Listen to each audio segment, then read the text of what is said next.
Chapter 527, Light of a Firefly. Chapter 527, Light of a Firefly. Xian Yi and the other two exchanged glances and lamented internally. The auras of the golden cores from those three sects were extremely strong. A single person from the other parties could easily go against the three of them. The Paragons leading them looked even more formidable. Xian Yi and the other two had explored outside before and naturally knew that they were in a dangerous situation. As such, they did not dare to act recklessly. When everyone's gazes turned towards them, Li Ziyue coughed gently and greeted the three sects with cupped fists, smiling gently with full politeness. "Greetings, fellow Taoists, I'm a cultivator of Ethereal Peak, Li Ziyue." The golden cores of the three sects were expressionless after Li Ziyue's greeting. A look of mockery even flashed through the eyes of some of the cultivators, as though they were looking at an idiot, a dead man walking. Ignored. He was completely ignored. Li Ziyue's smile froze on his face. Frowning slightly, Xian Yi clenched his teeth and said with cupped fists, "Earlier on, this fellow Taoist mentioned about the order of things. Indeed, we were the ones who first discovered this medicinal field. However, the three of us only need the rain frost flower, purple cloud lingji, blood ginseng and qian essence grass to save a senior in our sect. We won't take anything else. We'll be immensely grateful if you guys can grant us our wish." "Are you even in a position to speak?" Qian Sinyu interrupted Xian Yi coldly. "Who are you guys? What rights do you have to talk to me about the order of things?" Shadowless Sects Mo Xiaofeng had a frosty expression and his eyes were filled with killing intent. Word by word, he remarked, "None of you shall lay your hands on a single strand of spirit herb here." Wang Yan's eyes were filled with mockery as he threw his head back in laughter. "Interesting. You still want the spirit herbs even at death's door. Ha ha ha. The ignorant are truly fearless." To be fair, it would already be fortuitous for the three of them to escape such a situation unscathed. If not for that fact that he wanted to save the disheveled old man, Xian Yi would not have taken the risk to mention that he wanted the 4 spirit herbs. What should he do? Xian Yi was extremely flustered. Right now, even if the three of them wanted to leave empty-handed, the opposing cultivators did not seem like they would agree to it. Furthermore, although they did not know where Su Zimo was, he was most likely still in the underground palace. What would happen to him if the three of them left? Given his character, he would definitely not bow down against such a situation. However, Xian Yi and the other two could tell that none of the dozens of cultivators present were easy to deal with. The 3 Paragon leaders were even more terrifying. Zimo had just formed his core and nobody knew what golden core phenomenon he had cultivated. How could he be a match for those golden cores? "Guys, no matter who this medicinal field will belong to, there's no need for the 3 of our sects to get into a fight. Let's settle the other stuff first," Qian Sinyu remarked indifferently. Agreed. Shadowless Sects Mo Xiaofeng looked at Xian Yi and the other two and sneered. Wang Yan nodded in agreement as well. No problem. Xian Yi and the other two felt their hearts sink. Qian Sinyu's expression indifferent and a dark gold gleam shone from his eyes as he asked icily, "The 3 of you, hand over the Connate spirit weapon. There are things that you guys shouldn't take." Connate spirit weapon? Xian Yi and the other two froze momentarily with stunned expressions. Hee hee. Mo Xiaofeng sneered, "Go on, continue feigning ignorance. Even at the brink of death, you guys refuse to be honest." When they heard that, Xian Yi's heart skipped a beat and a look of realization flashed through his eyes. The Connate spirit weapon that Qian Sinyu referred to must have been Su Zimo's coiling dragon seal. Previously, Su Zimo made use of the coiling dragon seal to test the toughness of the bronze square tripod. In the darkness of the night, the radiance illuminated was truly too blinding. When Wang Yan noticed the change in Xian Yi's expression, he could not help but grin. "Why? You finally remembered?" Gulping, Li Ziyue forced a smile. "Fellow Taoists, I'm sure there must be some misunderstanding. The 3 of us are truly not in possession of any Connate spirit weapons. Mo Xiaofeng said coldly with a furious killing intent, that's not decided with your words alone. Hand over your storage bags or die. Xian Yi and the other two looked terrible. The more they endured, the more they were taken advantage of. If they handed over their storage bags, it would be equivalent to handing over half of their lives. Notwithstanding the fact that they did not have any Incarnate spirit weapons, even if they did, they wouldn't let it up just like that.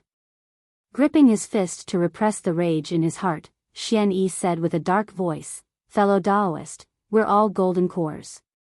Don't go overboard with your bullying." Haha. Oh my, he's angry. Hee, interesting. Xian Yi's reaction attracted a series of laughter. The cultivators of the three sects laughed mockingly with relaxed expressions. Noticing that the situation did not seem right, Li Ziyue remarked hurriedly, "Fellow Taoists, the three of us can swear that we're not in possession of any Incarnate spirit weapons. If we are, we'll be punished by the heavens. 3 dead men aren't qualified to make terms with us." Mo Xiaofeng sneered again and remarked with a sinisterly cold expression, "Since you refuse to hand them over, I'll take them personally." Swash. Xian Yi and the other two felt their visions blur and Mo Xiaofeng had already vanished from where he was. So fast. Their hearts skipped a beat. They were not in the best condition and it was less than 4 hours since they were previously injured. The wound on Lu Hui's abdomen had not even healed completely. Xian Yi stood in front of Lu Hui to defend her and waved his sleeves, summoning 12 supreme-grade flying swords at the same time. He conjured 2 hexagonal sword formations without holding back at all. Gritting his teeth, Li Ziyue circulated his golden core wildly and hollered, "Ethereal sword rain." The both of them used their full strength the moment they attacked. Pitter-patter. Pitter-patter. A downpour rained down from the skies, sharp as swords and blades, emanating an endless edge. When he saw that, Qian Xinyu curled his lips and remarked casually, "Interesting.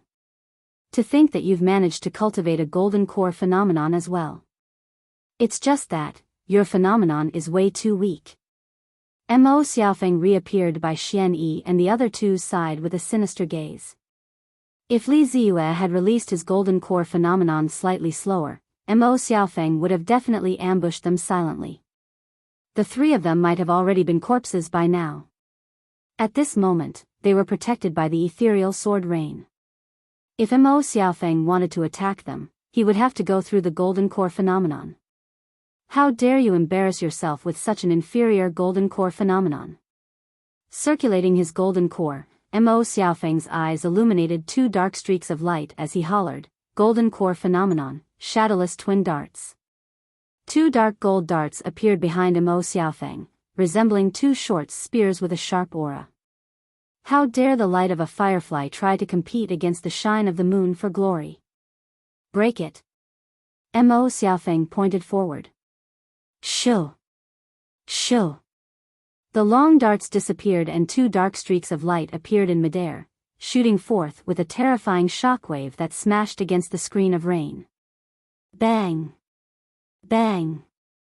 There were 2 resounding bangs. Li Ziyue grunted dully. A series of cracks began to appear on the wavering rain screen. Countless raindrops seemed to have stopped in midair. The 2 streaks of dark light were about to penetrate the rain screen and break through the air. Clang! Clang! 2 hexagonal sword formations blocked the dark streaks of lights. Clang! Clang! There were 2 crisp sounds. Suddenly, the dark lights began swiveling and released a tremendous cyclical force that struck the hexagonal sword formations. Pang! Pang! Pang! The 12 supreme-grade flying swords were sent flying. The sword formation fell apart in a split second. Chapter 528, You're the One with a Death Wish. Chapter 528, You're the One with a Death Wish. Li Ziyue's golden core phenomenon and Xian Yi's hexagonal sword formations crumbled at almost the same time. The 2 of them shuddered and blood drained from their faces. Shoo! Shoo! The two dark streaks of light appeared before them in the blink of an eye. Hurriedly, Lu Hui withdrew 2 protection talismans from her storage bag and crushed them, sending forth a bedazzling light barrier that blocked the two of them. Snap! The light barrier shattered the moment the dark lights made contact with them. The 3 of them were sent flying by that tremendous force, landing dozens of meters away. The wound on Lu Hui's abdomen split open once more, staining her robes red. Xian Yi and Li Ziyue spat out a mouthful of blood each. Their auras were weak and the spirit energy in their bodies was in chaos as they felt throbbing pains coming from their meridians. Although the shadowless twin darts was not listed on the phenomenon ranking, it possessed a terrifying killing power nevertheless. Mo Xiaofeng leaped into the air and 2 streaks of dark lights circled him continuously, his power of phenomenon churned in a domineering manner. Looking at the 3 of them fallen on the ground, Mo Xiaofeng had a cold expression. Why? You guys are still unwilling to take out the Connate spirit weapon even at the brink of death? Li Ziyue grit his teeth. We don't have any Connate spirit weapon at all. You're still being stubborn? Mo Xiaofeng scoffed. Since that's the case, you won't have any more chances. The Connate spirit weapon is with me. Come over here if you want to get it. Suddenly, a cold voice sounded from the depths of the palace with a chilling killing intent. Instinctively, everyone turned towards the voice. A figure gradually came into view. He was scholarly and had black hair, wearing green robes with elegant features. For some unknown reason, that seemingly frail scholar was emitting a shuddering aura of danger. As the scholar strode over, everyone felt as though a bloodthirsty ferocious beast was approaching as the air was filled with the stench of blood. The cultivators present frowned.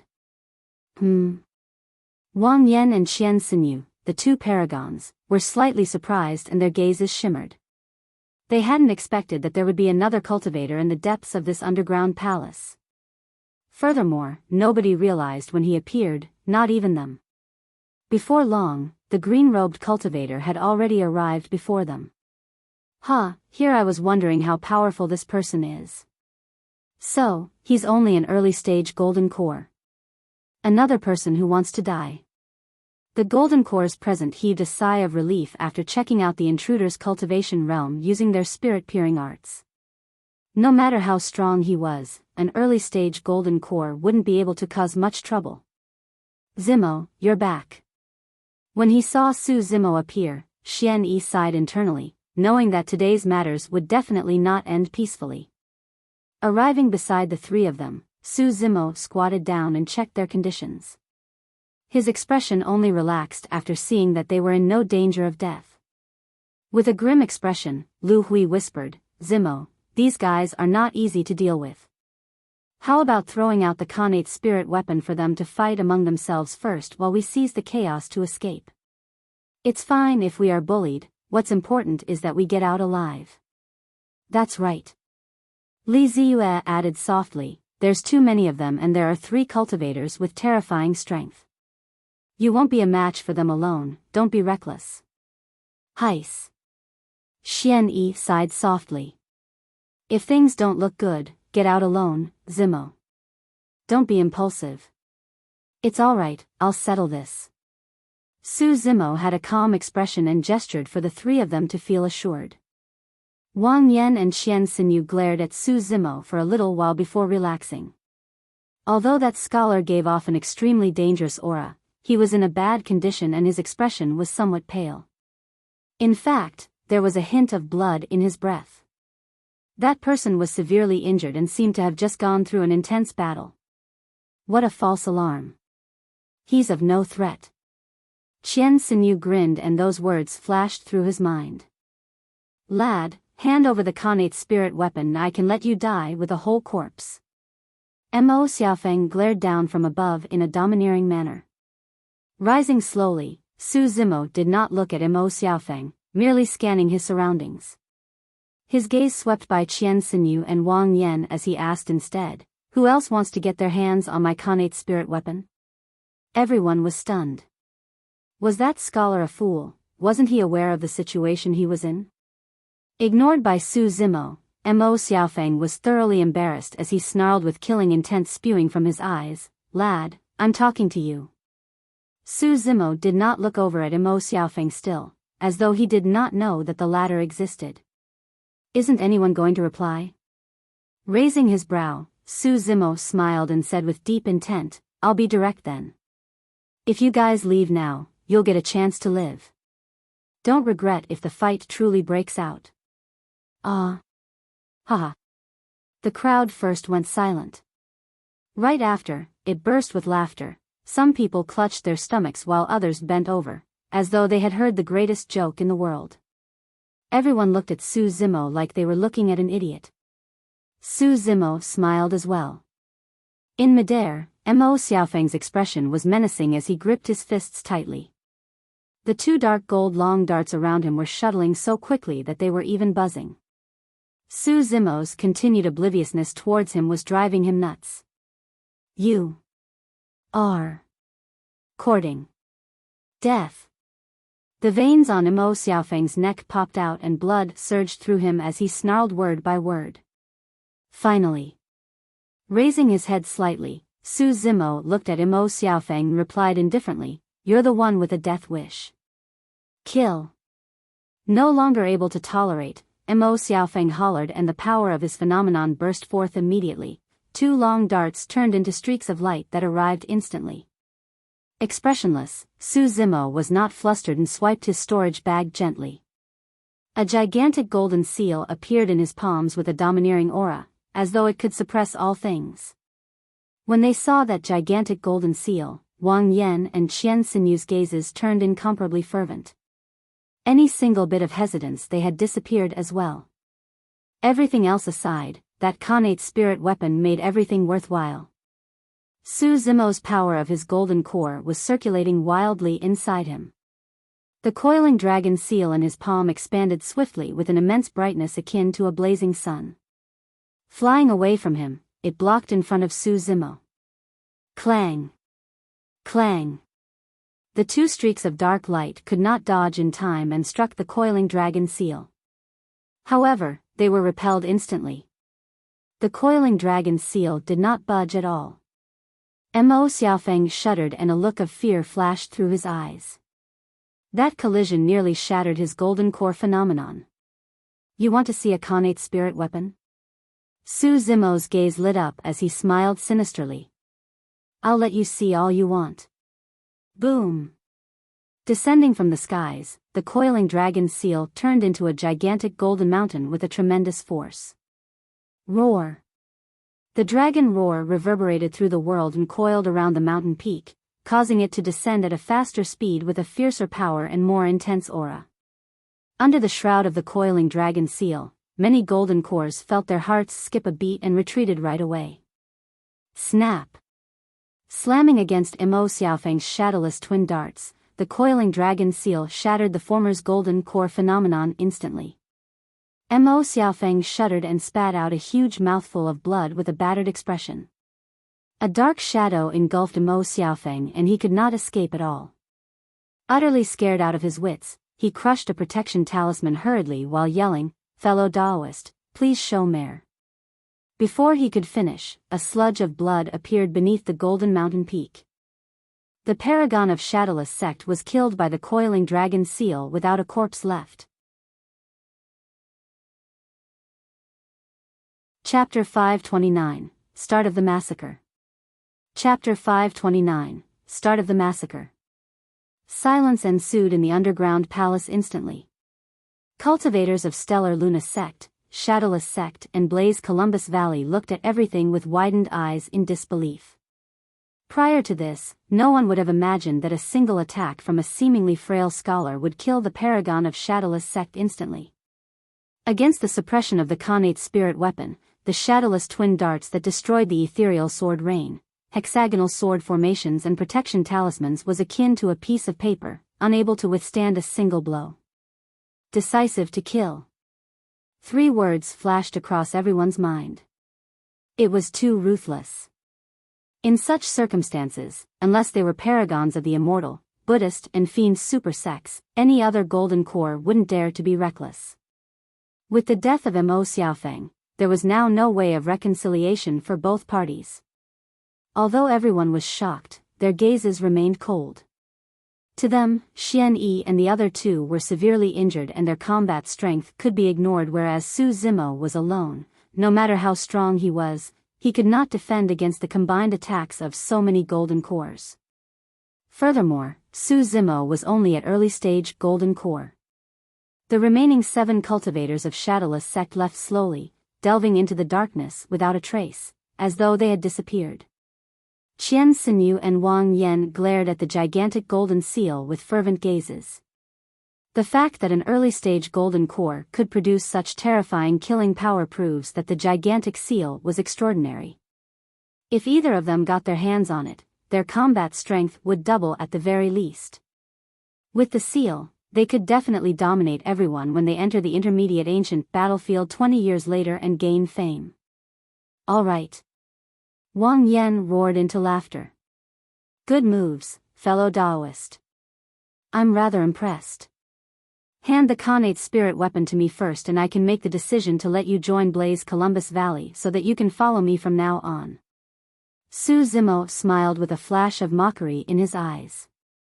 Wang Yan was not frustrated despite seeing and shouted with a smile on his face. The wise recognized their circumstances. The situation right now is clear. You're in an irreconcilable situation with Shadowless Sect. At the same time, the cultivators of Stellar Luna Sect want to kill you for your treasure. After a slight pause, Wang Yan declared haughtily, right now, I'm the only one that can save you. Wang Yan was making his intentions clear. As long as Su Zimo were to submit to him and hand over the Connate spirit weapon, he could ensure Su Zimo's survival and would even fight against Shadowless Sect and Stellar Luna Sect. There were more than 20 golden cores on the side of Stellar Luna Sect and 7 left on Shadowless Sect. Although Blaze Columbus Valley only had more than 10 golden cores, Wang Yan was confident that his golden core phenomenon was superior to Qian Sinyu's. You don't have to worry. Senior Brother Wang is a man of his words and will definitely not renege. What are you thinking about? You're still hesitating although Senior Brother Wang recruited you personally and spared your life? A few Blaze Columbus Valley cultivators behind Wang Yan were displeased when they saw that Su Zimo was keeping his silence. In their opinion, if Su Zimo was tactful, he should hand over his Connate spirit weapon right away and kowtow. I think, you guys are misunderstanding something. A brief moment later, Su Zimo spoke slowly, right now, it's not about who can save me. It's about who can save you guys. When Wang Yan heard that, the smile on his face disappeared gradually and his expression darkened. Fu. Qian Sinyu laughed at the right time and shook his head gently, rubbing his palms together. Interesting. Brother Wang, he doesn't need you to save him nor does he think highly of Blaze Columbus Valley. Everyone from Blaze Columbus Valley was enraged to begin with. Qian Sinyu's words were akin to adding oil to fire. Damn it. He really doesn't know what's good for him. Senior Brother Wang, you don't have to do it personally. I'll retrieve his head for you. Blaze Columbus Valley was riled up. Wang Yan did not disagree, merely nodding his head. The golden core that requested to attack turned towards Su Zimo, muttering, I'll let you die in peace today. I am Tianheng from Blaze Columbus Valley. That way, you'll at least know the name of the person who sent you to hell. It's him. He's also a genius of Blaze Columbus Valley and is definitely ranked top 5 among their golden cores in terms of strength. The crowd from Stellar Luna Sect broke into hushed discussions.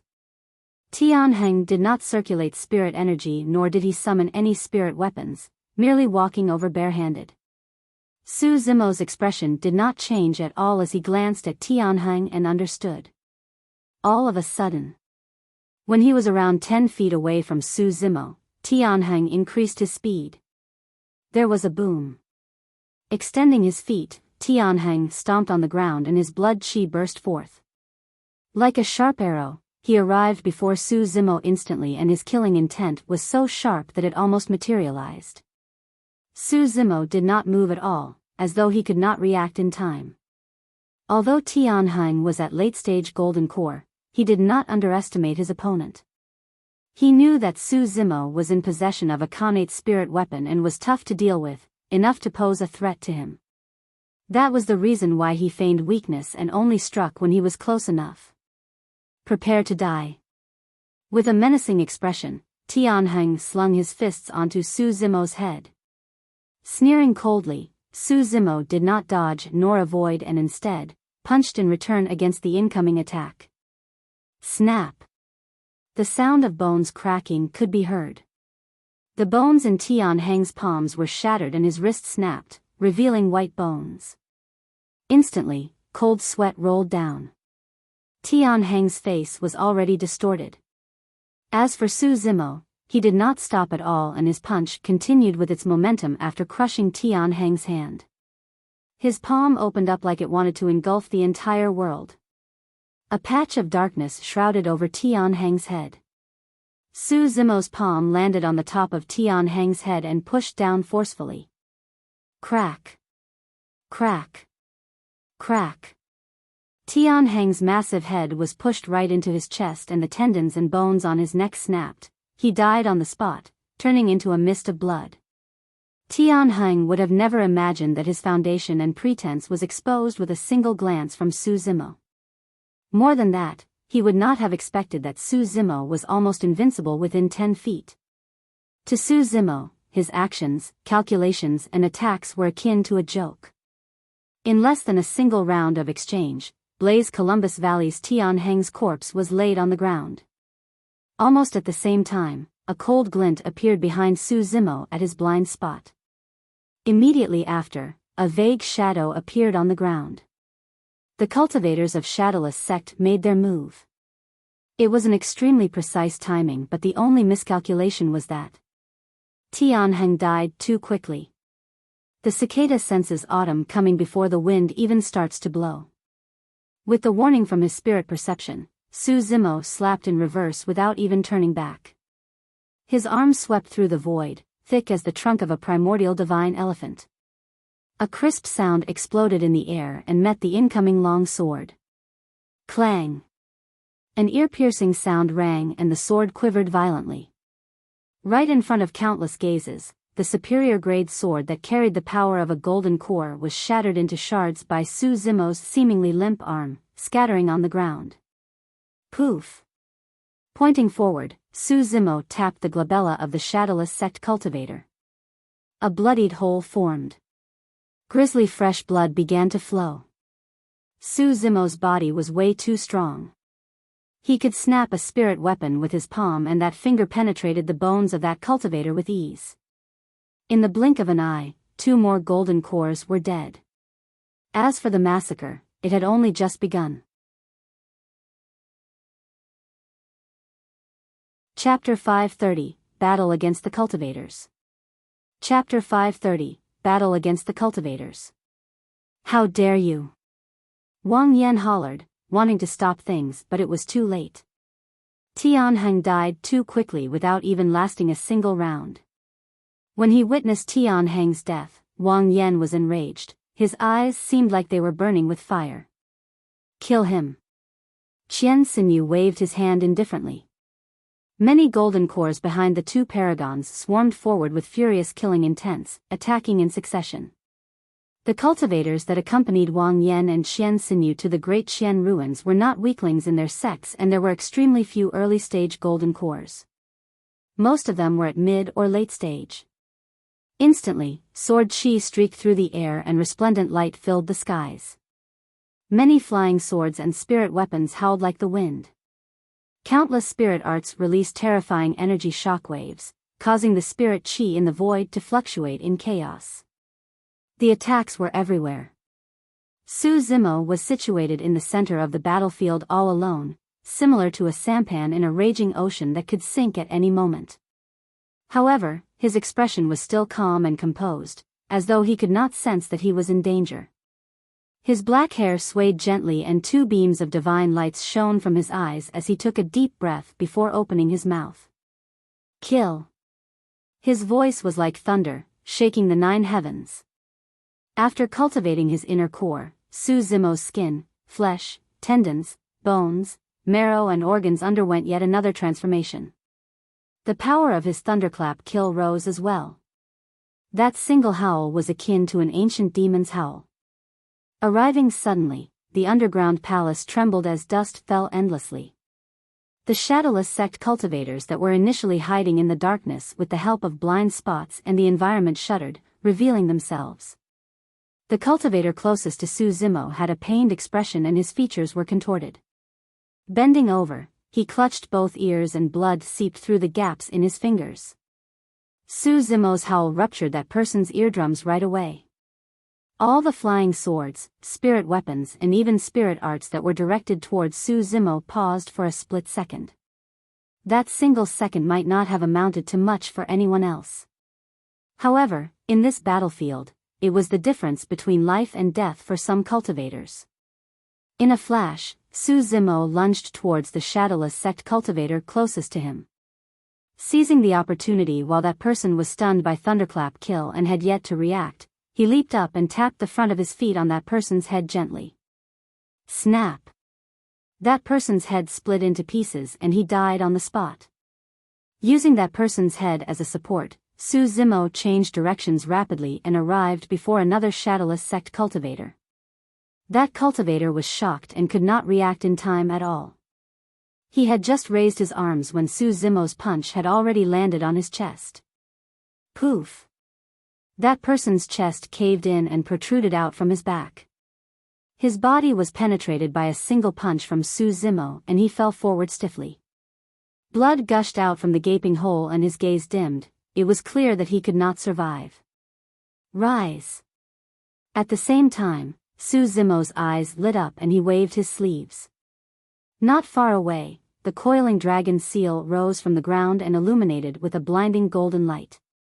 With a resounding bang, it looked like a gigantic mountain with a gigantic dragon coiling around it hovering in midair. Swoosh! Su Zimo controlled the coiling dragon seal and directed it to smash towards some Stellar Luna sect cultivators on the opposite end. Poof! Poof! Poof! The three golden cores would not withstand the smash of the coiling dragon seal at all and were crushed. The superior-grade spirit weapons in their hands broke into shards as well. Many cultivators were shocked. Although that frail scholar was only at early-stage golden core, his physique was terrifyingly strong as was his melee combat skills. Decisive with clean actions, every single move from him was lethal without any hesitance. It would almost be impossible for one to escape death the moment he closed in. In the blink of an eye, more than 10 golden cores died in the hands of Su Zimo. Humph! Qian Sinyu's expression turned terrible when he saw the consecutive deaths of his sect mates.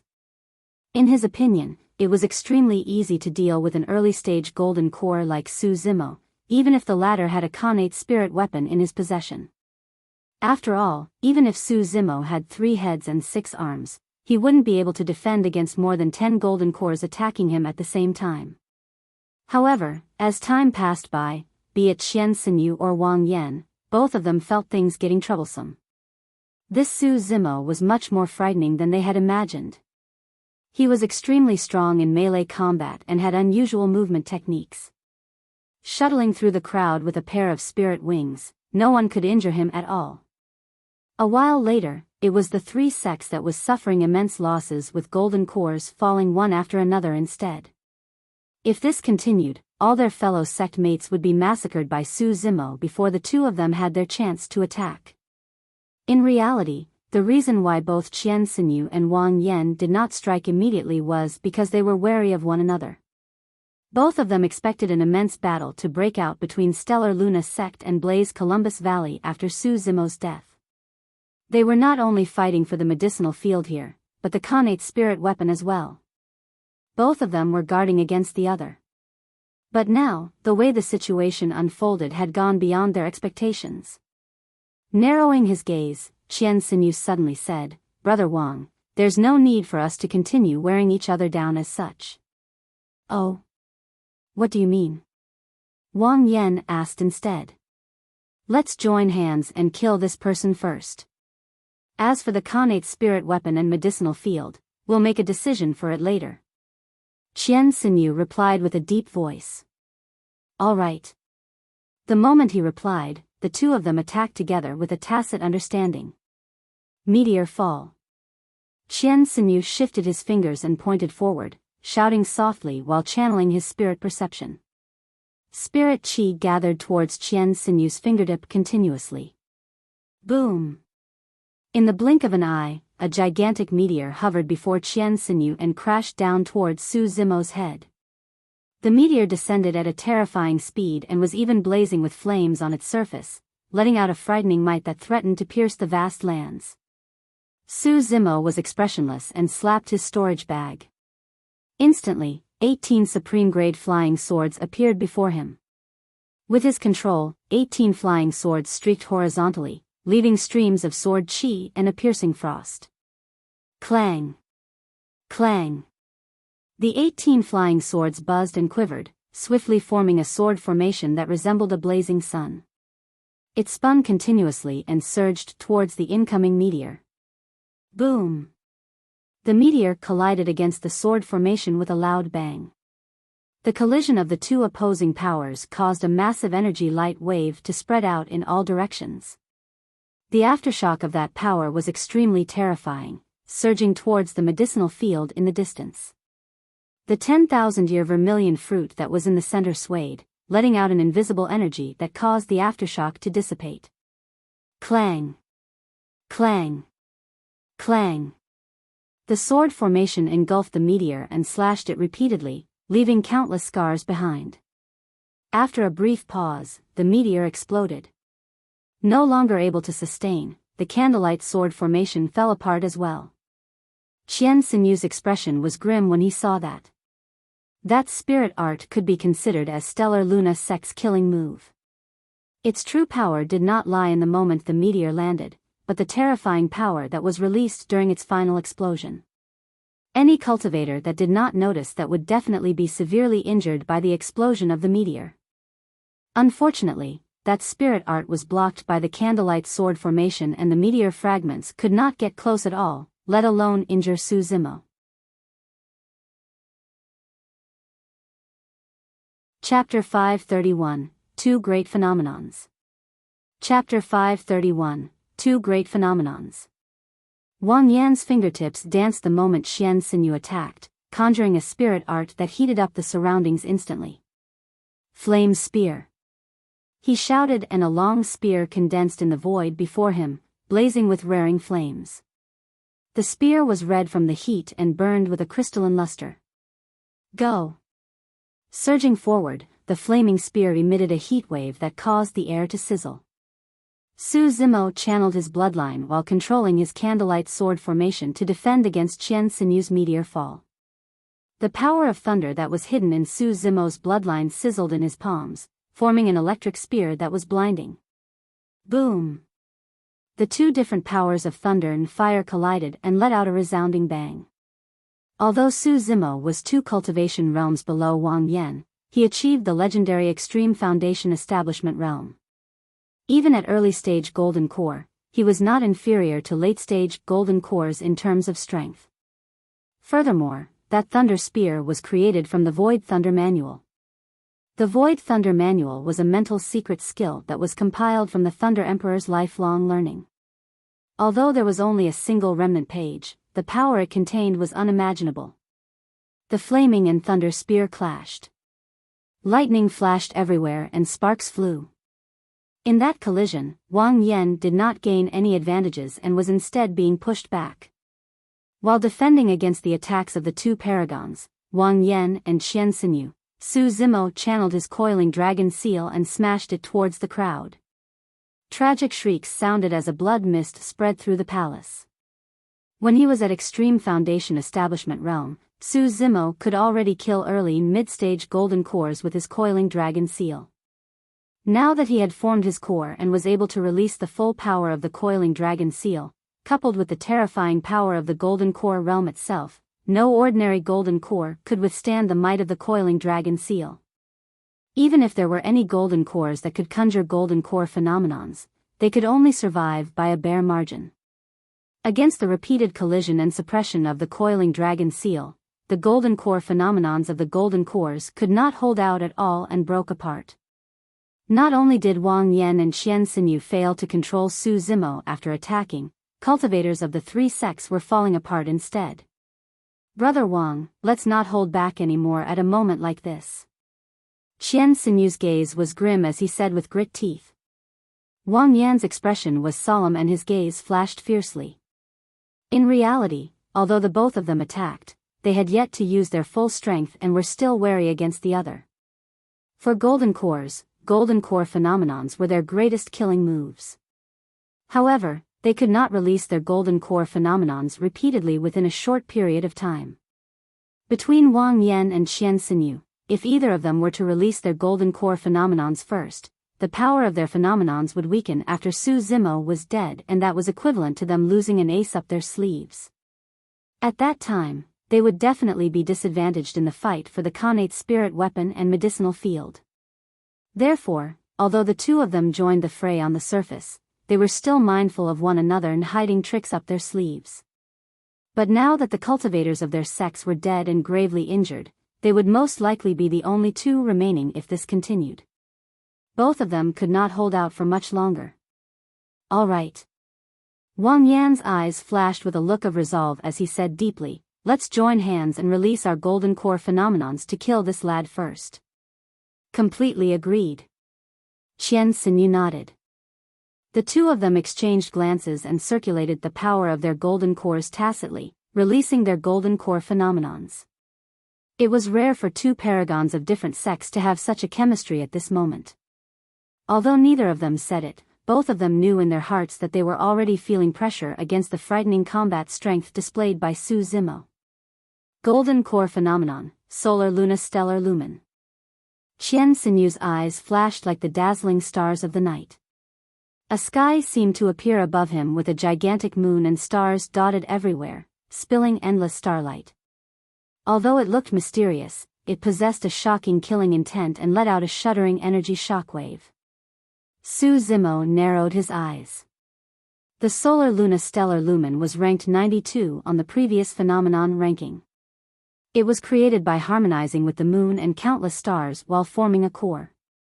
By comprehending the sun, moon, and communicating with the stellar powers, the phenomenon was formed. While it was not created by an ancient mighty figure, its might was still extraordinary. Up till this point of his cultivation, this was the first time that Su Zimo was witnessing a truly strong golden core phenomenon. Although it was ranked near the end of the phenomenon ranking, the might of the solar luna stellar lumen was already enough for him to feel threatened. Golden core, raging city blaze. An ancient city appeared behind Wang Yan, majestic and grand, shocking as though it had arrived after reversing through time. Immediately after, raging flames blazed through the ancient city. The city walls were burned red and countless living beings struggled, wailed, and cried in the flames. The entire city had transformed into a burning hell. Raging City Blaze was ranked 89 on the previous phenomenon ranking and was created by an ancient mighty figure. In his youth, the man encountered a catastrophe where a city was caught in a major battle between cultivators and burned with true fire, causing millions of living beings to be turned into ashes. That ancient mighty figure managed to scrape through death, and as fate would have it, he was saved by a cultivator who was passing by the ruins. The flames engulfed him and left him in wrenching pain worse than death. Later on, that man cultivated with great determination, and when he finally formed his core, he recalled that scene from his younger days. Instantly, a raging flame surged through his heart and a phenomenon was formed alongside his successful core formation. Even Qian Xinyu's solar luna stellar lumen dimmed in comparison when Raging City Blaze arrived. Raging City Blaze did not only contain the might of the flames, but also an eternal vengeance and hatred from this ancient mighty figure of the past. When he saw the two golden core phenomenons, Li Ziyue's expression turned pale. Golden core phenomenons varied in strength. Within the territory of Great Zhou, his ethereal sword rain was also considered as a famous golden core phenomenon. However, it was completely worthless against those two golden core phenomenons. Even if he could release it right now, it would most likely break apart instantly. The arrival of the two golden core phenomenons caused the entire underground palace to quake. Standing in midair, Qian Xinyu strode between the solar luna stellar lumen toward Su Zimo with a cold expression, saying slowly, "It's time to end things." Scoffing coldly, Su Zimo waved his sleeves and swept up the coiling dragon seal, smashing it fiercely towards Qian Xinyu. Bang! Bang! Bang! The coiling dragon seal was struck by endless starlight in midair, unable to close in. Wang Yan strode forward. The ancient city behind him that raged with flames smashed towards the gigantic seal with a swiveling divine dragon in midair. Boom! The golden core phenomenon of the raging city blaze merely shuddered for a brief moment against the incoming coiling dragon seal, and its strength did not diminish at all. Su Zimo summoned the coiling dragon seal back expressionlessly. When he saw that, Wang Yan reared his head in laughter. "Lad, although a connate spirit weapon is good, it's still an external object at the end of the day. Golden core phenomenons are the true core methods for golden cores. Prepare to die." The remaining more than 10 cultivators soared into the air one after another, summoning their spirit weapons and arts before charging in once more. Chapter 532, Domineering Suppression. Chapter 532, Domineering Suppression. The arrival of the two great golden core phenomenons, Solar Luna Stellar Lumen and Raging City Blaze, coupled with the full-strength attack of more than 10 golden cores, released a shuddering energy shockwave. Xian Yi's expression changed starkly as he shouted, "Zimo, run. Don't care about us." "That's right. Hurry and leave or it'll be too late." Li Ziyue yelled as well. In Xian Yi's opinion, Su Zimo had just formed his core. Even if he managed to cultivate a golden core phenomenon, he would definitely not be able to defend against the charge of two great phenomenons. However, Xian Yi believed that with Su Zimo's strength, there was a high chance that he could get out alive if he used his full strength to escape. Golden core phenomenon? Su Zimo smiled coldly with a proud demeanor. When he was fighting with the scarlet-armored gigantic crocodile beneath the underground palace earlier on, he released the primordial soaring serpent phenomenon and was unable to release it again yet. However, he had another golden core phenomenon. Su Zimo was unmoved against the suppression of two great phenomenons, and his green robes swayed while his eyes lit up with a bedazzling glint. Boom! The skies that were initially filled with a gigantic moon and countless stars transformed in the blink of an eye, filled with dark clouds and the rumbling of thunder. Qian Xinyu's expression changed. Wang Yan frowned as well with a grim expression, murmuring in confusion, "A golden core phenomenon?" Before it was fully released, that golden core phenomenon had already affected Qian Xinyu's solar luna stellar lumen. What sort of a golden core phenomenon would possess such terrifying might? Bang! Boom! Boom! Suddenly, the skies collapsed and destructive torrents surged down. Countless meteors descended and the ground quaked while living beings cried endlessly. It was the scene of an apocalypse.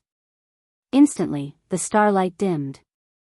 Qian Xinyu's solar luna stellar lumen was showing signs of dispersing. With a pale expression, Qian Xinyu circulated his golden core's power furiously to sustain the golden core phenomenon and control the situation. The torrents that were spilling from the skies spewed towards the ancient city raging with flames. Shing! A piercing sound rang and smoke billowed. More than half of the raging flames were extinguished. Fire and water intertwined and the ancient city was about to be destroyed, drowned by the torrents. That's impossible. Wang Yan's eyes widened with a raging flare as he growled deeply, "What sort of a golden core phenomenon is that? I've never even heard of it before. There's no way it can take down my raging city blaze." In reality, the reason why he could not identify the origin of Su Zimo's golden core phenomenon was because the true form and might of the phenomenon had yet to present itself. Although it was only the tip of the iceberg, the two golden core phenomenons listed on the phenomenon ranking, Solar Luna Stellar Lumen and Raging City Blaze, were already unable to hold out. Countless spirit weapons turned into streaks of light that tore through the air with a chilling killing intent. Before they could get close to Su Zimo, the speed of the spirit weapons slowed down and they showed themselves, trembling endlessly while buzzing. The spirit weapons were suppressed by the power of the mighty phenomenon and could not close in. Bang! Bang! Bang! Meteors fell in swift succession. The spirit weapons were crushed into dust. Surging torrents drowned figures one after another. No one could escape the terrifying strength of the apocalypse no matter how they struggled. It was a shocking scene. Xian Yi and the other two were rooted to the ground, dumbfounded. They expected that Su Zimo would probably cultivate a mighty golden core phenomenon, but none of them thought that it would be this terrifying. At that moment, nobody realized that the true terror was still awaiting. On the battlefield. Almost at the same time, Wang Yan and Qian Xinyu swiped their storage bags and grabbed a bunch of elixirs, stuffing it into their mouths. Both of them were experienced and could tell that Su Zimo was in a bad condition with weak blood qi and depleting spirit energy. As long as they persevered, they would definitely be able to kill Su Zimo. Humph. Sneering coldly, Su Zimo's golden core moved slowly. Between the world, an incomparably huge ancient demon came into view, emanating a terrifying aura. Its limbs were akin to heavenly piercing pillars and it stood amidst the raging currents, suppressing the raging tides. Its resolute shell held up the shattered heavens and defended the 8 desolates against the raining meteors. That is. Blood drained from the faces of Wang Yan and Qian Xinyu as fear filled their eyes. Could that be? It's a primordial divine turtle. Both of them gasped and exclaimed. That golden core phenomenon was not listed on the previous phenomenon ranking. However, that did not mean that the primordial divine turtle was not powerful enough. The phenomenon ranking had clear records that when it was established, the golden core phenomenons of the divine turtle and soaring serpent were listed among the top 10 of the ranking. But they were lost by now. To think that an ancient and mighty golden core phenomenon as such would be reborn once more. Furthermore, it was already demonstrating an incomparable might the moment it was released. The green-robed scholar stood on the divine turtle's shell with his hands behind his back. Despite the raging currents beneath and raining meteors above, his expression remained calm as ever, as though he was a divine being that was looking down on all life. His black hair danced and his robes fluttered. A bright glint shone from his pupils and his aura was so formidable that it could suppress everything in the world. How could someone as such be defeated? Merely by standing quietly, Wang Yan and Qian Xinyu already felt a sense of defeat against that man. There was no way they could surpass his unstoppable aura. The divine turtle roared into the heavens and its eyes shone with a domineering divine light. Crack! Crack! Crack! Both Wang Yan and Qian Xinyu's golden core phenomenons dispersed at almost the same time. Their figures fell and they spat out a mouthful of blood each. There were some golden cores from the 3 sects that managed to avoid the raging currents and raining meteors. However, at that moment, it seemed as though they were restrained by some mysterious power. With a bang, all of them turned into blood mists, dying with no corpse remaining. Up till this point of the battle, the remaining more than 10 golden cores of the 3 sects fell as well, leaving only Wang Yan and Qian Xinyu. Turning around, Wang Yan crushed a protection talisman that turned into a layer of light barrier. Snap! Snap! Against the impact of the divine turtle phenomenon, the light barrier broke apart and sounds of cracking echoed. Using that momentary respite, Wang Yan conjured a hand seal and bit his tongue gently, spraying a stream of essence blood into the air. Instantly, Wang Yan's aura turned extremely weak after that mouthful of essence blood was spat out. Swoosh! His essence blood blazed with flames. With a leap, Wang Yan jumped into the flames and he turned into a scarlet streak of light that shot towards the exit of the underground palace at an astonishing speed. That was Blaze Columbus Valley's flame escape technique. It consumed a mouthful of the cultivators' essence blood and hurt their cores. This was something that they would never use unless they had no other choice. And right now, Wang Yan could not care about anything anymore. On the other end, Qian Xinyu withdrew a protection talisman and crushed it as well. Immediately after, he withdrew an elixir that was the size of a longan from his storage bag and clenched his teeth, biting into it. The elixir melted instantly and Qian Xinyu's initially dried-up spirit energy surged once more. His injuries were temporarily suppressed and he was invigorated. That elixir was extremely precious and was considered as one of the rarest grade 3 elixirs, Berserk Elixir. After consumption, cultivators are extremely invigorated and can temporarily ignore their injuries while receiving a massive boost in their combat strength. After consuming the Berserk Elixir, the first thing on Qian Xinyu's mind was not to continue fighting against Su Zimo, but to turn around and escape. He did not care for the Khanate spirit weapon or medicinal field anymore. What's most important was for him to survive.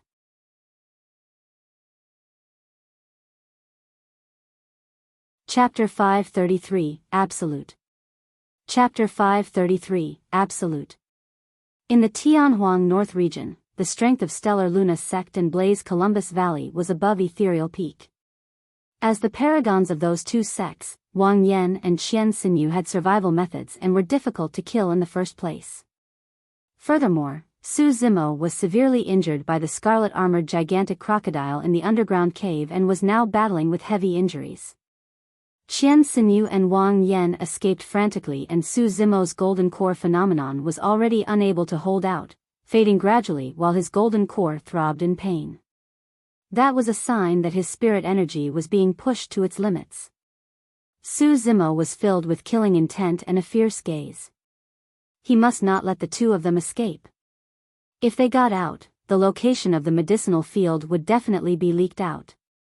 The 10,000-year vermilion fruit would only ripen in another month and that would add too many variables as to who would get their hands on it eventually. The killing intent in Su Zimo's heart rose. Devouring a spirit regeneration elixir, he leaped into the air and pursued Qian Xinyu and Wang Yan who were scurrying to escape. Although he was severely injured and his spirit energy was depleted, with the burst of his bloodline and the help of his ethereal wings, Su Zimo's speed was still frighteningly fast. Qian Xinyu and Wang Yan did not leave Su Zimo's line of sight the entire time. Using flame escape, Wang Yan was the first to rush out of the underground palace. He was followed by Qian Xinyu and Su Zimo was right behind. By now, Su Zimo was already close to catching up to Qian Xinyu. Sensing an evil gust of wind behind him, Qian Xinyu turned back and was scared out of his wits. The both of them were less than 10 feet apart. With a pale expression, Qian Xinyu commented with a dark gaze, "Fellow Daoist, I've already given up on trying to fight for the medicinal field. There's no need for you to hunt me down ruthlessly, right? How about letting me live?" "Hunt you down ruthlessly?" Su Zimo sneered and asked instead, "Have you considered letting me live earlier on?" "You." Qian Xinyu was speechless. Snarling, Su Zimo continued, "It's too late to beg for mercy now." Qian Xinyu was injured by the divine turtle phenomenon after all and his condition was getting worse as he sprinted. A trickle of blood was dripping from the corners of his mouth. "Don't force me." Qian Xinyu's eyes flashed with lunacy as he shouted while panting, "It won't be good for you either if we really fall out. How dare you threaten me still?" Su Zimo's killing intent was sharp as he remarked frostily, "I'll kill you first." In his life, Su Zimo hated to be threatened. Qian Xinyu's words sealed the nail on his coffin. When he sensed Su Zimo's killing intent, Qian Xinyu knew that he was doomed and yelled from the depths of his throat, "There's a 10,000-year-old medicinal field here and a 10,000-year vermilion fruit that's about to ripen." Qian Xinyu used almost all of his strength with that shout. All the cultivators in the vicinity of the Great Qian ruins moved with his voice. In reality, even without Qian Xinyu's shout, there were already some cultivators that noticed the activity in the depths of the palace and were rushing over.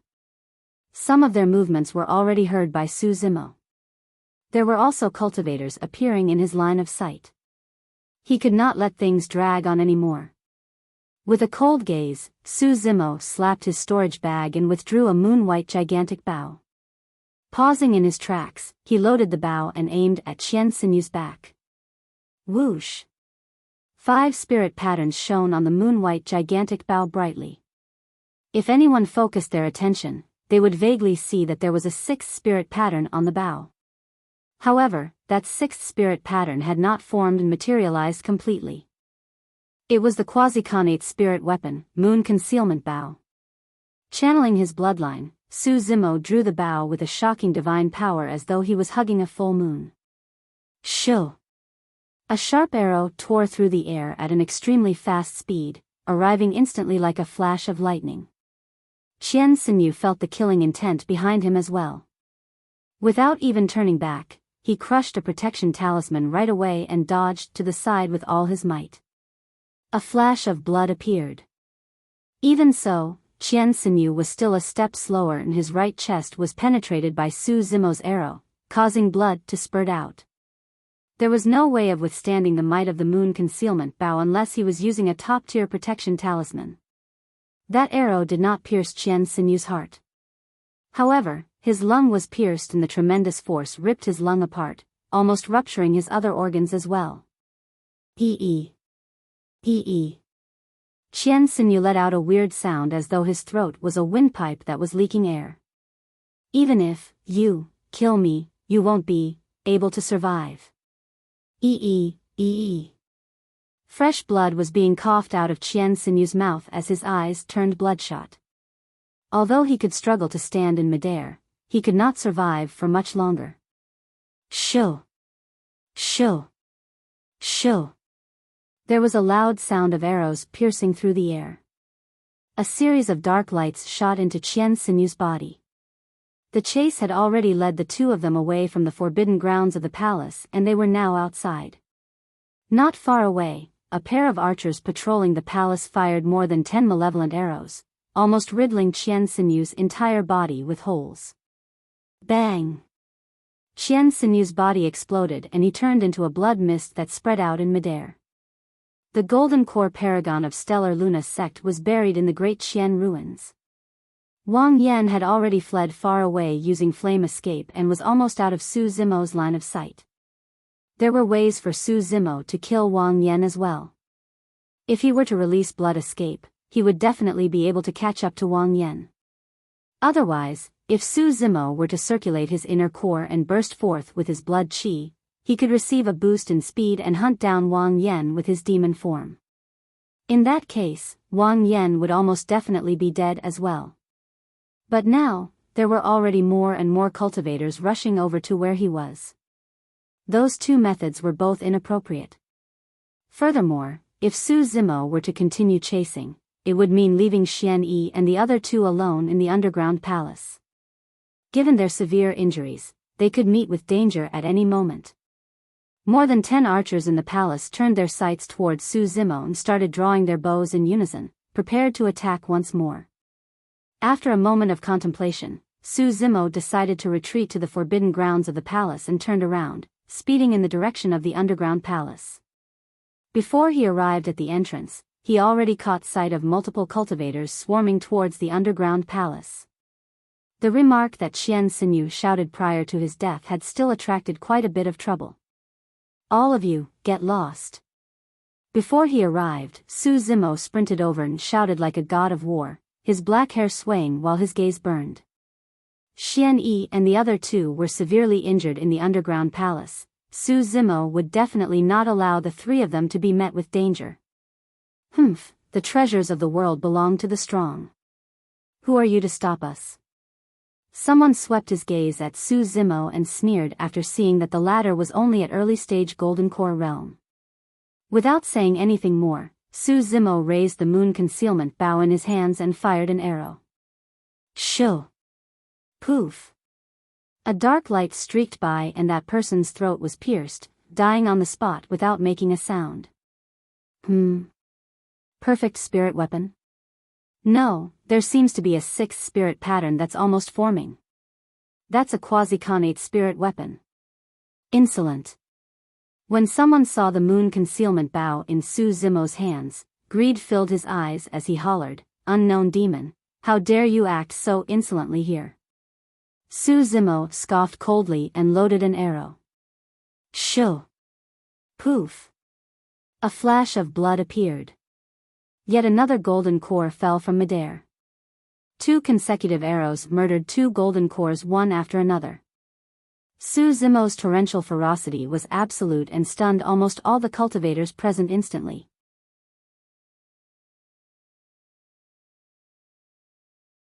Chapter 534, Green-Robed Fiendcelestial. Chapter 534, Green-Robed Fiendcelestial. Who is this man? How is he so domineering? I don't know, but I think I saw him shoot the paragon of Stellar Luna sect, Qian Sinyu, to death earlier on. What? Many cultivators were shocked. Qian Sinyu had cultivated Solar Luna Stellar Lumen, the 92nd rank of the previous phenomenon ranking, and was a famous paragon of the Tianhuang North region. To think that he would be slain in the Great Qian ruins. He's only at early stage golden core realm with a bow. Even if the bow is a quasi-connate spirit weapon, can he defend against so many of us? Someone hollered with a cold expression. The meaning of that golden core was clear. He wanted to turn Su Zimo into everyone's target. Ha! Smirking, Su Zimo turned towards that person and said coldly, "Of course, I can't defend against everyone with a single bow. But, it's more than enough to kill you."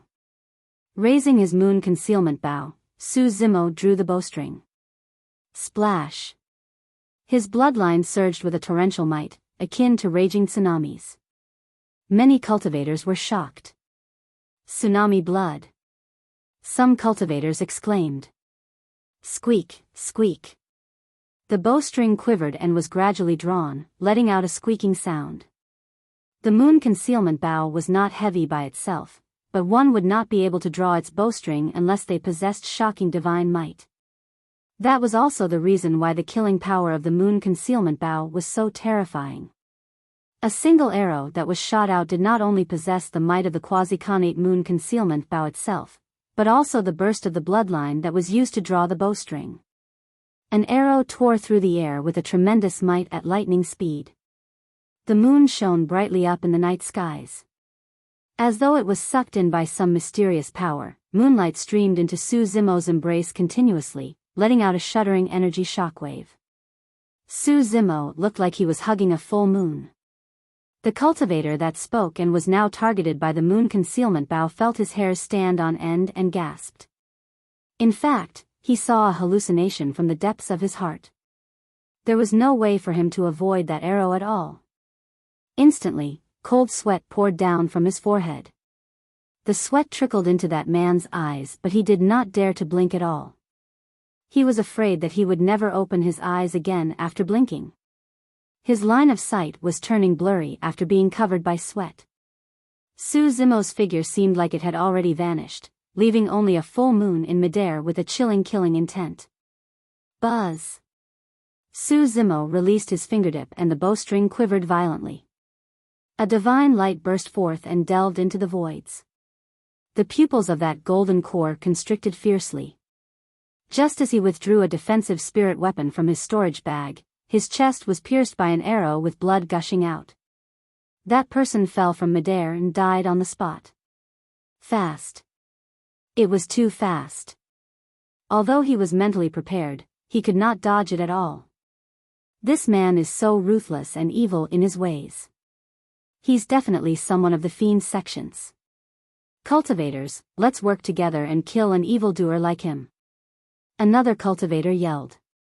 There was no distinction of right or wrong and immortals or fiends in the Great Qian ruins. The reason why the cultivators harbored killing intents towards Su Zimo was because of the medicinal field, the 10,000-year vermilion fruit and the moon concealment bow in his hands. You just want to kill me for my treasures, why do you have to look for some self-righteous excuse? Su Zimo was clear about the situation and did not waste time exchanging nonsense with the cultivators. With a sneer, he drew his bowstring once more. Another divine light flashed. Bang! The golden core that yelled exploded in midair, turning into a mist of blood after being penetrated by that arrow. He did not have time to react and was dead without a corpse. Shoo! The fifth arrow. A golden core that was charging over held an intricate mountain peak in his palm and he summoned it instantly. Go! The mountain peak expanded rapidly and shone with a bright light, blocking in front of that person with a majestic aura. Boom! A deafening noise echoed. That mountain peak was pierced by the moon concealment bow's arrow and exploded on the spot. The golden core that was hiding behind it was struck by countless debris and his tendons and bones were broken. Coughing huge mouthfuls of blood, his gaze dimmed and he fell from midair. That superior-grade defensive spirit weapon was destroyed by a single arrow from the moon concealment bow. Shoo! The sixth arrow. It tore through the air and emitted an endless killing intent. Golden core phenomenon, Sand Pagoda. A golden core hollered with a sharp gaze. The power of phenomenon surged and an endless sandstorm raged before that person, transforming into a towering pagoda in the blink of an eye. Poof! The arrow was extremely sharp and pierced the sand pagoda with an unparalleled power. A bowl-sized hole appeared on the pagoda with cracks spreading out like a turtle's shell. Even so, the arrow used up all its power and fell weakly, buried in the sandstorm. The golden core was so scared that he broke out in cold sweat. Finally, he took a deep breath of relief and could not help but rear his head in laughter. As long as his towering sand pagoda could defend against Su Zimo's moon concealment bow, it meant that Su Zimo would not be able to break his golden core phenomenon. After all, the sand pagoda possessed regeneration capabilities. As long as his spirit energy was not depleted, the endless sandstorm would surge in and repair the damage on the sand pagoda, closing that massive arrow hole on its body. Buzz! There was another sound of a gentle bowstring flick. That person's laugh came to an end. The seventh arrow was shot. It pierced through the bowl-sized arrow hole that had yet to close fully, turning into a dark streak of light and entering that person's mouth. The person's head was penetrated and he fell stiffly, causing the entire sand pagoda to collapse. 7 consecutive arrows. 6 golden cores died one after another as blood stained the skies. Among them, there was even a cultivator with a golden core phenomenon that was killed with 2 arrows. A group of cultivators that were initially charging over were stunned. Although they were swarming forward together and could kill that scholarly green-robed cultivator, who could defend against his arrows in that period of time, none of them wanted to be the next dead person against the moon concealment bow. Poof! The 8th arrow flew. A stream of blood spurted and the golden core right at the front was dead. The massacre was continuing. Su Zimo did not hesitate at all and was decisive to kill. With a resolute gaze and a cold expression, he repeated the same actions continuously. Arching the bow, loading an arrow and aiming to kill. In reality, he was in an extremely bad condition. He did not have time to rest at all after being severely injured by the scarlet-armored gigantic crocodile in the underground cave and fought the cultivators of the 3 sects immediately after. After that intense battle, Su Zimo's spirit energy was already dried up. Even if his spirit energy was full right now, he had just released the divine turtle and soaring serpent phenomenons earlier on and could not release another golden core phenomenon in a short interval. Therefore, Su Zimo had to maintain an aggressive stance to suppress and kill everything so that he could shock everyone. The shimmer of the moon concealment bow shone repeatedly and the bow quivered, letting off a haunting sound. With every single sound, there was bound to be a dead golden core. Su Zimo stood in midair with his black hair dancing and a sharp gaze. Emitting a cold killing intent, he was like a murderous Fiendcelestial that gave off a shuddering aura. In the blink of an eye, there were already more than 20 corpses on the ground. Gradually, cultivators at the back started dispersing. An atmosphere of fear infected the crowd rapidly. More and more cultivators at the back retreated. Nobody was willing to rush in front and be murdered by that merciless green-robed Fiendcelestial.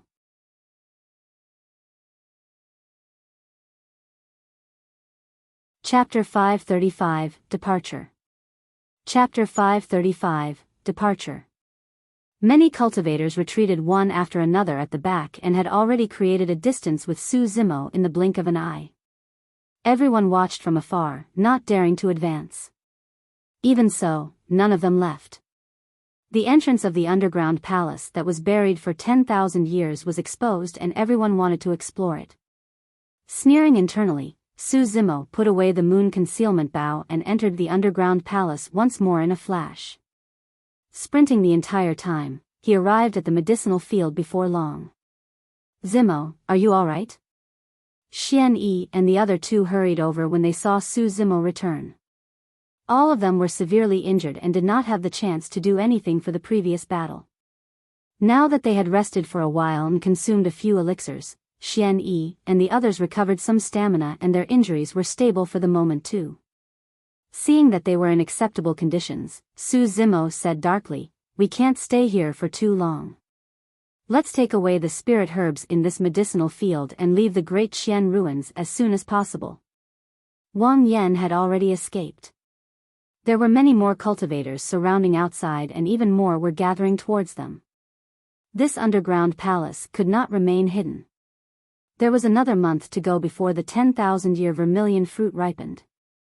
A storm was bound to break out in the north region within this month and many more golden cores would be attracted towards the great Xian ruins, making the situation even more complicated.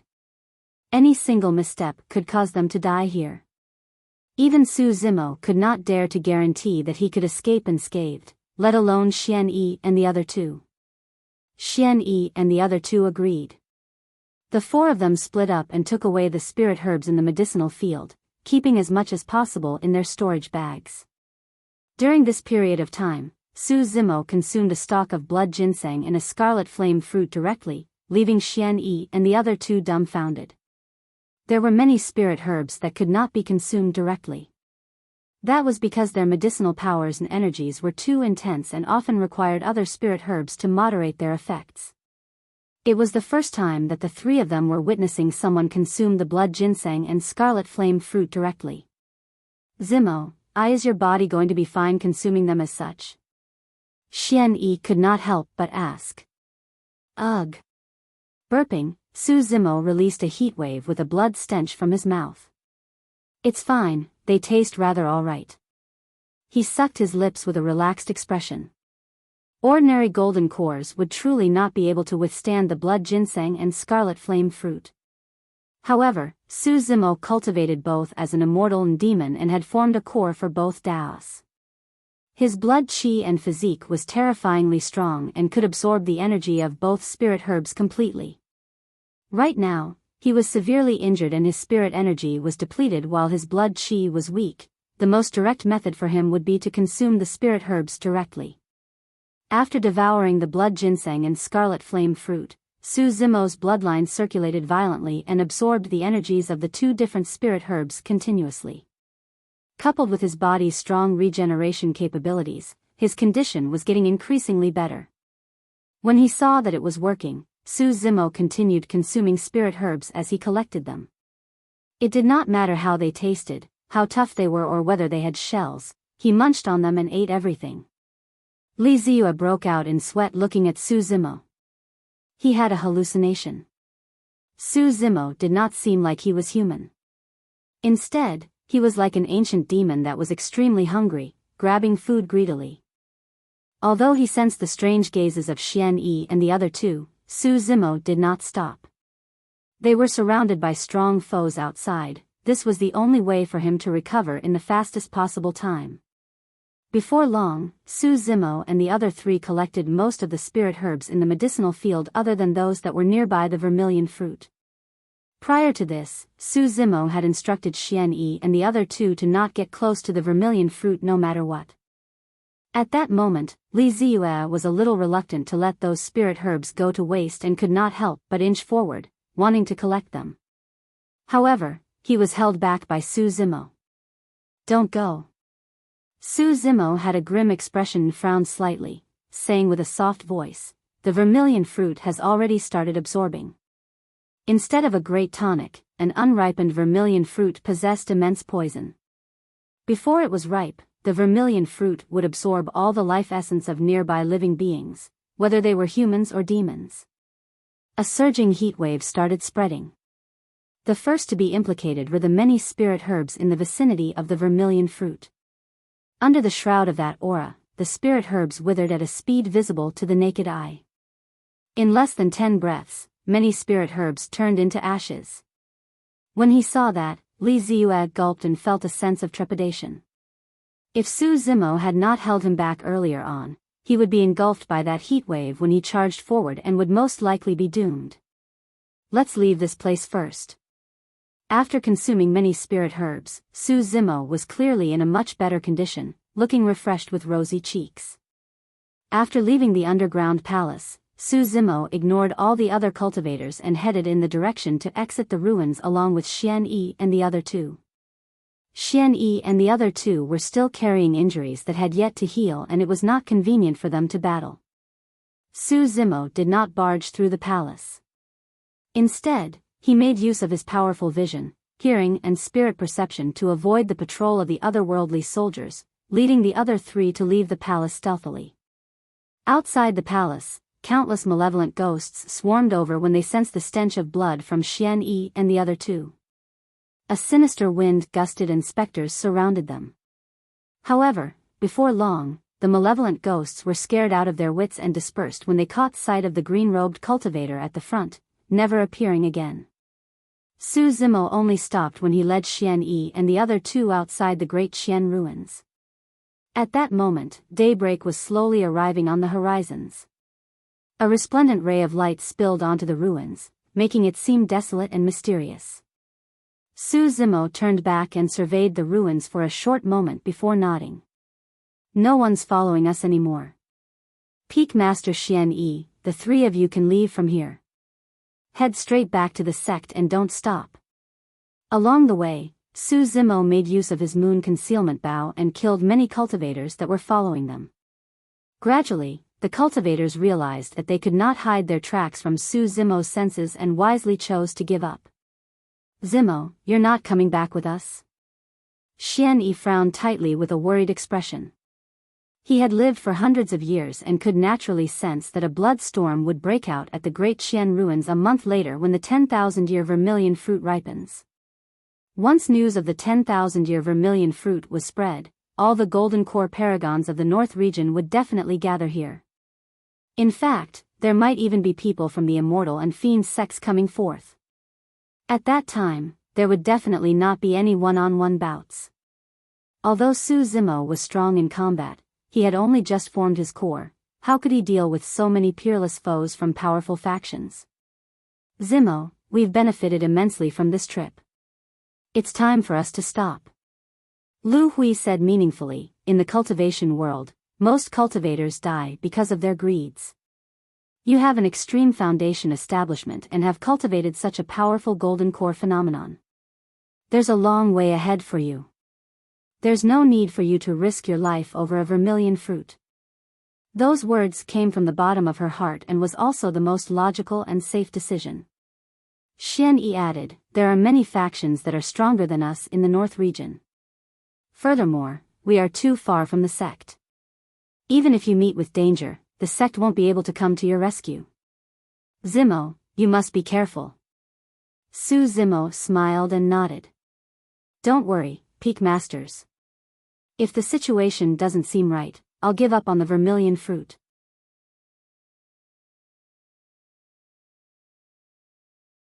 Chapter 536, Domineering Vermilion Fruit.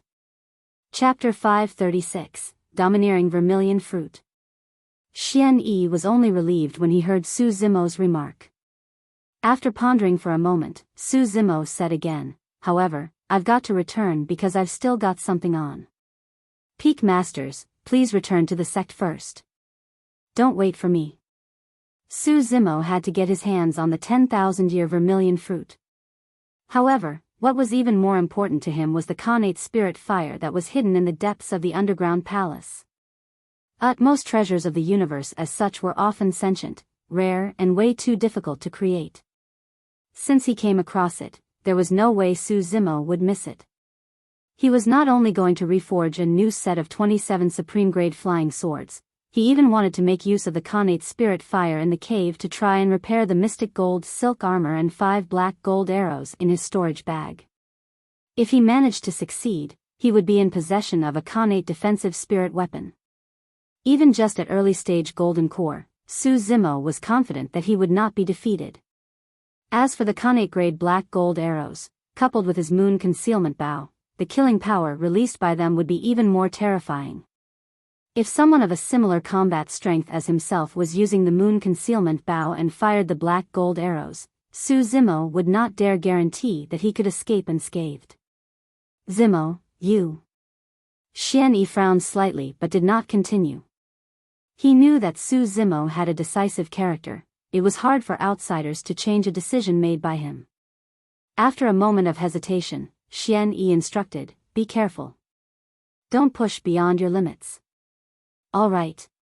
Su Zimo nodded. Xian Yi and the other two had many spirit herbs tucked in their storage bags and they were injured. Fearful that circumstances might change the longer they delayed, they did not dare to linger on. Summoning a spirit vessel, the three of them leaped on it and waved farewell to Su Zimo before turning into a streak of light that gradually vanished by the horizons. Taking a deep breath of air, Su Zimo turned and headed towards the palace. He was not worried that someone else might have gotten their hands on or destroyed the vermilion fruit during this period of time. Now that the vermilion fruit was about to ripen, this was the most dangerous period of time. Any living being that approached the vermilion fruit would have their life essences drained. Along the way, Su Zimo noticed that there were many cultivators speeding away from the ruins. To be precise, they seemed like they were scared out of their wits and were scurrying off. "This is bad. It's bad."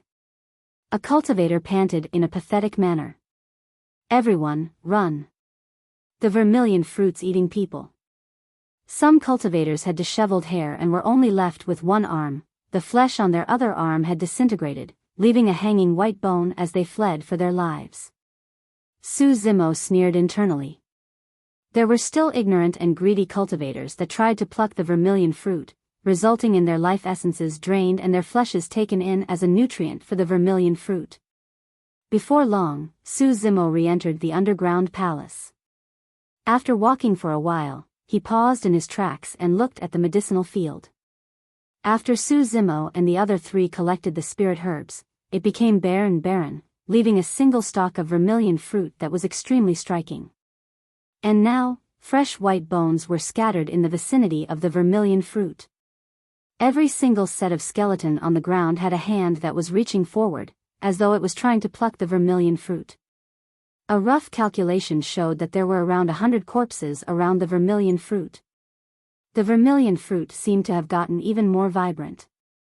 Sparkling, translucent and bright red, it emitted an intoxicating fragrance that attracted nearby living beings. All living beings possessed spirit. Humans had the innate capability to kill other living beings, demon beasts had the innate capability of hunting, and certain spirit herbs had the innate capability to lure and kill other living beings too. The life essence draining radius of the vermilion fruit was expanding rapidly. Initially, it was only around the vicinity of the medicinal field. But now, it was extending outwards wildly. The vermilion fruit swayed and a scarlet mist spread, shrouding in all directions. 10, 20, 100 feet. There were only a few people left in the underground palace. The few cultivators had wary expressions and were hidden far away, shifting their gazes between the 10,000-year vermilion fruit and Su Zimo, only retreating after ensuring that no one could pluck the vermilion fruit in advance. Before long, Su Zimo was the only one left in the underground palace. Of course, that was only for the time being. He was certain that the Great Xian ruins would definitely not be peaceful in the coming month. The closer it was to the ripening of the vermilion fruit, the more cultivators would be gathered in the underground palace and the atmosphere would turn even tenser and chaotic. The draining radius of the vermilion fruit expanded continuously and its mist surged, sealing any exit paths. If Su Zimo wanted to re-enter the underground cave, he would have to pass through the mist. Although he was confident in the strength of his body and regeneration capabilities, he did not dare to take the risk to fight against this universal spirit fruit. Looking at the advancing mist, Su Zimo pondered for a moment and suddenly extended his left fingertip. Slowly, he touched the edge of the mist carefully. Pust. The moment his fingertip made contact with the mist, Su Zimo's expression changed starkly. The flesh on his finger was disappearing at a speed visible to the naked eye, devoured by the scarlet mist. What a domineering vermilion fruit! The veins of the fingers were connected to one's heart. A wrenching sharp pain almost caused Su Zimo to yell. Shuddering, he retracted his palm and looked at his left hand with a sense of trepidation.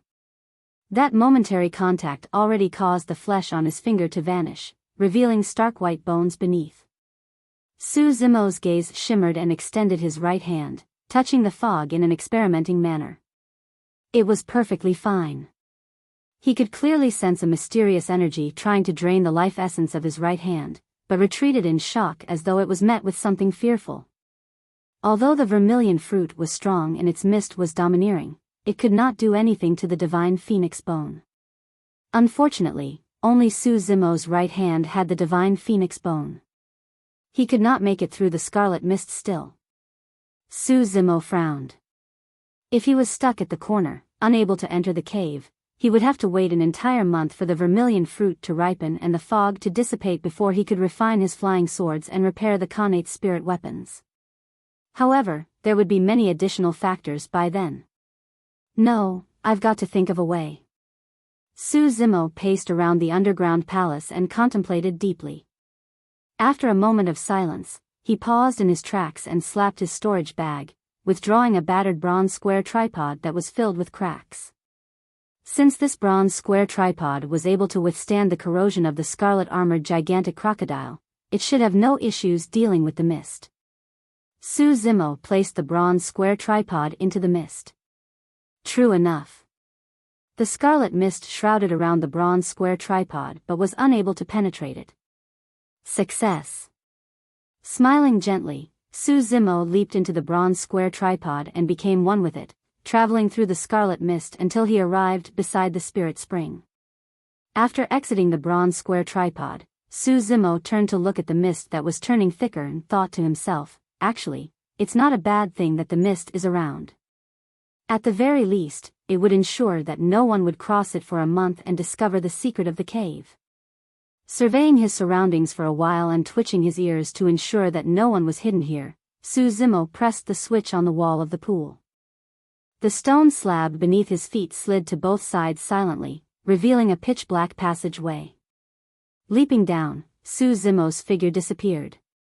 The underground palace went silent once more.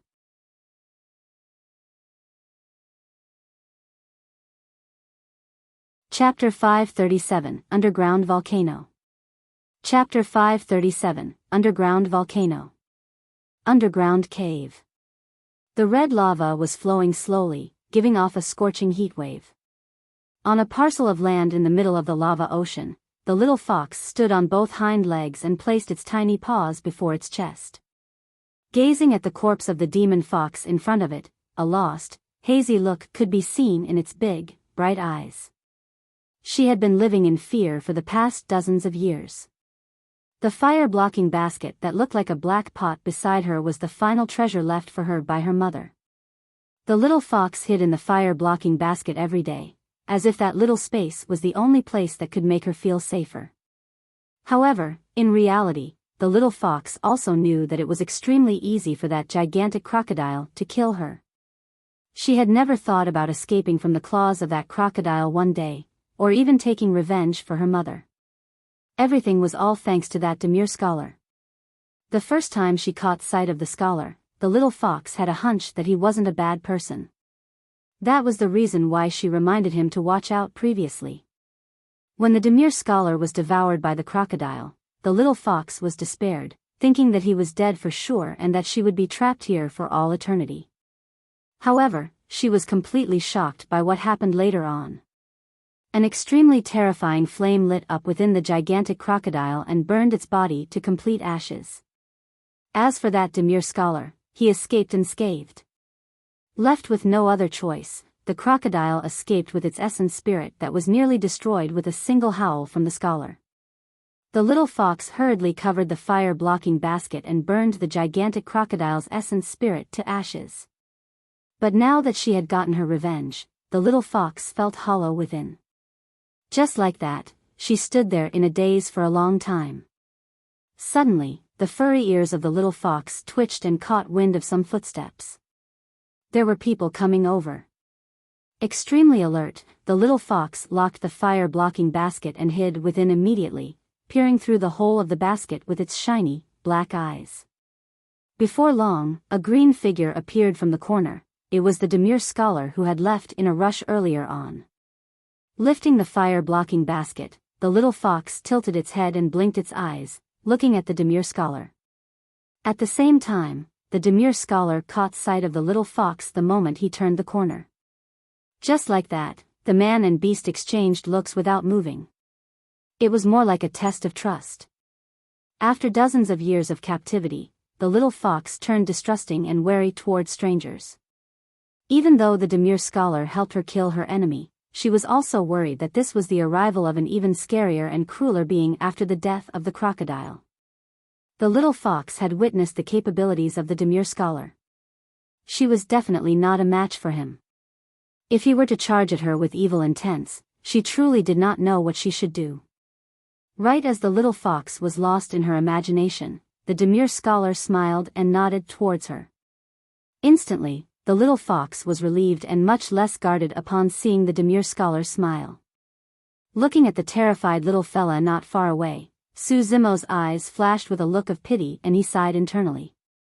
After being held in captivity here for dozens of years without freedom or daylight and having to live with its enemy every day, the little fella must have suffered a tremendous trauma after such an experience. To begin with, Su Zimo cultivated for both immortality and demon and had lived together with monkey, night spirit and other spirit beasts. He could vaguely sense the fear, uncertainty and worry in the little fox's mind. This was a little fella with a pitiful background. Su Zimo did not try to console or approach her. At that moment, any abnormal action from him could cause the little fox worry and hostility. Meandering around the border of the cave, Su Zimo headed deeper inside. Prior to this, he suffered a sneak attack from the scarlet-armored gigantic crocodile and returned to the underground palace for an intense battle thereafter. He did not have the chance to explore this cave at all. If he wanted to refine weapons here, he must not be disturbed. The vermilion fruit outside was still emitting the scarlet mist and nobody would discover this place. What remained was for him to explore the cave and ensure that there was nothing dangerous within. The cave was extremely deep with twists and turns leading to unknown places. As he advanced, Su Zimo sent forth his spirit perception and did not sense any danger. On the contrary, the little fox carried its fire-blocking basket that covered more than half of its body and tiptoed, following far behind Su Zimo like an iron pot that was moving on its own. Su Zimo had a playful thought and suddenly stopped in his tracks, turning back to look at the little fella with a burning gaze. The little fox was rattled and its eyes flashed with panic. Instinctively, it let go of its little paws. Clang! The fire-blocking basket fell to the ground without moving and the little fox hid within with a terrified expression. Su Zimo broke out into a chuckle and continued forward. Inside the fire-blocking basket, the little fox gripped its tiny paws in indignance and waved it towards Su Zimo's back view, harumphing softly. In the blink of an eye, when it saw that Su Zimo was going far away, the little fox lifted the fire-blocking basket hurriedly and chased after him in tiptoes. Su Zimo had been curious the entire time as to how the lava ocean was formed within the cave. He had been trying to look for the origin of the lava the entire time but noticed that the temperature in his surroundings was climbing to a point where he could not endure for much longer. Not far away, the lava flowed slowly, emitting a scorching heat wave. Suddenly, Su Zimo's eyes lit up as he exclaimed softly. There was a thin layer of flames burning on the surface of the lava.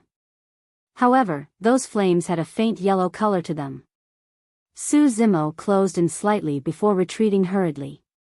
The temperature of that yellow flame was even higher than the Khanate spirit fire. How could this be?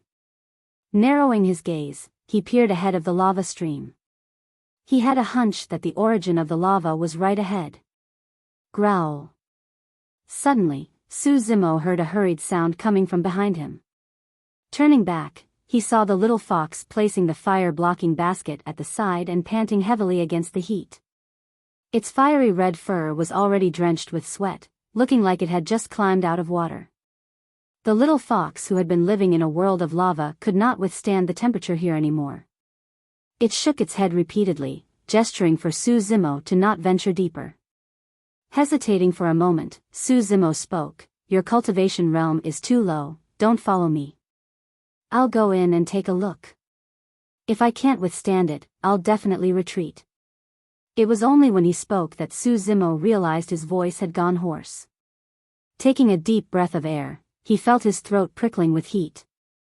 Wiping the sweat on his forehead, he crushed a few protection talismans before continuing forward. After taking another turn, he stopped in his tracks instinctively and shuddered. Before him was a massive volcano.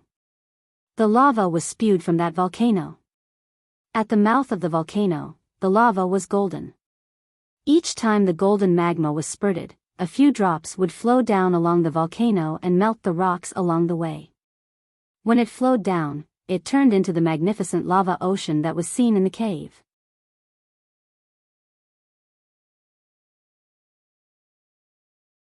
Chapter 538, Coffin in the Lava. Chapter 538, Coffin in the Lava. Su Zimo was already drenched in sweat by the time he arrived before the volcano. The temperature of this place had already surpassed the limits of ordinary cultivators. Even his body that had undergone both immortality and demonic cultivation was feeling a burning pain. Slapping his storage bag, Su Zimo withdrew a superior-grade spirit weapon. The moment he withdrew the superior-grade spirit weapon, the spirit patterns on it dimmed slightly. After 10 breaths, cracks appeared on the superior-grade spirit weapon. It was already showing signs of melting. That's amazing. Su Zimo's pupils constricted slightly and he was secretly shocked. If ordinary golden cores were cast here, they would burn to death without even touching the sparks of the flames. If the temperature in the air was already so high, it was even more terrifying in the lava gushing at the side. Su Zimo was certain that a connate spirit weapon would melt into molten liquid if it was thrown inside without even creating a bubble. The closer it was to the mouth of the volcano, the higher the temperature. Su Zimo truly could not stand it, and his inner core and golden core was churning slowly, causing his blood chi to rise and ancient demons to appear around him one after another. Feeling slightly better, he rose into the air and gazed at the mouth of the volcano not far away. A golden lava was floating in the mouth of the volcano, letting off a shuddering aura and a scorching heat. In fact, Su Zimo suspected that even a nascent soul would be melted by the golden lava, leaving no corpse and a destroyed essence spirit. This is way too scary. With a shocked expression, Su Zimo lamented internally, this golden lava is good stuff and it's even more terrifying than a connate spirit fire. If I can store away some of this stuff, it'll definitely be of great use in the future. Thereafter, Su Zimo smiled. His lips cracked, trickling with a trace of blood that evaporated instantly. That single thought was naturally just a casual one. The golden lava could even melt a connate spirit weapon. What could store it? Just as Su Zimo was about to turn and leave, a thought struck him. There was truly an item in his storage bag that he could make an attempt with. The bronze square tripod. Although it was only a battered weapon, it could withstand the corrosion of the scarlet-armored fiend demon's digestive fluids and was extremely tough. Could it be able to withstand the melting power of the golden lava? Su Zimo hesitated for a long time before deciding to give it a shot. He would first place a leg of the bronze square tripod into the golden lava and see if it would melt. Even if it was melted and lost a leg, that would not affect a bronze square tripod that was already abandoned to begin with. At that thought, Su Zimo withdrew the bronze square tripod and flew towards the mouth of the volcano. When he arrived at the vicinity of the mouth of the volcano, the heat of the flame became even more terrifying and Su Zimo felt his head spin as though he could faint at any moment. The longer he stayed at this place, the more danger he would be in. Gazing at the moving golden lava beneath him, Su Zimo did not dare to hesitate as he directed the bronze square tripod slowly into the mouth of the volcano. A leg of the bronze square tripod was about to make contact with the golden lava. Suddenly, the surface of the lava bubbled, as though something was trying to come forth from beneath it. Shocked, Su Zimo hurriedly controlled the bronze square tripod to rise into the air. Even so, some golden lava splashed onto the walls of the tripod before sliding down. Su Zimo focused his gaze. It was perfectly fine. There was no mark on the spot where the bronze square tripod was splashed by the golden lava. Success. Su Zimo was elated. The bubbling golden lava calmed down once more, as though that was only an ordinary reaction. Su Zimo controlled the descent of the bronze square tripod, only turning to leave after it was filled with the golden lava. While the golden lava was terrifying and berserk, as if it could incinerate and destroy everything, it was calm when stored inside the bronze square tripod, as though it was isolated from the world. Su Zimo did not sense any heat when he carried the bronze square tripod. The body of the tripod was cold as always, the heat of the golden lava was trapped within completely. Leaving the mouth of the volcano, Su Zimo placed the bronze square tripod carefully into a separate storage bag and hung it on the side of his waist. Not long after he left, the golden lava in the mouth of the volcano began rumbling and spewing once more. There was something that floated on the surface of the lava. Faintly visible, it seemed like it was a coffin. The coffin was transparent and was made of some unknown material such that there were no signs of burns even as it was immersed in the golden lava. Floating on the surface of the lava, it could be vaguely seen that a woman laid within the coffin. Her palms were closed together and rested before her chest, revealing two smooth, jade-like arms that resembled the texture of an elephant's tusks. The woman had an exquisite figure and exuded a lazy, charming aura as she laid there, seemingly asleep. As the coffin swirled slowly along with the lava, a peerless face appeared and was frighteningly seductive. The peerless woman's eyes were initially closed. All of a sudden, her long lashes twitched slightly and her beautiful eyes showed signs of opening. A shuddering aura began to emanate. The peerless woman could awaken at any moment. There was a slight pause. Going silent again, the peerless woman seemed like she returned to sleep once more. The transparent coffin sank gradually, entering the golden lava and disappearing within. Silence returned to the mouth of the volcano, as though nothing had happened. Su Zimo knew nothing about the changes in the deepest part of the cave within the mouth of the volcano. Initially, he did not feel comfortable with the temperature inside the cave. But now that he was returning from the volcano along his original path, he felt cool and could not help but lament internally, the mouth of that volcano is truly purgatory hell. This place is paradise compared to that. The little fox waited at its original position and heaved a slight breath of relief upon seeing Su Zimo return safely. After all, he was her benefactor. Even though she was guarded against him, the little fox did not wish for him to meet with misfortunes. Furthermore, she had witnessed the scene of Su Zimo in his demon form. In her heart, he was also someone of the demon race. Su Zimo only paused in his tracks upon returning to the vicinity of the cave's entrance. Assuming a lotus position, he began to heal up and recuperate his stamina. He did not have the chance to rest at all the entire night. From the fight against the otherworldly soldiers up till daybreak, he had not rested for the entire night and even nearly lost his life in between fighting against a fiend demon. Be it in physically or mentally, Su Zimo was at his limits. Prior to this, he consumed many spirit herbs directly in the underground palace. Not much of the tremendous amount of energy contained within those spirit herbs were absorbed by Su Zimo and they were accumulated within his body. Now that he was healing his injuries, all of those energies surged forth and entered every single fiber of his. Su Zimo's injuries and stamina were rapidly recovering. In the blink of an eye, an entire day had passed. With a bright gaze and rosy cheeks, Su Zimo rose with vigor and roared into the skies. Ah! The roar was loud, clear and robust and no injuries or signs of fatigue could be seen on his body anymore. Feeling the condition of his body, Su Zimo could not help but break out into a faint smile.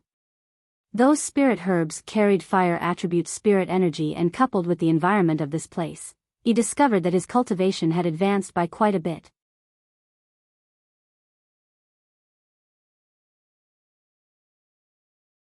Chapter 539, Success. Chapter 539, Success. Of course, Su Zimo was still quite a distance away from mid-stage golden core, although his cultivation had advanced. He had just only formed his core. Disregarding the journey taken to reach the Great Xian ruins from Pingyang Town, only 2 days had passed. If he hadn't experienced the intense battles in the Great Xian ruins and was merely cultivating in seclusion, he would need years to reach his current point of cultivation. The best way to grow was to grind between the borders of life and death, battling through blood. Furthermore, he was in such a favorable environment and had the help of spirit herbs that were more than 10,000 years old. This was also the reason why many cultivators would choose to explore outside after they reached a bottleneck in their cultivations. While explorations were filled with danger, there were also accompanying opportunities. Calming himself, Su Zimo was ready to attempt to fix his Connate spirit weapons. Not far away, the little fox sat on the fire-blocking basket quietly, gazing over with black, bright gem-like eyes. It had been watching Su Zimo for the entire day. Although it did not get close, Su Zimo could sense that the little fox was much less guarded towards him. If it was previously, given the distrusting nature of that little fella, it would definitely be lifting its fire-blocking basket with bot paws, ready to hide inside at any moment rather than be as relaxed as it was now. Smiling, Su Zimo said, "Little fella, I'm preparing to refine spirit weapons. You must not disturb me during this period of time." When she heard Su Zimo refer to her as little fella, a look of indignance flashed through the little fox's eyes. However, immediately after, the little fox was touched internally upon thinking deeper. That statement revealed a form of trust. The demure scholar was extremely terrifying in combat and could easily restrain her in captivity. That way, she would not be able to interrupt his weapon refinement process at all. But now, the other party chose to give her his trust instead. Could that person have ulterior motives? The little fox blinked and was still a little worried. After being locked here for dozens of years by the scarlet-armored gigantic crocodile, the little fox was fragile mentally and was easily suspicious. Other than her deceased mother, she was constantly guarded against others. She was truly way too terrified. Just as she was imagining things, the demure scholar on the other end had already withdrawn a black gold arrow from his storage bag and began with refinement. Before entering the elementary ancient battlefield, Su Zimo obtained a Connate spirit weapon forging technique from the Great Zhou Palace as a reward for the sect competition. Within it was a method that allowed one to repair a damaged Connate spirit weapon. The so-called damage did not refer to the spirit weapon itself, but the breaking of the sixth spirit pattern. There were no impurities within a damaged Connate spirit weapon. In other words, by using a Connate spirit fire to forge a Connate spirit weapon, one could ignore the first 4 steps of weapon refinement completely and head straight to spirit gathering once the spirit weapon was heated to a scarlet-red state. After gathering 5 spirit patterns, the Connate spirit fire will then be used to rejoin the broken 6th spirit pattern. A single failure in the process would result in the Connate spirit weapon being destroyed. Throughout history, even the top weapon refinement masters could not guarantee that they could gather 6 spirit patterns in a single attempt. In other words, this weapon forging technique was an impossible task in the eyes of other weapon refinement masters. However, in the hands of Su Zimo, there was a chance of repairing the Connate spirit weapon. With the use of his spirit perception, he could ensure a 100% success rate of spirit gathering. Back in the Elixir Pool sect ruins in the elementary ancient battlefield, Su Zimo discovered 5 damaged black gold arrows. There was only one of the mystic gold silk armor and it was an extremely precious defensive Connate spirit weapon. Su Zimo planned on testing things out with the black gold arrows first. He controlled a black gold arrow and placed it above the Connate spirit fire, receiving the continuous heat. As time passed by, the arrow was heated to a red state and shone transparently from inside out like a fiery ruby. Su Zimo began spirit gathering. 1 spirit pattern. 2 spirit patterns. 3 spirit patterns. 3 spirit patterns were formed in a single attempt without any pauses. Given his talent in weapon refinement, there was a high chance that he could condense the first 3 spirit patterns even without his spirit perception. Su Zimo did not rest at all and started condensing the 4th spirit pattern. His spirit perception sounded. Give up. Another attempt. Not good, give up. Just like that, the 4th spirit pattern was only condensed after the 17th attempt of back and forth. Taking a breath of relief, Su Zimo began condensing the 5th spirit pattern. His luck and condition were both decent and his 5th spirit pattern was condensed on the 3rd attempt. That black gold arrow was a Khanate spirit weapon to begin with and contained no impurities even though it was damaged. That was the reason why Su Zimo was able to condense the 5th spirit weapon with such ease. If he had to choose his own materials, smelt, forge and temper personally, he would definitely not have been able to refine such a flawless arrow. Therefore, the reason why he was able to create the perfect grade blood quencher the other time was due to the confluence of multiple factors and a little bit of luck. Right now, the black gold arrow was already a perfect spirit weapon. However, Su Zimo was not pleased yet. The final step was the most critical. While perfect spirit weapons were rare and possessed extraordinary strength, there was a massive difference between them and Khanate spirit weapons. It was a leap in quality. Khanate spirit fires were innately sentient. Su Zimo attempted to condense a spirit pattern on the foundation of the broken 6th spirit pattern on the black gold arrow, repairing it slowly. The process was arduous and repetitive. In fact, he did not even know if he could succeed. However, Su Zimo had never thought about giving up and he continued trying relentlessly with a resolute gaze. An entire day passed. Far away, the little fox was tired of watching and dozed off with heavy eyelids, sleeping a few times.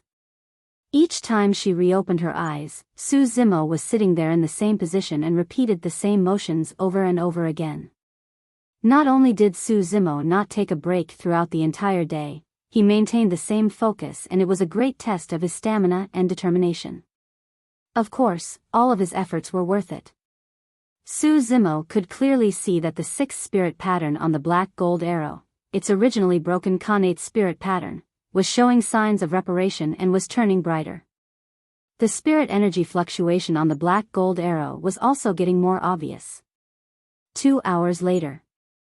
The drowsy little fox was awakened suddenly by a brilliant glow and instinctively opened its eyes to look over. In front of Su Zimo, the initially dim black gold arrow was shining with 6 resplendent glows at the moment, emitting a terrifyingly sharp intent that could pierce anything. The little fox knew that Su Zimo succeeded. For some unknown reason, she felt elated as well and smiled, making her eyes seem like crescent moons. Su Zimo put away the black gold arrow and was delighted when he looked at the spirit patterns. Success! With the black gold arrow, coupled with the moon concealment bow, his killing power would rise to another level. If he could repair the black gold arrow, he could naturally repair the mystic gold silk armor. This meant that apart from the coiling dragon seal, Su Zimo was now in possession of other Khanate spirit weapons, the mystic gold silk armor and black gold arrows. At the same time, he also had the quasi-Khanate moon concealment bow. Even legacy disciples of Tianhuang mainland super sects, ancient aristocratic families or top factions might not be as wealthy as him.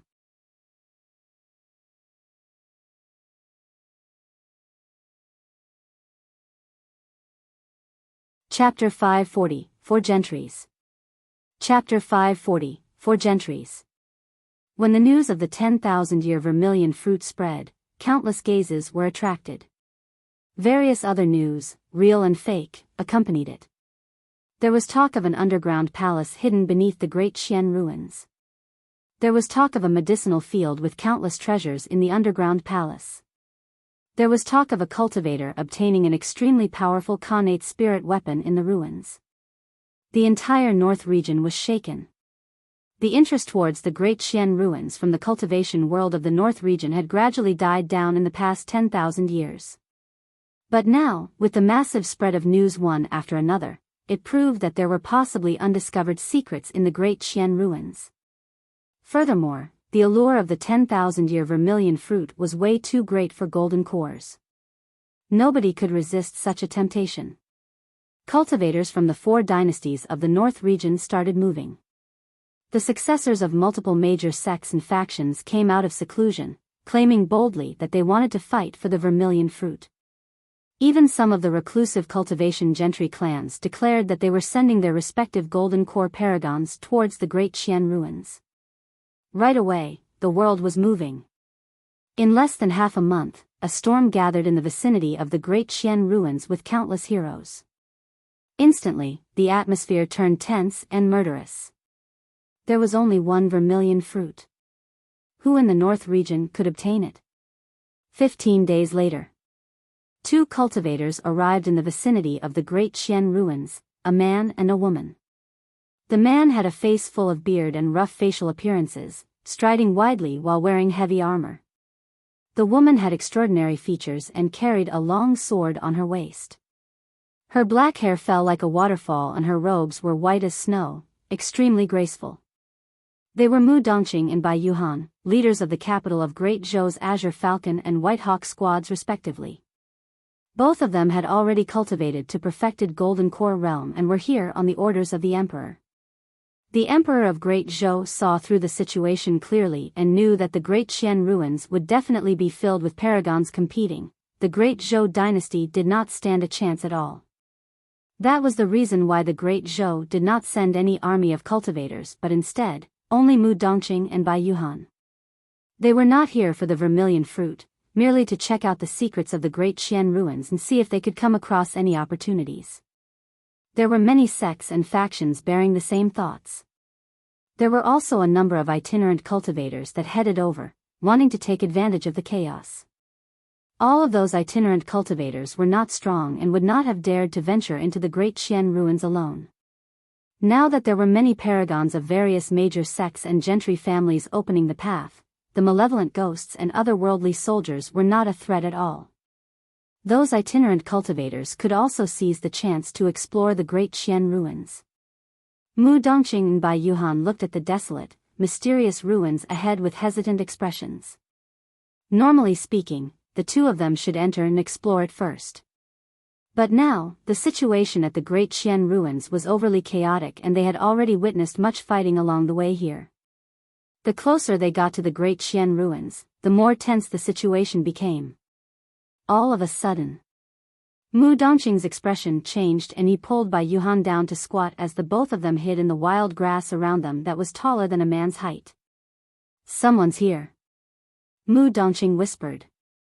Not long after he spoke, a series of figures appeared in the distant horizon. A single glance showed that there were more than 1,000 of them and they were all floating on thin air. All of them were golden cores. Each of the golden cores wore heavy armor and bore cold expressions. They were in an orderly formation and were clearly disciplined. Bai Yuhan frowned slightly and whispered, "That seems to be the army of the Great Yu dynasty."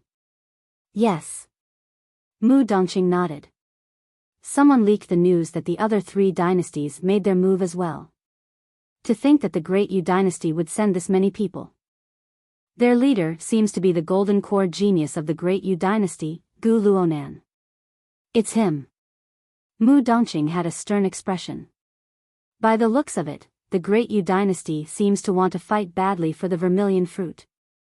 Arriving before the Great Qian ruins, Gu Luonan paused for a moment and waved his arm, leading the golden cores behind him to charge into the ruins. Thud. Thud. Thud. All of a sudden, a shuddering sound could be heard from the distant horizons, rumbling like thunder as though a massive army was arriving. Before long, dozens of ancient war chariots appeared, pulled by divine steeds prancing in the air. The chariots charged over with an endless killing intent. War flags flew everywhere, fluttering loudly. There were around 3 people on each chariot, all wearing battle armor and emitting a steely aura with sharp gazes. The arrival of the dozens of ancient chariots was majestic and instantly attracted countless gazes. The cultivators nearby the ruins could vaguely feel their hearts thumping. 2 gigantic words were written on the war flags, Taba. "They're from the Taba clan." Mu Dongqing's heart skipped a beat. Apart from the 4 dynasties, there were 4 gentry clans in the North region, the Murong, Yuan, Dugu, and Taba clans. These 4 gentry clans existed at the establishment of the Great Qian Empire and had a long lineage. When the capital was destroyed overnight 10,000 years ago, leading to the split of the Great Qian Empire, the 4 gentry clans left the control of the Great Qian Empire one after another as well. The 4 gentry clans were cultivation clans with immense strength and deep foundations that even surpassed Great Zhou and the other 3 dynasties. To think that even golden cores of the Taba would be here. I heard that Paragons of the 4 gentry clans have arrived, wanting to claim the Vermilion fruit and reign over the north region. Their leader seems to be the peerless genius of the Taba clan, Taba Feng. With a nasty temper and a cruel character, he loves to fight. There were other cultivators hiding nearby Mu Dongqing and Bai Yuhan, discussing in hushed whispers. Among the dozens of chariots, only one of them led by the front. Pulled by 5 extremely long divine steeds, the sounds of their neighs were shuddering. A single person stood on the chariot with a mighty figure and a haughty aura, letting off a feeling of savageness. When Gu Luonan of the Great Yu dynasty caught sight of that person, his expression changed and he took a breath of air before revealing a faint smile, cupping his fists. "It's you, brother Taba. I've long heard of your great name." This was a common pleasantry between cultivators, but it attracted stifled laughter from the Taba clansmen. Taba Feng swept his gaze over and hollered, "Where did this ant come from? How dare you call me on equal terms?" His words showed no respect for Gu Luonan at all. Gu Luonan was also a top-tier expert of the Golden Core realm and had never endured such ridicule before. Instantly, his expression darkened. Upon seeing that, Taba Feng sneered, Good. How dare you give me such an attitude? Don't leave then. All of you shall stay here. Kill." Slapping his storage bag, Taba Feng retrieved an extremely domineering halberd. Waving his arm with a holler, he whipped the ropes and his chariot charged over. The Taba clansmen behind him followed his orders and dozens of chariots moved at the same time. The war drums echoed deafeningly. The aura was so immense that it seemed like it could crush everything. "Prepare for battle." Gu Luonan's expression changed. He had not expected that a single statement from him would cause a huge battle to break out. Boom! The dozens of chariots charged into the Great Yu army murderously, tearing apart the Golden Core army that had more than 1,000 people. That single charge caused nearly 100 Golden Cores to be trampled into meat sludge by the chariots. At the front, Taba Feng was even more terrifying, standing at the front of the chariot waving his halberd with frightening strength. None of the Golden Cores could survive a single round against him. Everywhere the chariots passed, a trail of blood would appear. One after another, figures fell from the skies helplessly.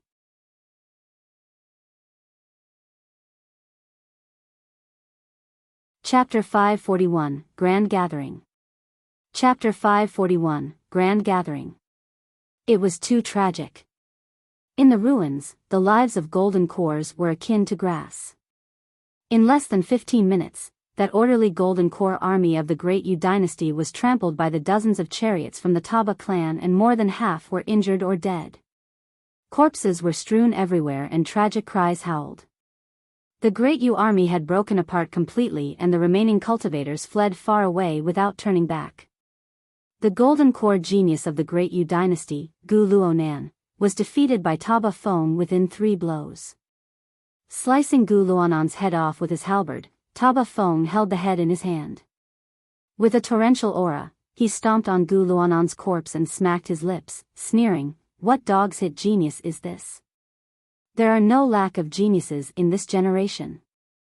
Mu Dongqing and Bai Yuhan were horrified when they witnessed the scene and shivered uncontrollably. The two of them witnessed Gu Luonan releasing his Golden Core phenomenon to try and flee. However, it was destroyed with a single slash of Taba Feng's halberd and his head was severed. Without even using his Golden Core phenomenon, Taba Feng killed Gu Luonan while destroying the Great Yu army. He tossed the bloodied head of Gu Luonan casually on the ground and scoffed coldly. "You're not even fit to ride on my chariot with your strength. Narrowing his gaze, Mu Dongqing could vaguely see dozens of heads scattered on Taba Feng's chariots. Most of them were dried and only a few were stained with fresh blood. I heard that Taba Feng loves to murder geniuses. Each time he murders a genius, he would sever the latter's head and place it on his chariot. I've heard that he claimed brazenly he was going to slaughter all paragons of Tianhuang mainland and fill his chariot. A hushed whisper sounded from the grass nearby. Mu Dongqing and Bai Yuhan exchanged glances. Both of them could see the shock in the other's eyes. There were dozens of chariots from the Taba clan arriving for this expedition. At the most, they had less than 100 people. However, they were able to destroy an army with more than 1,000 golden cores. The strength of the Taba clan was clear. Thud. Thud. Thud. Not far away, another group of ancient chariots charged over with war flags raised, etched with the word Yuan. Another of the Gentry clans, the Yuan clan, had arrived. Humph. The leader of the Yuan clan was scrawnier like a bamboo pole and sneered, Taba, those are merely ants with mediocre strength. What's there to flaunt about? Yuan Wujia. Taba Feng turned the chariot and whipped his rope with a raring battle intent in his eyes, hollering, you've come at the right time. Killing those ants wasn't enjoyable at all. I've still kept a spot on my chariot for your head. Without a second word, Taba Feng led his chariot and charged towards Yuan Wujia. Do you think I'll be afraid of you? Yuan Wujia was clearly unafraid and retrieved a golden three-pronged spear from his storage bag. It looked extremely heavy and unbefitting with his scrawny size. Kill. The two of them soared into the air at the same time and bellowed. The halberd and golden three-pronged spear collided fiercely, releasing a shuddering shockwave in midair. A burst of light shot forth, blazing like the sun with a blinding radiance. There were more cultivators gathering in the vicinity and alarmed yells could be heard from the crowd. Mu Dongqing was a body-tempered cultivator with immense strength. He wielded a gigantic hammer and was unstoppable. However, compared to the two paragons before him, Mu Dongqing felt that he was way too weak. This is a true paragon. Mu Dongqing could not help but shake his head and lament, either of them could kill me in less than 3 moves. Deafening sounds could be heard as the paragons of the two Gentry clans, Taba Feng and Yuan Wujia, fought in midair and it was hard to determine the victor. The voids would quake with every single clash. As the attacks continued, Taba Feng got increasingly serious and the ferocity in his eyes shimmered. Circulating his golden core furiously, a terrifying aura spread out from around him. It was a golden core phenomenon. Yuan Wujia's pupils constricted rapidly and he withdrew right away, hollering, Taba Feng, you're insane. How dare you try and use a golden core phenomenon? Golden core phenomenons were the strongest means available to golden cores and they wouldn't be able to reuse it within a short period of time upon release. In other words, if someone activated their golden core phenomenon during an intense battle, it meant that they were determined to go for the kill. While Yuan Wujia was displeased with Taba Feng, he retained his sanity. The vermilion fruit had not ripened yet. If the both of them were to reveal all their trump cards and release their golden core phenomenons here, it would only result in an internecine outcome and allow outsiders to gain the advantage. Taba Feng's golden core phenomenon had not formed fully and in reality, he was hesitant internally as well. But when he sensed the gazes from the surroundings, Taba Feng was pumped and declared coldly, fuck that. I'll kill you today. The both of you, cut it out. Suddenly, a cold and charming voice sounded. Bang. Boom. Boom. A series of ancient chariots arrived with a formidable aura, causing the clouds to disperse and the firmaments to quake. These ancient chariots were only available for the Gentry aristocratic families. It was the arrival of yet another major cultivation clan. The war flag on the chariots displayed a striking word, Murong. A woman stood on the chariot at the front, wearing blue palace robes with a tall, slim and voluptuous figure. Although she did not have makeup on, she possessed flawless fairy-like features with an arrogance that was unique to the Gentry clans. The person who spoke earlier on was this woman.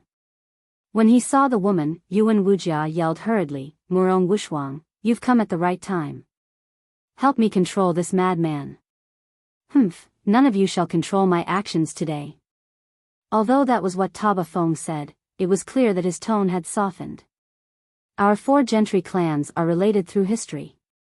We can spar, but there's no need to get into a life-and-death bout."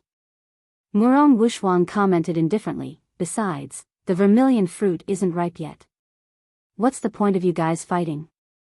To let outsiders laugh at us?" Sweeping his gaze towards the cultivators watching from the surroundings, Taba Feng hollered with a cold killing intent in his eyes, "Who would dare to laugh at me? All of you, scram further." The many cultivators were shocked and retreated hurriedly. Mu Dongqing and Bai Yuhan seized the chaotic moment to escape outside as well. The ruins were way too scary. This battle was merely a scene that was replicating similar battles in other parts of the Great Xian ruins. Before they even caught sight of the vermilion fruit, people were fighting till rivers of blood were formed. Once the vermilion fruit truly appeared, what sort of a blood storm would that be? The group retreated, leaving a single person walking forward silently in a striking manner. Instantly, everyone's gazes focused on that person. That person wore black robes and had black hair. Expressionless and stiff, there were no emotions in his eyes as he walked towards the depths of the Great Xian ruins holding a long sword in his pale left hand. Who is that? How dare he ignore the threat of Taba Feng? I think his brains must be dead. It's easy to tell that he's an idiot with a paralyzed face. He truly doesn't know what's good for him. How dare he challenge the 3 gentry clans alone? Many cultivators nearby discussed in hushed voices with mocking expressions. The person did not move quickly. To be precise, compared to the speed of cultivators, he was extremely slow. The black-robed sword cultivator walked slowly towards the depths of the ruins like a mortal, ignoring the many chariots of the 3 gentry clans in the air and the strong cultivators. One step after another.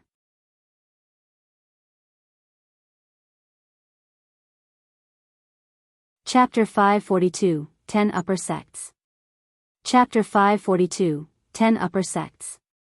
The cultivators of the 3 gentry clans seemed to have frozen in midair and complete silence ensued as none of them moved. After the arrival of the black-robed swordsman, even the unbearable Taba Feng with his torrential ferocity earlier on quietened down. A hint of wariness could be seen from the depths of his eyes. The scene that everyone expected did not happen.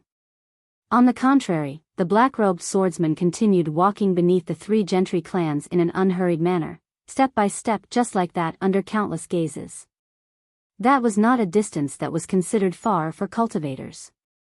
Be it with movement techniques or riding on their swords, it would merely take slightly more than 100 breaths. However, that black-robed swordsman walked for a whole 15 minutes. The stranger thing was that nobody stopped him or even spoke throughout the entire time. It was as though everyone's throats were choked. Murong Wushuang frowned slightly and there was an odd look in the way she watched the black-robed swordsman. It seemed like pity, admiration and even worry. It was conflicted and complicated.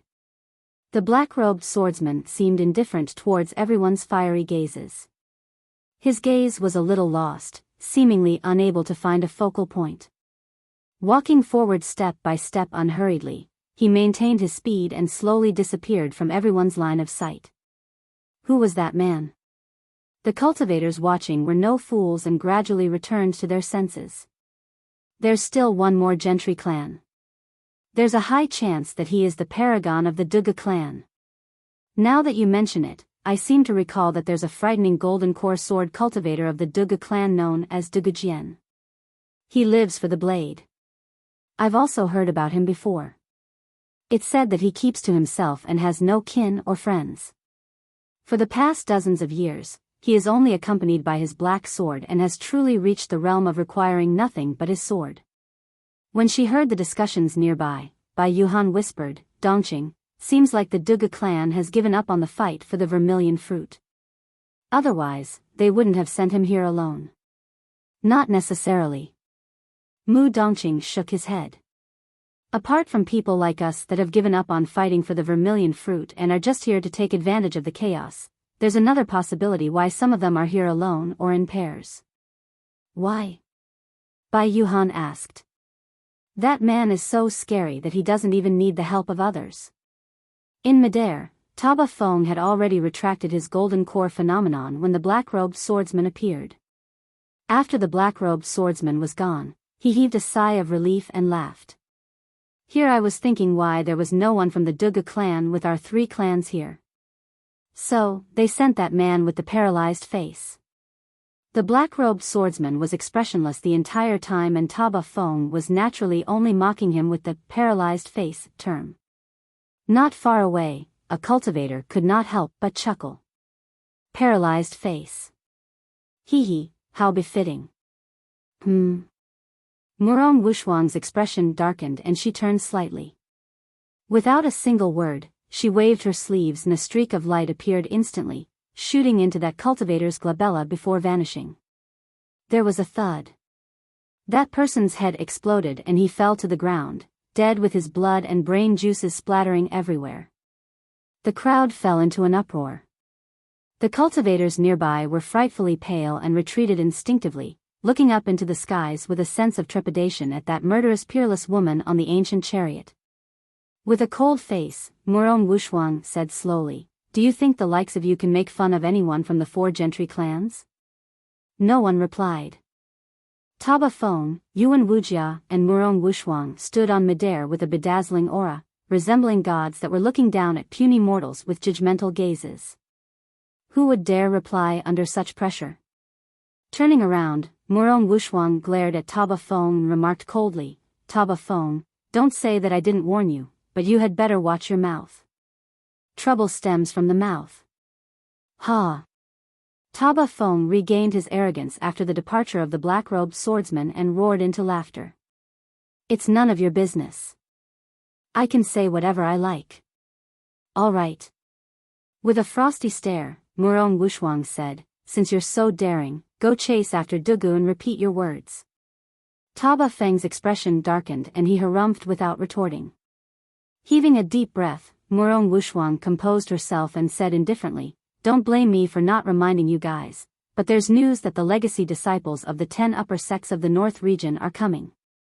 When they heard that, Taba Feng and Yuan Wujia knitted their brows. It's not going to be so simple to pluck the Vermilion fruit and claim dominance over the Golden Core realm in the North region. Even successors of the ancient aristocratic families of the North region might appear.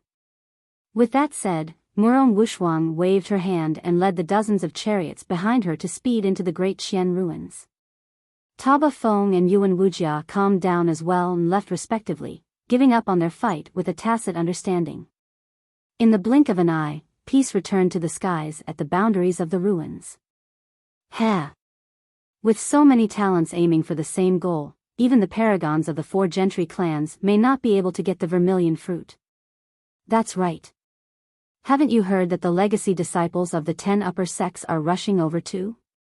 There's definitely going to be a great war between the Paragons at that time. Seems like that Vermilion fruit is not only a universal treasure, there's an even deeper meaning to it.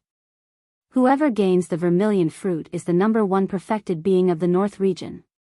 The intermediate ancient battlefield will open up in another 20 years. A victor must be decided with this gathering of the Paragons of major factions and sects of the North region. Mu Dongqing and Bai Yuhan exchanged grim glances as they heard the discussions. The situation at the Great Qian ruins was even more chaotic and frightening than they had imagined. What are the 10 upper sects? Bai Yuhan asked. Mu Dongqing reminisced and replied, "I heard the nascent souls in the palace mention about it unintentionally in the past. It said that there are 108 upper clans that are ranked beneath the immortal, Buddhist and Fiend sections.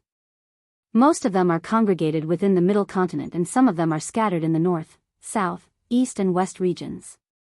There are 10 of them in the North region. What sort of sects can be regarded as upper sects? I'm not sure." Mu Dongqing shook his head. It said that the strength of an upper sect requires the support of a conjoint body mighty figure. Conjoint body mighty figure. The mention of those words caused Bai Yuhan's heart to skip a beat. There were 9 major realms of cultivation: Qi condensation, foundation establishment, golden core, nascent soul, void reversion, dharma characteristic, conjoint body, Mahayana, and the legendary tribulation transcendence. The reason why the Great Zhou dynasty could be established and withstand close to 10,000 years was because there was a dharma characteristic Tao Lord backing the capital. How terrifying would it be if upper sects had the backing of a conjoint body mighty figure? How many dharma characteristic Tao Lords would they have under them? What sort of strength would their paragons possess as well? One would truly only understand that there's always someone better than them upon leaving the Great Zhou dynasty and experience the true terror of the cultivation world. At the Middle Continent, the origin of cultivation, where the culture of cultivation was the most glorious with the most super sects and factions gathered, how majestic would things be over there?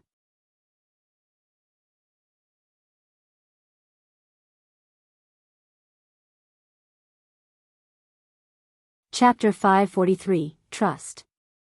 Chapter 543, Trust. All of a sudden, a shuddering aura surged from the edge of the horizon. The weather had changed. Ow! A long horn sound rang through the world. Many cultivators looked over and their expressions changed. At the edge of the skies, gigantic spirit vessel warships a few thousand feet long with mysterious patterns etched on them hovered and shone brightly.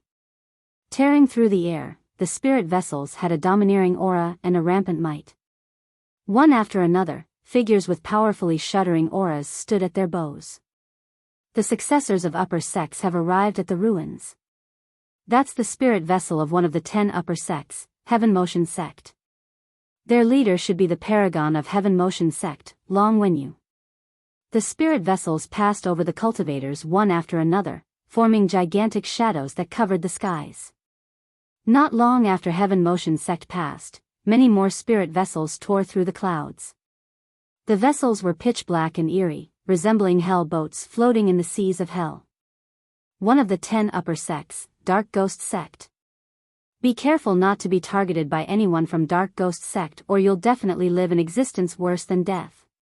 There are countless malevolent ghosts and otherworldly soldiers in the Great Qian ruins. That's a complete terrain advantage for Dark Ghost Sect.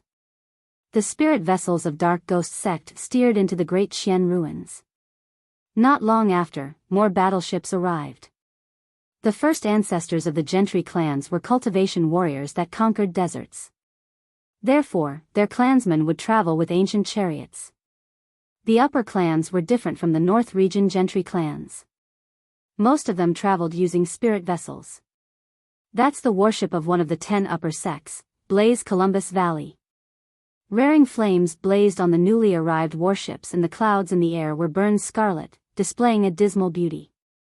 I heard that the paragon of Blaze Columbus Valley, Wang Yan, came here previously and was nearly killed. Who could be so strong? I'm not sure. It's probably the legacy disciple of another upper sect. I heard that the paragon of Stellar Luna Sect died. There's no way Stellar Luna Sect is going to let this go. There's already 3 of the 10 upper sects here now and I garner the other 7 should be arriving soon. Seems like the rumors are for real. Needless to think, a great battle would definitely break out in the Great Qian ruins once the Vermilion fruit was ripe 15 days later. At that time, paragons would be drenched in blood and no one knew who would survive the massive storm. This could be considered as a test.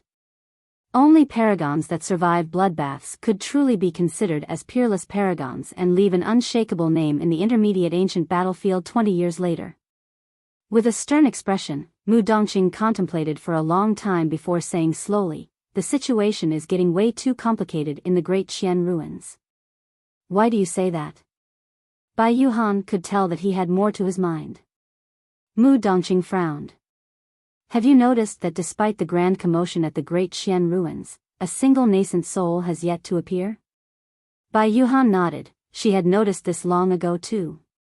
The Vermilion fruit doesn't have much effect for nascent souls and they're probably not attracted by it, Bai Yuhan deduced. While that is true, it's impossible that none of them appeared at all. That doesn't make sense. What do you have in mind? Mu Dongqing mulled deeply. I'm guessing that some of the nascent souls have already arrived. What do you mean by that? Bai Yuhan's eyes widened. Mu Dongqing replied, there are too many factions involved in this fight for the vermilion fruit. If nascent souls interfered, they would definitely destroy the balance.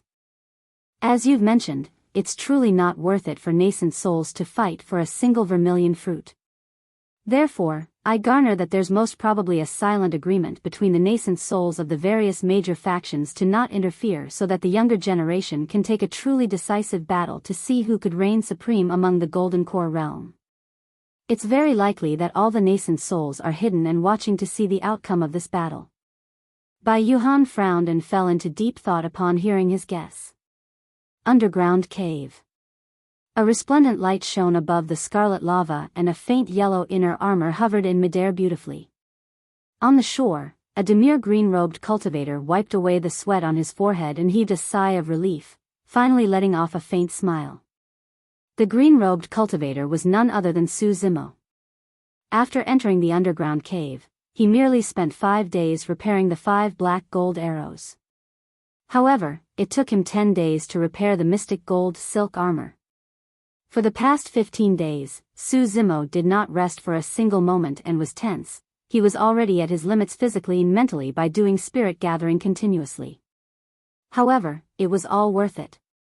The 5 black gold arrows and the mystic gold silk armor were all Khanate spirit weapons. Su Zimo's combat strength had just climbed yet another level. Su Zimo stretched and removed his green robes, preparing to don the mystic gold silk armor. However, his actions caused the furry, red ball beside his feet to wake up. The little fox yawned and pushed against Su Zimo's thigh with its head and groggy eyes, expressing its displeasure. Su Zimo smiled. Over the past 15 days, the little fox had let down its guard towards him entirely.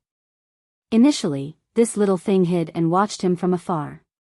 When it was tired, it slept and continued watching after it woke up. After a few days, when the little fox saw that Su Zimo ignored her, she advanced and closed in. When she realized that she was still not in danger after another day, she closed the distance again. A few days later, the little fox laid down beside Su Zimo's feet directly. She used his thighs as her pillow and felt extremely comfortable. She had never had a sleep as good as this for dozens of years. After waking up, the little fox rubbed her eyes and the first thing she saw was Su Zimo changing his clothes. Instantly, she blushed and grumbled internally, everything about this man is good except the fact that he loves to be nude. Su Zimo was indifferent and wore the mystic gold silk armor. It felt cooling on his skin and extremely comfortable. The mystic gold silk armor was thin as the wings of cicadas, but it was unyielding and could adjust to the figure of any cultivator. It was truly a rare utmost treasure. After successfully repairing the Khanate spirit weapon, Su Zimo was in great spirits and wore his green robes once more. Looking at the little fox beside him, he could not help but reach out and touch her furry body. Initially, the little fox wanted to dodge by instinct. However, she blinked and stayed where she was, allowing Su Zimo to rub her body gently. Little fox. Grinning, Su Zimo said with a playful look in his eyes, "Do you know that when you sleep, you snore really loudly?" Damned scholar. How can you say something like that aloud? The little fox froze up with an embarrassed expression and turned to Su Zimo's palm before biting down viciously. Yelp! The little fox exclaimed. Su Zimo's palm was fine but her teeth nearly cracked as she gasped coldly. When he saw that, Su Zimo could not help but burst out into laughter. Pursing her lips and blinking, the little fox's alluring eyes misted up and bean-sized teardrops rolled around, looking pitiful as if she had suffered great grievances. Su Zimo put away his smile hurriedly and fondled her forehead, saying with a fake sternness, "But to be honest, your snoring is unlike ordinary snoring." "Yes, it's nicer." The little fox bawled and broke out into tears.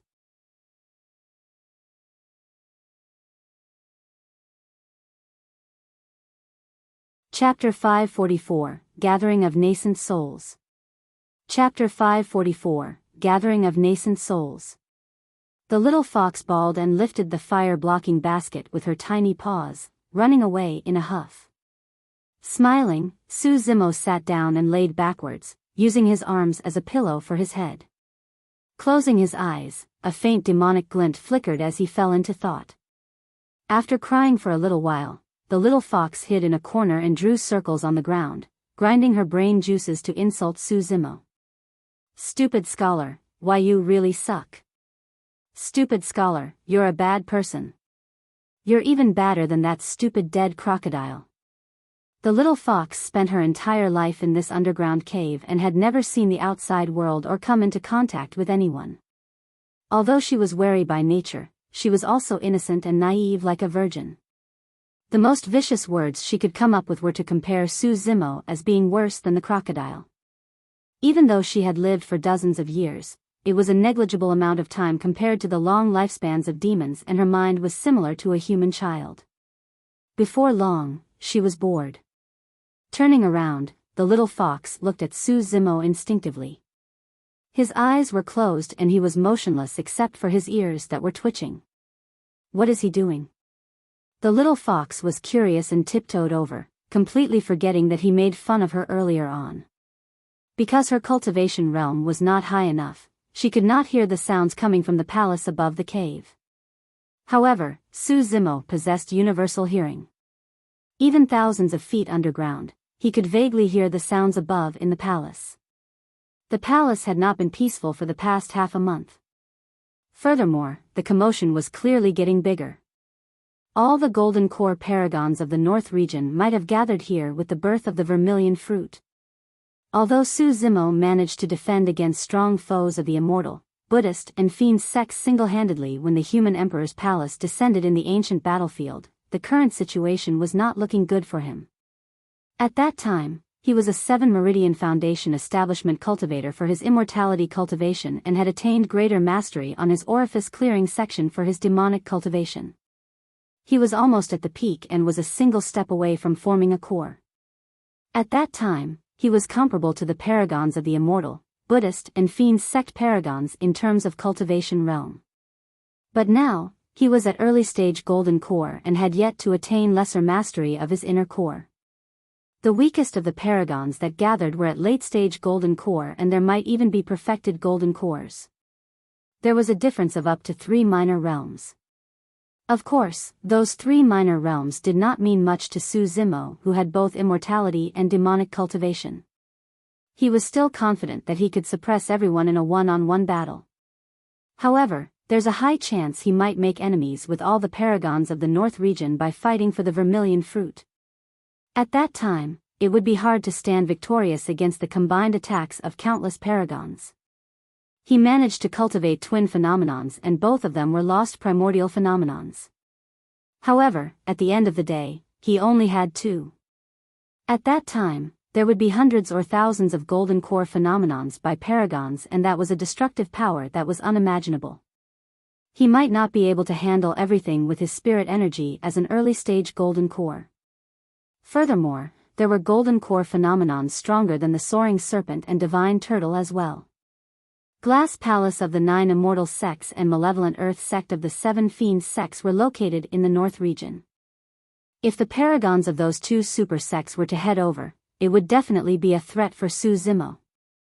Of course, there was something else he was wary about. Would any nascent souls appear for the appearance of this Vermilion fruit? How would things end if nascent souls interfered? Su Zimo's wild thoughts made his eyelids heavy.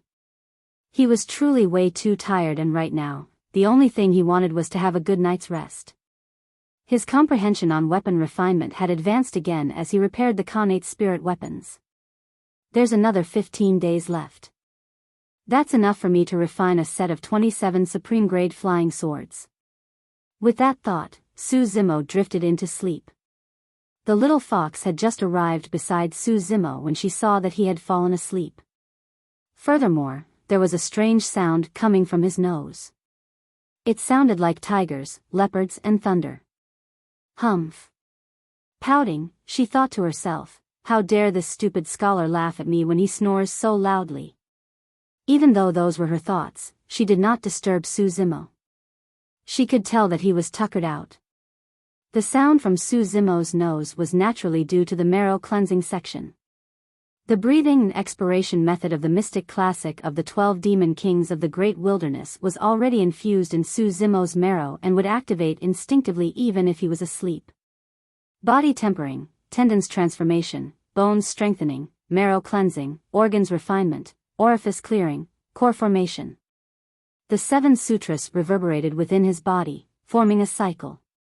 His rich demonic chi rose and started spreading. The little fox watched everything with widened eyes in disbelief. Is this scholar a human or demon? She could not figure it out at all.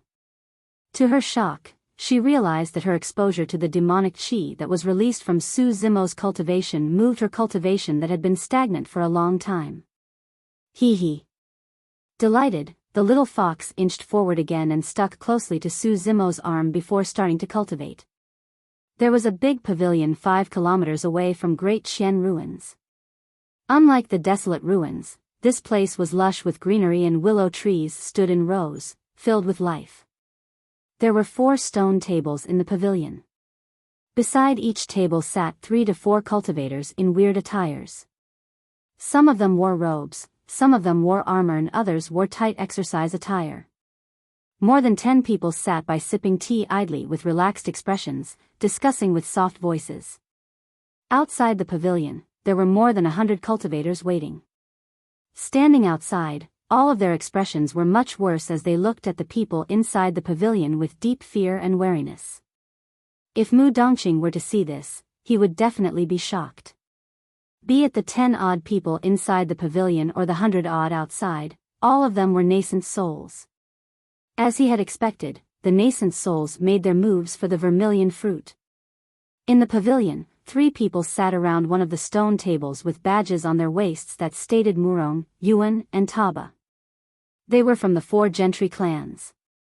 There were emblems on the waists of the nascent souls sitting around the other 3 stone tables. Stellar Luna Sect, Blaze Columbus Valley, Heavenly Piercing Sword Sect, Heaven Motion Sect, 7 Kills Sect, Blood Mist Sect, Mystic Firmament Divine Cult, Dragon Tiger Sect and Shadowless Sect. Those were 9 of the 10 upper sects other than Dark Ghost Sect. The nascent souls in the pavilion were either from the 10 upper sects or the 4 Gentry clans. As for the nascent souls that stood obediently outside the pavilion, they were from ordinary sects and factions as well as some unknown itinerant cultivators. Among them, the nascent souls of the Great Shang and Great Xia dynasties stood outside as well, not daring to have any opinions. Earlier on, when the Golden Core army of the Great Yu dynasty was murdered by the Taba clan, the nascent soul of Great Yu was enraged and wanted to head for the Great Qian ruins. However, a nascent soul of the Taba clan attacked and killed him in 3 moves. Up till now, the blood of the Great Yu nascent soul's corpse had yet to dry. Laying in front of the pavilion, his body was still warm from his indignant death. That was not the only corpse around the pavilion. In the north region, the combined force of the 10 upper sects and 4 Gentry clans was almost absolute.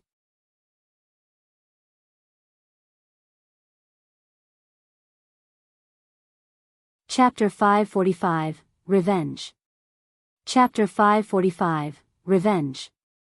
Seems like Dugu of the 4 Gentry clans is not going to send forth any perfected lords.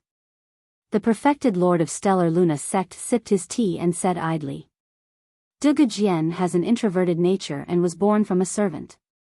He doesn't even carry the bloodline of the Dugu clan in him. It's only normal that there's no perfected lord coming for him, the perfected lord of the Murong clan said. Born from a servant, and yet he managed to climb his way through a Gentry clan such as the Dugus to reach where he is now, defeating every other perfected being of the same realm. That's not an easy feat, the perfected lord of the Yuan clan lamented. Humph. Heavenly Piercing Sword Sect's perfected lord scoffed with an unfriendly expression, that lad is cold and heartless. He killed a few of my sect's geniuses. If that lad manages to get lucky and survive this vermilion fruit fight, hee. The Heavenly Piercing Sword Sect perfected lord revealed killing intent through his words. The entire north region was shaken with the appearance of the vermilion fruit. The 10 upper sects and 4 gentry clans had a silent agreement and sent forth news that nascent souls were not allowed to get involved in the fight for the Vermilion fruit so that the younger generation could fight for it and determine victory themselves. The reason why the nascent souls of the 10 upper sects and 4 gentry clans were here was to prevent accidents and stop other nascent souls from entering the Great Xian ruins. The fight for the Vermilion fruit this time round had an extraordinary meaning to it. Whoever got their hands on the Vermilion fruit would become the number 1 perfected being of the North region. The 10 upper sects and 4 gentry clans joined forces to prevent any nascent souls from interfering and breaking that balance. Therefore, even if Heavenly Piercing Sword sect wanted to kill Dugu Jian, they would have to wait till the fight for the Vermilion fruit was over. The hundreds of nascent souls standing outside the pavilion were stopped by the nascent souls of the 10 upper sects and 4 gentry sects. Anyone that resisted ended up as a corpse on the ground. For the Vermilion fruit fight this time round, the perfected beings of the younger generation would have to depend on themselves. It was a massive storm and Paragons would be drenched in blood to see who would last till the very end. Suddenly, the sound of robes slicing the air could be heard. The person that arrived wore blue robes and was extremely fast. Another nascent soul had arrived. While nascent souls may not be tempted by the Vermilion fruit, the appearance of the underground palace might lead to treasures within. Built in the middle, the pavilion with hundreds of nascent souls gathered around was way too striking. Glancing over, the blue-robed perfected lord's expression changed and he swerved to the side, wanting to take a detour around the pavilion. Buzz! The sound of sword swooshing filled the heavens. A white streak of sword light flashed from the pavilion like a white divine chain, almost slicing the void into half as it blocked the blue-robed perfected lord's path forward. "Where are you going, fellow Taoist?" The voice of the Heavenly Piercing Sword sect's perfected lord was sinister and shuddering. "Come over here. No nascent souls are allowed into the Great Xian ruins." Stellar Luna sect's perfected lord remarked coldly. The blue-robed perfected lord was rather calm as well and cupped his fists towards everyone with a smile. "I truly did not know of that rule. I'll leave right now and not disturb you guys." "You want to leave after coming here?" Suddenly, a phantom shrouded by a black mist appeared behind the blue-robed perfected lord and devoured him instantly. "Ah!" A tragic shriek rang through the air. After 10 breaths, a white skeleton wearing blue robes fell from midair. The black mist cleared and a scrawny old man revealed his true appearance. With a ghastly aura and a cold gaze, he descended into the pavilion clutching a walking stick. The perfected lord of Dark Ghost sect had arrived. As of now, the perfected lords of the 10 upper sects were represented and there were also perfected lords from 3 of the 4 gentry clans. The crowd was no longer surprised at the death of the blue-robed perfected lord. Things quickly returned to normal outside the pavilion and discussions ensued. "I heard that an extreme foundation establishment cultivator was born in the North region." "Yes, but there wasn't any news of him thereafter. He must have been murdered. This is truly a chaotic generation with way too many paragons and monster incarnates." Even the human emperor's palace appeared. It's pretty similar to the golden times of the ancient era where multiple emperors rose. Great calamities are bound to accompany great eras. Although we are all perfected lords, the road of cultivation is one that is long. Who knows if we can tide through all the calamities? In the firmaments thousands of kilometers above the pavilion, a sparkling spirit vessel that looked like a precious gem flew over at a rapid speed. At the bow, a man in a lotus position faced the wind with his black hair swaying gently, revealing an incomparably handsome face. His skin even sparkled slightly and was astonishing. Sitting at the bow, there was an inexplicable dignity to him. While he was only at Golden Core realm, there was a confidence in his eyes that could suppress everything. An old man stood behind the handsome man. "Young master, there's no need for you to be this serious. Even if all the paragons of the North region stick together, none of them is a match for you." While the old man was at Nascent Soul realm, his hands were placed by his side as he said respectfully. "Yes." The handsome man smiled gently.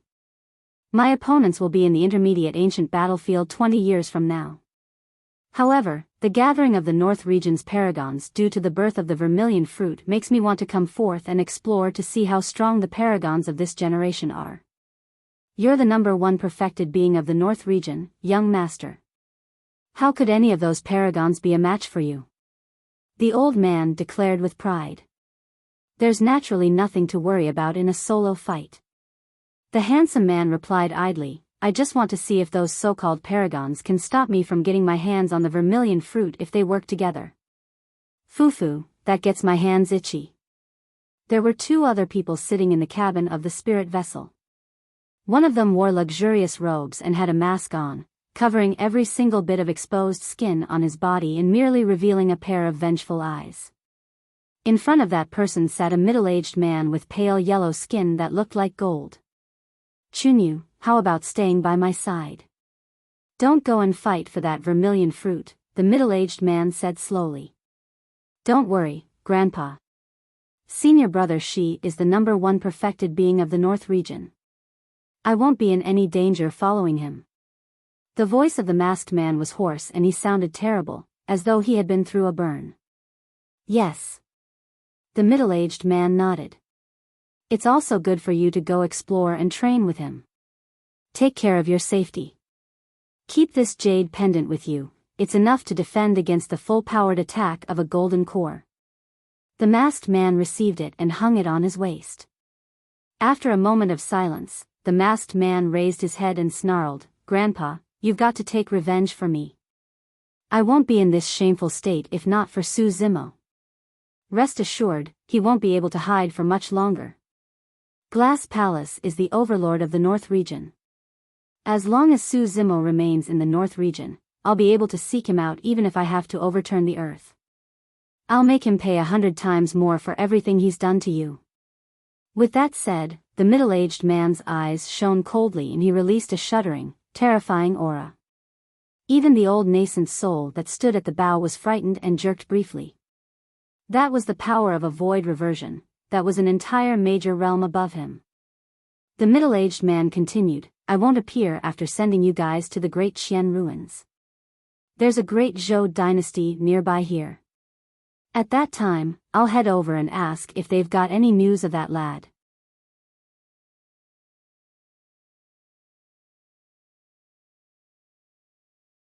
Chapter 546, Commencement of the Battle.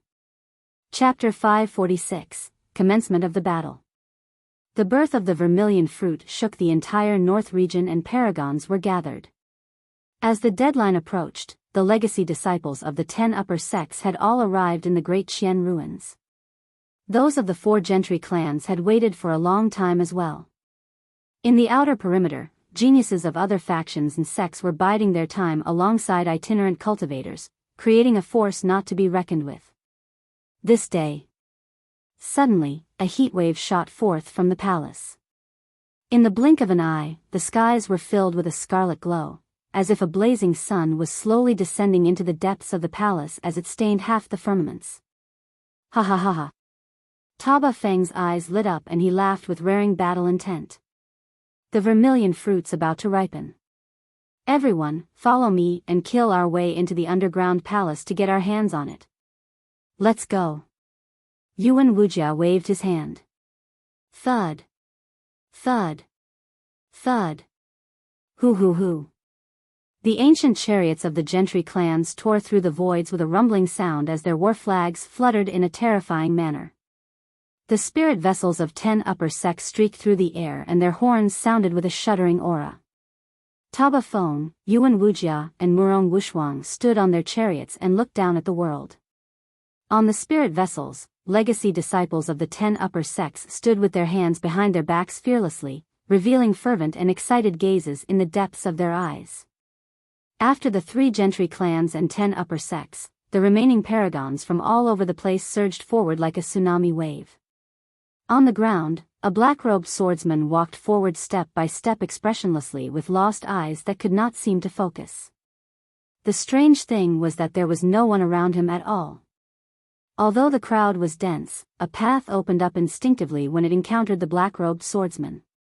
After it wrapped him, the crowd converged once more.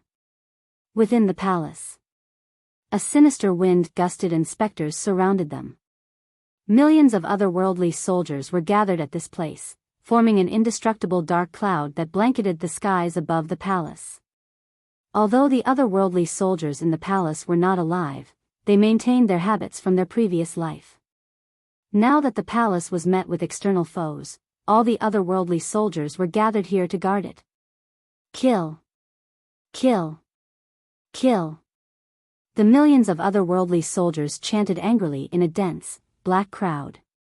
It was deafening and formed a torrential aura that surged over. Boom! The two opposing forces collided and the world shook, causing the partially destroyed walls left behind in the palace to collapse.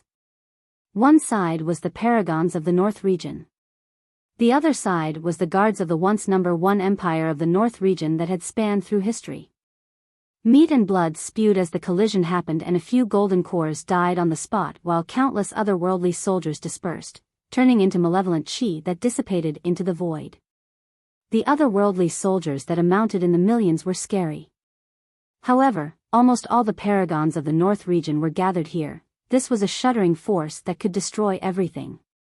The Paragons of the 4 Gentry clans and the legacy disciples of the 10 upper sects killed their way through with various means, pushing into the depths of the palace in an unyielding manner and destroying endless otherworldly soldiers.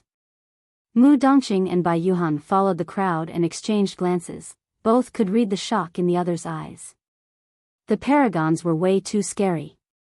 If the two of them had barged into the palace and encountered these otherworldly soldiers, they would definitely be dead. Yet, before them, even as the most frightening heavy-armored mounted riders of the palace rushed over, they could not stop the ancient chariots of the Gentry clans and the spirit vessels of the 10 upper sects. The heavy-armored mounted riders could not defend against the charge of the chariots and warships and were crushed into dust. Taba Feng wielded his halberd and Yuan Wuxia wielded his golden 3-pronged spear, rushing forward with immense strength to kill at melee combat. They were unstoppable on their chariots. Wang Yan of Blaze Columbus Valley hollered and his sleeves fluttered, sending forth scarlet flames that turned the otherworldly soldiers before him into ashes. Kill! Kill! Kill! With every word chanted by the Paragon of 7 Kills sect, his aura would increase by a fold and everywhere he passed by would end up in destruction. There was a blood mist that shrouded the Paragon of Blood Mist sect the entire time and no one could see his true appearance. However, when otherworldly soldiers approached, they would be devoured by the blood mist and vanish entirely. The Dark Ghost Sect's Paragon was even more frightening. He advanced while conjuring hand seals expressionlessly. Yet, when the otherworldly soldiers charged over, they seemed to be affected by some mysterious power. The red glows in the eyes of the otherworldly soldiers gradually fainted and they surrounded the Dark Ghost Sect's Paragon, listening to his orders and protecting him. Before long, the number of otherworldly soldiers gathered around that person increased constantly and became a massive army that pushed into the depths of the palace instead. The methods of the various Paragons were powerful and stunning. It did not take long for the Paragons to arrive at the entrance to the underground palace. Taba Feng did not pause at all and charged right in with his chariot. Yuan Wuxia, Murong Wushuang and the Paragons of the 10 upper sects were naturally unwilling to fall behind and swarmed into the underground palace as well. Thankfully, the palace was huge enough such that it did not seem crowded even as the Paragons swarmed the place with their chariots. The terrifying scarlet mist in the underground palace that could devour living beings gradually faded. This meant that the vermilion fruit was about to ripen. There was no longer any green tinge on the body of the scarlet fruit and it had shone brightly with a dark red color. Even looking at it from far away, one could sense the tremendous amount of essence energy contained within the fruit. Some of the cultivators rapped over from the side and scrutinized the cultivators in the surroundings constantly, worried that they would get themselves murdered by accident. The number of cultivators gathered in the underground palace increased with the vermilion fruit in the center. All of them maintained their distance with one another with guarded gazes. Right at the front, there were more than 100 cultivators closest to the vermilion fruit. Apart from the Paragons of the 4 Gentry clans and the legacy disciples of the 10 upper sects, there were also Paragons from everywhere else. Naturally, no one was willing to display weakness when they saw the vermilion fruit. Mu Dongqing and Bai Yuhan stood at the outermost perimeter. It was clear that they wanted to stay out of trouble. The two of them were curious as well to see who could obtain the vermilion fruit given this star-studded crowd and become the number one perfected being of the North region, exerting dominance over everyone else. Although things were considered to be peaceful in the underground palace right now, it was filled with a murderous aura. Both of them felt shudders even though they were far from the center. The reason why everyone had not attacked was because the vermilion fruit was not fully ripe yet.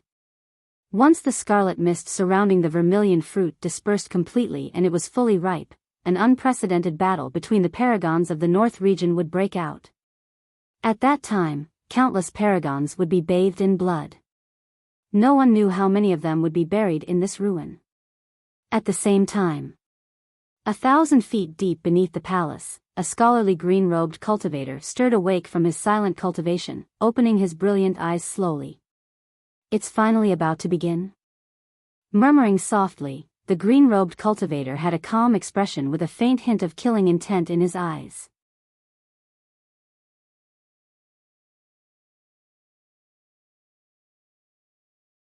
Chapter 547, Arrival of the Monster Incarnate. Chapter 547, Arrival of the Monster Incarnate. When Su Zimo rose, he alarmed the little fox who was leaning on him by accident.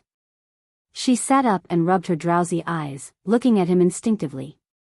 That single look was enough to jolt her awake fully.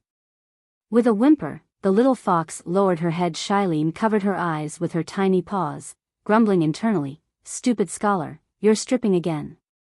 Su Zimo removed his green robes and revealed his almost flawless body. Going silent for a moment, a series of cracks suddenly sounded from his body as his tendons and bones echoed together. His height increased and his flesh expanded, even his features were changing. In the blink of an eye, Su Zimo transformed into a burly man with rough features at 2 meters tall. With thick brows and big eyes, he no longer looked demure. The little fox stole a glance and was instantly stunned and dumbfounded. Why did he turn into someone else in the blink of an eye? I must be too tired from sleeping. The little fox could not believe what she saw and rubbed her eyes before looking again. The result was the same. She was initially flustered upon seeing a stranger. However, she calmed down in the blink of an eye and tilted her head, looking at Su Zimo curiously. Although Su Zimo's appearance changed, the unique aura he possessed did not change. The little fox spent this period of time lazing beside him and was extremely familiar with that aura. Retrieving a rough linen shirt from his storage bag, Su Zimo donned it. This time round, he was prepared to fight for the vermilion fruit using the identity of the divine Phoenix Island successor. Back in the ancient battlefield, Su Zimo killed countless Glass Palace and Malevolent Earth sect cultivators. Both of those super sects were located in the North region. Su Zimo was unsure if the successors of those two super sects would move for the vermilion fruit. However, he was certain that there would definitely be a vicious battle.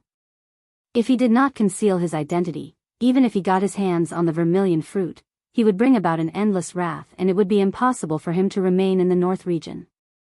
The safest way was to fight for the vermilion fruit as divine Phoenix Island successor. After getting his hands on the vermilion fruit and escaping far away, he would then revert to his appearance and no one would be able to trace it to him.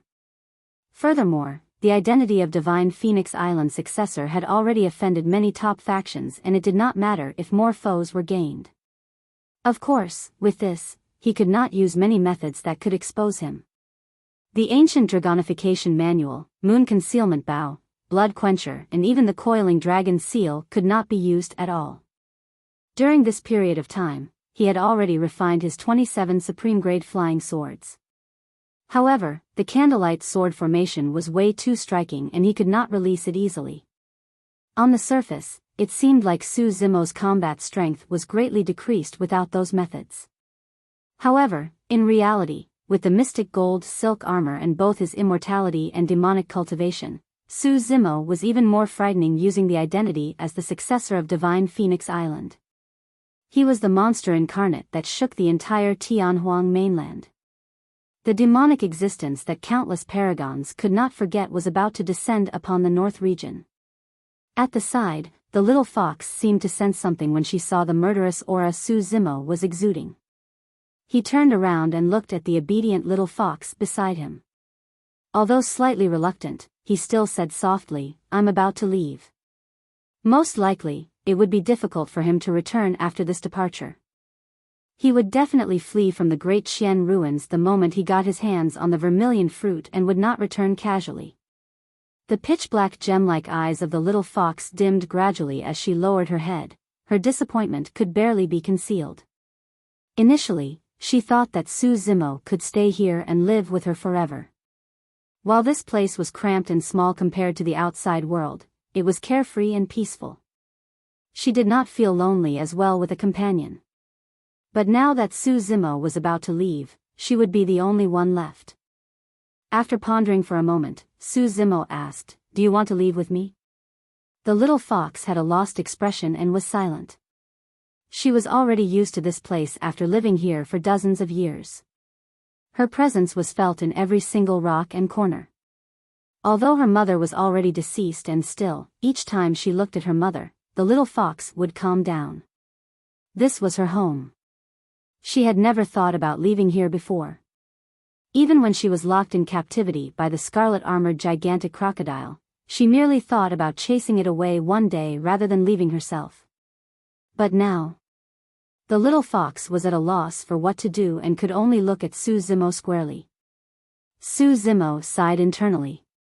He could roughly read the little fox's mind. This was something that could not be forced. The man and fox looked at one another without saying anything. After a while, Su Zimo smiled, "It's all right. Even though the outside world is interesting, it's also filled with danger. It might not be a good idea for you to leave this place either." The little fox had not left the cave before and knew nothing about the outside world. If she were to head out as such, she would be akin to an ignorant and naive young girl that was cast into the wilderness. There were too many people who could harm her. In the past, Su Zimo brought Monkey away from the Tsang Lang mountain range and kept Spirit Tiger by his side.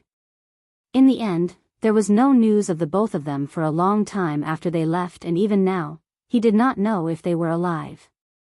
Su Zimo was worried that he might not be able to take good care of her after taking her away.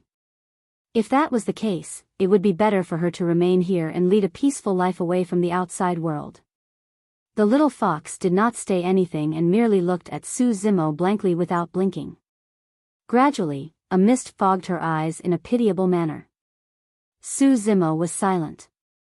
A long time later, he took a tough stance and repressed the reluctance in his heart before turning around, striding away in huge steps while waving goodbye to the little fox from the back. The little fox gazed at Su Zimo's leaving back view, and the mist in her eyes condensed, turning into 2 bead-sized tears that rolled down silently. A long time later, the little fox sniffed and reached out with her tiny paws to try and wipe away her tears.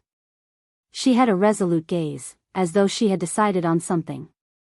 Running back to the parcel of land from which she was born, she gazed at the corpse of the demon fox. "Mummy, I'm about to leave. Although that scholar has a bad habit of stripping and would make fun of me from time to time, he's a good person and tells me stories." The little fox did not know why her mother came here. She did not know why her mother refused to leave this place no matter what. She was truly way too young during the first few years of her birth. The little fox merely had a vague feeling that her mother seemed to be guarding something within this cave. It was definitely not the vermilion fruit in the palace above the cave. For the past month, she and the human were the only ones in the cave. During his breaks while forging his flying swords, Su Zimo would occasionally recount weird legends of the mortal realm and various knowledge of the cultivation world to the little fox. She had once heard him say that in his hometown, people were buried after their deaths. She intended to bury the demon fox here as well. After taking a final look at her mother, the little fox bit her lip and tugged the massive body of the demon fox, dragging it into the scorching lava and letting it sink gradually until it disappeared. Once she was done with that, she took a deep breath of air and raised her fire-blocking basket, running towards the direction Su Zimo left in.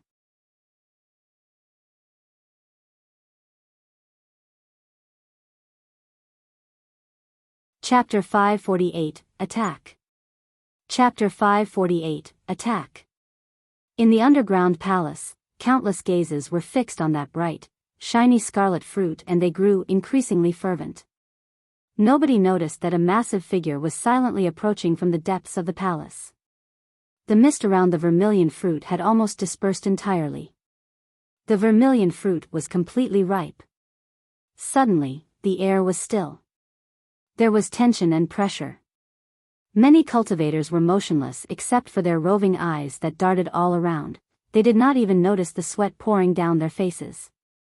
Given the current situation, any slight movement could cause a massive fight to break out between the Paragons. The 10 upper sects of the North region, Dark Ghost Sect, Stellar Luna Sect, Blaze Columbus Valley, Shadowless Sect, Heavenly Piercing Sword Sect, Heaven Motion Sect, Seven Kills Sect, Blood Mist Sect, Mystic Firmament Divine Cult, Dragon Tiger Sect. The 4 Gentry clans, Taba, Murong, Yuan and Gudu. Those powerful factions had lasted through history and managed to endure through the destruction of the Great Qian Empire in the past with their formidable foundations.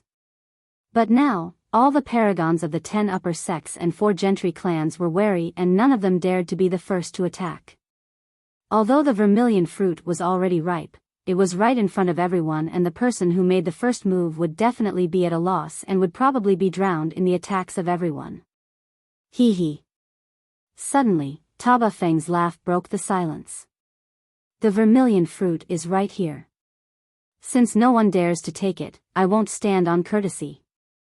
Surveying his surroundings with a raring battle intent, Taba Feng took a huge stride forward with a golden halberd in his right hand, sprinting towards the vermilion fruit with a condescending aura. Everyone present was all Paragons of the North region, the strongest of the younger generation. Even those that were not from the 10 upper sects or 4 Gentry clans did not feel that they were inferior to Taba Feng and naturally felt no fear. Humph. Dragon Tiger Sect's Paragon harumphed coldly. Taba Feng, you think that you're qualified to take the vermilion fruit and reign supreme over the North region? Wielding 2 truncheons, Dragon Tiger Sect's Paragon had a domineering aura when he stood forth. Boom! The golden halberd collided against the twin truncheons and let out a deafening bang with sparks. It was an even split. Both sides were pushed back with that head-on collision. Among the 10 upper sects, Dragon Tiger Sect was the only one that focused only on body tempering. The founder master that established it was a remarkable figure in Tianhuang mainland and left behind the Dragon Tiger Sutra. It said that at the peak of its cultivation, one can subdue dragons and suppress tigers. There was nothing one couldn't do. The twin truncheons were also known as the Dragon Tiger Truncheons. The truncheon on his left hand was etched with an intricate pattern that looked like a dragon's scales. The truncheon on his right hand had black-yellow flower patterns that resembled those on a tiger's skin. The weapons that both of them used were perfect-grade spirit weapons. Initially, at the sect competition of Great Zhou, the birth of a perfect spirit weapon was enough to stir the capital and tempt countless golden cores. But now, 2 perfect spirit weapons were displayed the moment 2 Paragons fought. Buzz! All of a sudden, the clear sound of a sword buzzing rang through the void. A sword light flashed. It was blazing white and tore the void into 2. The Paragon of Heavenly Piercing Sword Sect had attacked and his slash sliced through the void. There was initially nothing there. However, the sword beam illuminated a figure in the air who retreated hurriedly with a flustered expression, dodging the killing move by a hair's breadth. That was the Paragon of Shadowless Sect who was trying to get close to the vermilion fruit by hiding himself. However, Heavenly Piercing Sword Sect's Paragon saw through him and forced him out with a single slash. The Paragon of Dark Ghost Sect tapped his feet off the ground and charged towards the vermilion fruit like a phantom, but he was blocked away by a streak of fire. You! Dark Ghost Sect's Paragon's expression was grim. The one who attacked was Wang Yen of Blaze Columbus Valley. A month ago, he escaped from this place and with the help of seniors in his sect, healed his injuries completely and even advanced in his cultivation. He was not only back for the vermilion fruit, but also for revenge. The moment Blood Mist Sect's Paragon made a move, a gigantic star appeared before him. The Paragon of Stellar Luna Sect had attacked. The Paragons of Heaven Motion Sect, 7 Kills Sect, Yuan Wujia, Murong Wushuang and everyone else attacked either in pairs or in three-way fights. The situation was in complete chaos. All the other Paragons of the North region seized the opportunity to strike. A long-faced cultivator relied on the speed of his movement technique and avoided a few fatal attacks in succession, charging towards the vermilion fruit. Before he could reach it, a blood mist appeared before him and devoured him completely, leaving no corpse behind. Some other geniuses that tried to close in were cleaved down by Taba Feng's halberd as well. The battle royale between the Paragons of the 10 upper sects and the 4 Gentry clans was terrifying as hell, and any cultivators that approached were instantly minced. The many Paragons that were present were extremely conservative and did not give it their all yet. If any Paragon were to start using a golden core phenomenon and cause a threat to others, it would definitely cause a chain reaction, and that battle royale would turn even more bloody and cruel. Mu Dongqing and Bai Yuhan stood at the outermost perimeter and looked at the intense battle of the Paragons with pale expressions. This was a perfect representation of how savage and cruel the cultivation world was. The two of them witnessed the person known as the number 1 Golden Core of Great Shang charge in only to be beaten down by the Dragon Tiger Truncheons of Dragon Tiger Sects Paragon repeatedly. That person had only managed to release his Golden Core phenomenon halfway when he was killed by Dragon Tiger Sects Paragon and died on the spot. Geniuses of the cultivation world were absolutely worthless at this moment. Only those that could survive the baptism of blood could be considered as the true Paragons of the North region. This is way too scary. Bai Yuhan remarked softly, the Paragons of the 10 upper sects and 4 Gentry clans are fighting around the vermilion fruit. Anyone that wants to get their hands on the vermilion fruit will have to pass by them and will definitely fail. Mu Dongqing nodded. That's right, their combat strength is truly way too terrifying. At that moment, a tall and burly figure rushed into the crowd. The burly man wore rough linen clothes that exposed his thick, muscular arms. His expression was steely, and everywhere he passed, everything was overturned as he charged right into the center of the battlefield. Another person who wants to die. Bai Yuhan shook her head and sighed gently. In this short period of time, hundreds of golden cores have already perished on the battlefield. Any Paragon that wanted to approach the vermilion fruit would definitely be slaughtered by the Paragons of the 10 upper sects and 4 Gentry clans mercilessly. In the blink of an eye, the burly man had already closed in and was fighting against the Paragon of Blood Mist Sect. There were already dozens of golden cores that had died in the hands of Blood Mist Sect's Paragon by now. Controlling his blood mist, the Paragon devoured everything, and there was nothing he couldn't corrode and eat up. In fact, Mu Dongqing and Bai Yuhan saw some golden cores release phenomenons that were devoured by his blood mist completely. You must have a death wish. When he saw that the burly man had no intention of slowing down, Blood Mist Sect's Paragon sneered and released his blood mist to engulf the former. Scram! His voice was thunderous and shuddering. Not only did the burly man not dodge or avoid, his gaze was like lightning, and when he spoke, there was a mighty aura that burst forth from his body like a surging tsunami. Tsunami blood. The pupils of Blood Mist Sect's Paragon constricted and his expression changed starkly. With a torrential blood chi, the burly man forced back the incoming blood mist instantly. The unstoppable blood mist could not get close to him at all. The burly man did not stop there and extended his massive palm, slapping the blood mist directly. Poof! A huge head was lopped into the air with widened eyes. A single charge by the burly man dispersed the blood mist. Instantly, Blood Mist Sect's Paragon died on the spot in regrets without the chance to even release his golden core phenomenon.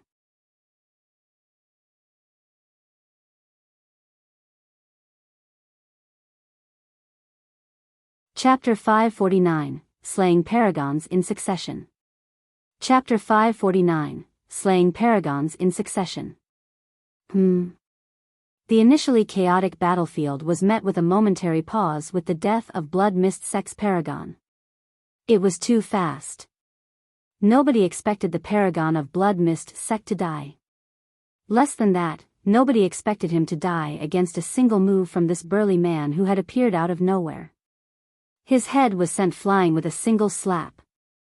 In fact, many of the cultivators present did not even manage to catch the appearance of the burly man clearly yet. A commotion broke out within the crowd.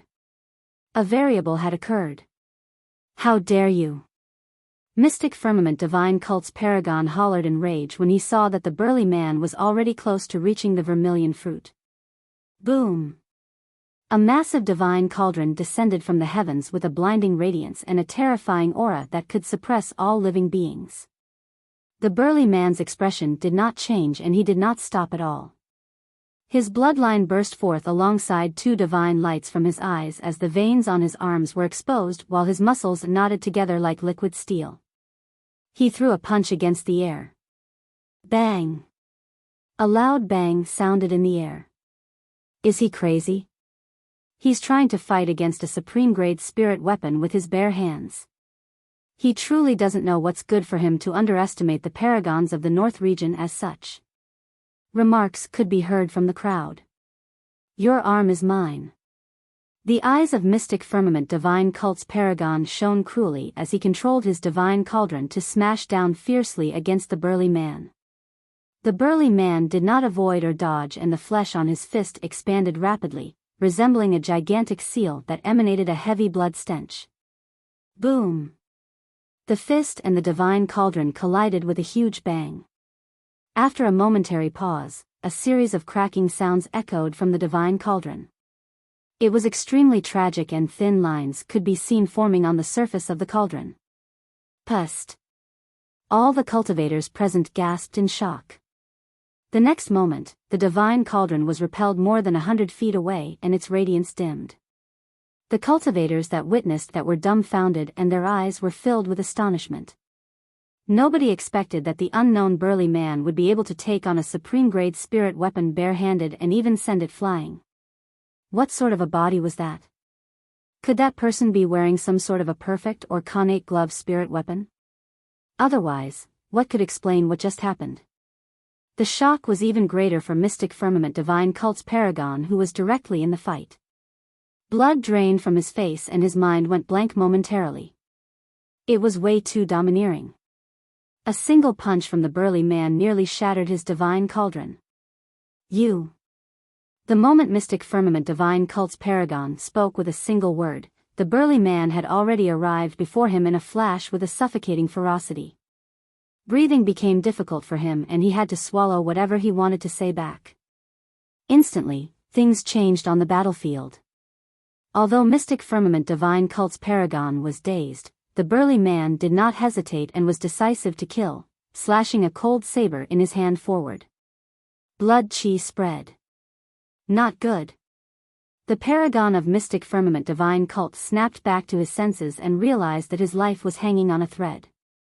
He did not have time to think at all and released his golden core phenomenon right away.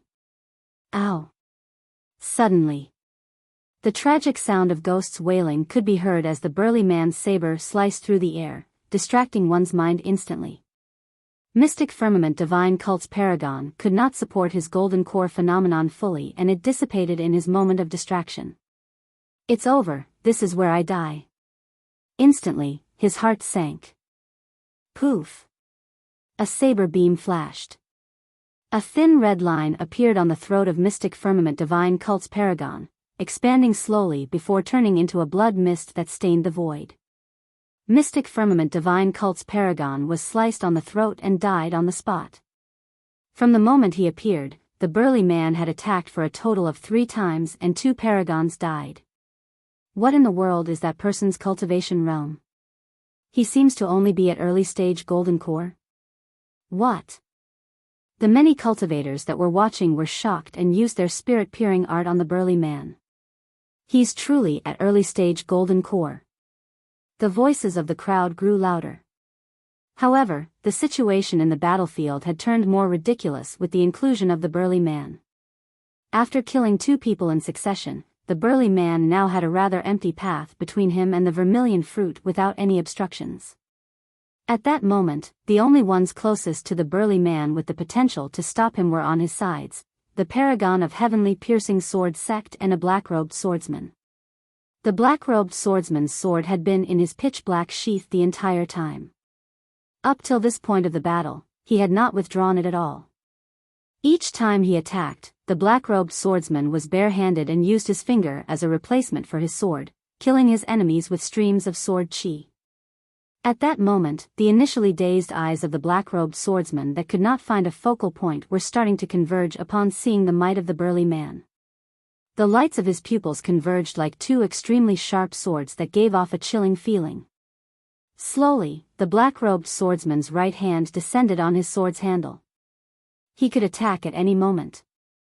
When they noticed that, Taba Feng, Yuan Wujia and the others scoffed coldly internally. In their eyes, the burly man was already a dead man.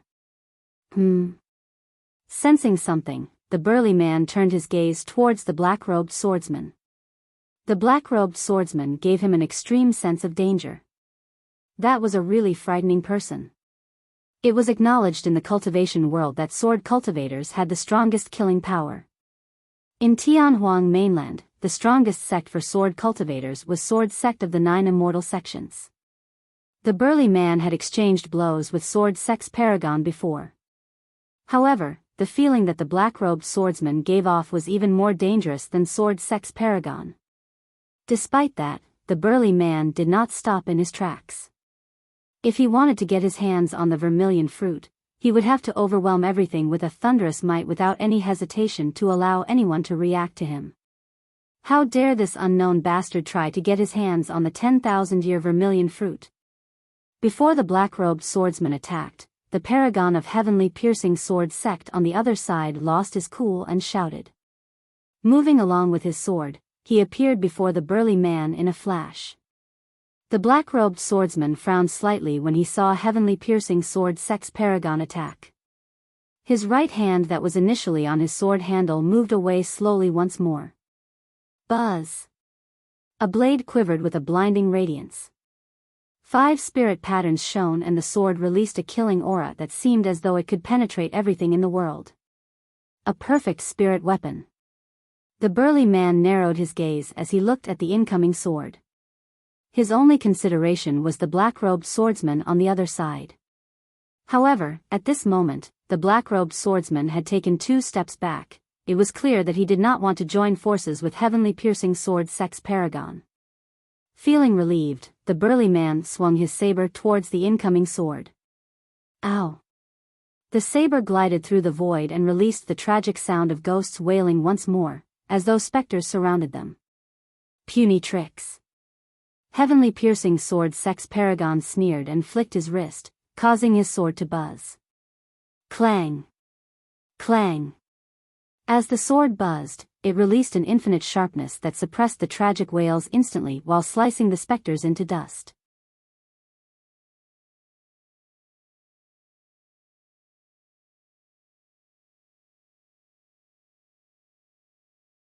Chapter 550, Getting the Vermilion Fruit. Chapter 550, Getting the Vermilion Fruit. The saber and sword collided. Cling! Clang! A metallic sound rang through the battlefield and sparks flew. Heavenly Piercing Sword Sect was the only sword cultivation sect among the 10 upper sects of the North region. Their signature sword classic, the Heaven Piercing 13 Swords, was renowned through the cultivation world and its sword stance was peerless. Most of the time, opponents would be interrupted by the Heaven Piercing 13 Swords the moment they started attacking and would wince in unbearable pain. The moment the Heaven Piercing 13 Swords was released, opposing cultivators would not be able to release their skills fully. After multiple slashes, they would be disadvantaged and it would be difficult for them to turn the situation around. However, the burly man was unmoved and had a calm expression. In his hands, his saber seemed like it was sentient and his saber technique was extremely precise. It was not inferior to the Heaven Piercing 13 Swords and he was even gaining a slight advantage. That saber technique. Bai Yuhan frowned deeply. Rather than precise, she saw the burly man's saber techniques as sinister. Every single slash from the saber came at a tricky angle and its trajectory was untraceable. More than that, every single slash was fatal. As Bai Yuhan gazed at the burly man's saber technique, a blurry, terrifying scene seemed to unfold before her eyes. There were plenty of phantoms. There were rivers of blood. There were white bones all around. There were walking corpses. The burly man seemed like he was surrounded by an endless hell with countless malevolent ghosts and skeletons struggling and howling within. With a terrible expression, Bai Yuhan's petite figure started trembling. Bang! She sensed a heavy push on her shoulder and woke up in a jolt. Unknowingly, she had already broken out in cold sweat. That saber technique is extremely terrifying and doesn't seem like it's orthodox. Don't stare at it, it can affect your mind. Mu Dongqing's voice sounded. Bai Yuhan nodded with a sense of trepidation. Seeing that she was already feeling that way despite not being directly involved in the battle, she truly could not imagine how heavenly piercing sword Sects Paragon felt at the moment. Clang! The saber and sword collided. The burly man released his grip and the saber left his hand, wrapping around the other party's sword and slicing at the throat of heavenly piercing sword Sects Paragon. That slash seemed impossible and came without warning. Alarmed, heavenly piercing sword Sects Paragon retreated hurriedly. Shing! The front of his shirt was sliced open with blood seeping through. While the wound was not deep, heavenly piercing sword Sects Paragon was drenched in cold sweat. He would have been killed by that slash if he hadn't managed to retreat in time. Before he could react, his vision turned blur and the burly man had already brushed by him and arrived at the vermilion fruit. With a swipe, the latter got his hands on that delectable red fruit. He got his hands on it. Bai Yuhan exclaimed, "Where is that man from?" "He's amazing."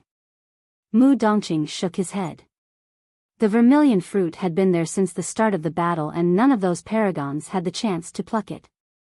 However, everyone knew that whoever gets their hands on the vermilion fruit would become the target of all.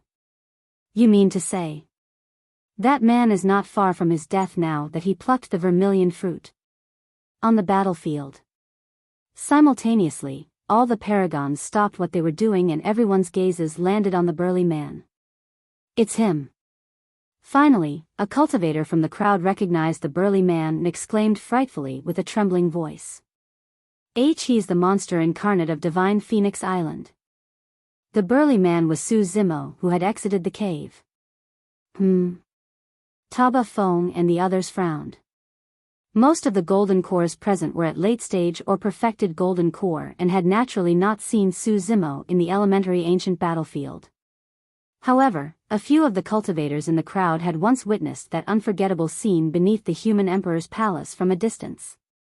The appearance of the burly man was etched deep in the memories of those few people. He was a nightmarish existence.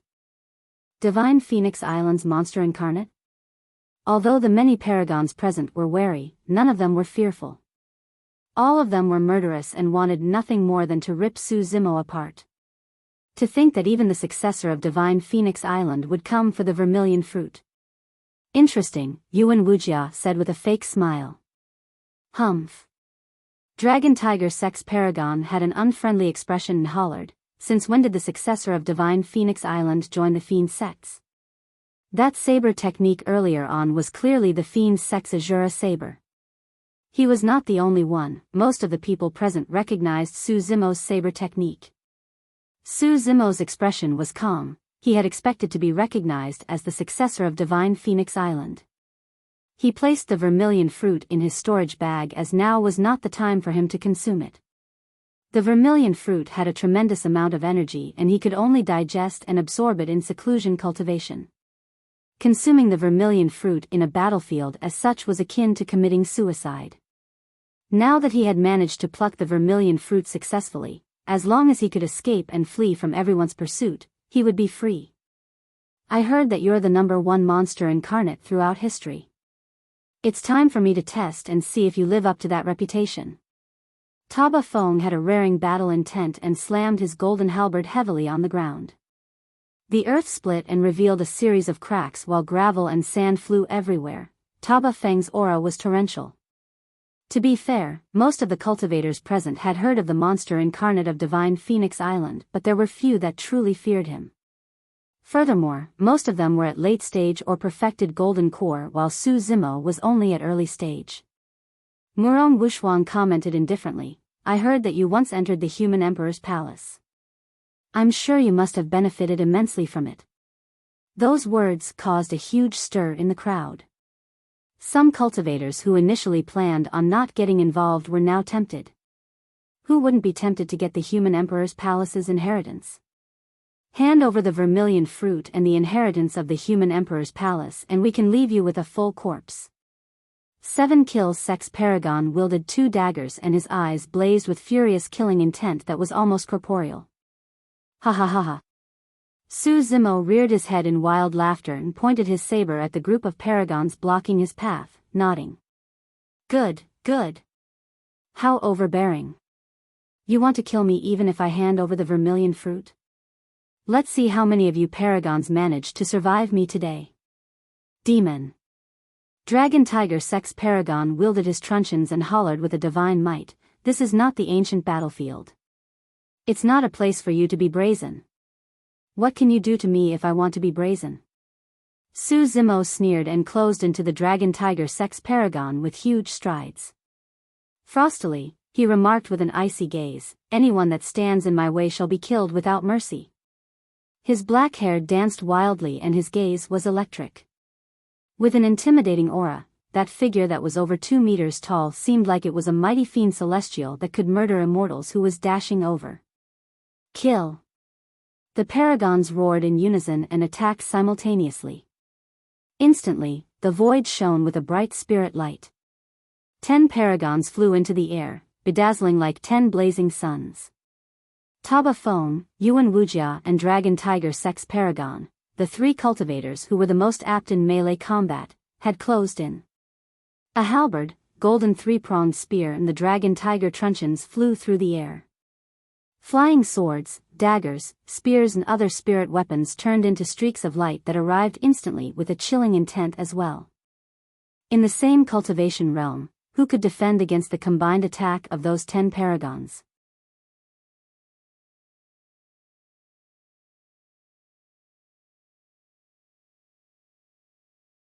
Chapter 551, Massacre. Chapter 551, Massacre. The spirit weapons and flying swords came from all directions. Those who attacked could be considered as peerless paragons of the North region. Although they had never worked together before, the moment they attacked, Su Zimo's escape paths were fully sealed. There was no room for him to dodge and he could only face everything head-on. The reputation of Divine Phoenix Island's monster Incarnate had grown too much after that battle under the human emperor's palace. Even if some portions were exaggerated and the paragons were indignant, they did not dare to be careless. Taba Feng and the other 2 who were well versed in melee combat were slower by a step as they wielded heavy weapons such as the golden halberd, golden 3-pronged spear and dragon tiger truncheons. The countless flying swords and spirit weapons arrived first as they tore through the air. Wielding his saber in one hand, Su Zimo's bloodline surged and the sound of tsunami blood echoed. With a gaze deep as the sea, he sliced viciously towards the void in front of him. That slash struck nothing and did not collide against a single spirit weapon or flying sword. On the surface, it looked like it made no sense. However, after that slash was made, the void in Su Zimo's surroundings seemed like they were drawn in by some mysterious power. Spirit chi swiveled and contorted endlessly, almost turning into a corporeal and massive spirit sea vortex. See Calming Manual, Ripple Stance. Just as the spirit weapons and flying swords were about to strike Su Zimo, they were drawn in by the vortex's power and their trajectories changed. Shoo! Shoo! Shoo! The flying swords brushed by him. Although it was extremely close, Su Zimo was not injured at all. Die! Right after Su Zimo attacked, Taba Feng, Yuan Wujia and Dragon Tiger Sects Paragon attacked together as they bellowed fiercely with lit-up eyes. Their attacks were extremely precise. It came while Su Zimo was still recovering from his momentum and during the lapse of his saber technique. If one were to analyze carefully, there would be a lapse between the connection of every single saber stance. That lapse was the greatest flaw of the saber technique. If this was earlier on, Su Zimo might not have been able to handle their attacks and might even be flustered. However, after the Azura, Yen Beichen's teachings and the cultivation of the title manual, Su Zimo had already made up for the flaws of the Sea Calming manual as much as possible. Without any pause after Vortex was released, the tide in his body churned and produced new strength once more. Swoosh! His blade swerved and Su Zimo retaliated with 3 consecutive slashes. Instantly, massive waves seemed to have surged from his blade. The glimmering light of the blade engulfed the 3 of them like a massive wave crashing onto the shore. Sea Calming Manual, Raging Tides Stance. Raging tides came after Vortex. Everything moved fluid as liquid with an unparalleled might without any delays. Clang! Clang! Clang! There were 3 loud bangs. Su Zimo was like an ancient god of war and did not budge at all. However, Taba Feng, Yuan Wuxia and Dragon Tiger Sects Paragon who had just rushed forward were shocked and retreated a step back respectively. The crowd was in an uproar. He's too strong. There's no wonder he's the #1 monster incarnate of history. Divine Phoenix Island's ultimate techniques are truly impressive. Fufu, it's too late to make a conclusion now. While he is strong, these top 10 paragons of the North region are not pushovers either, and they all have trump cards up their sleeves.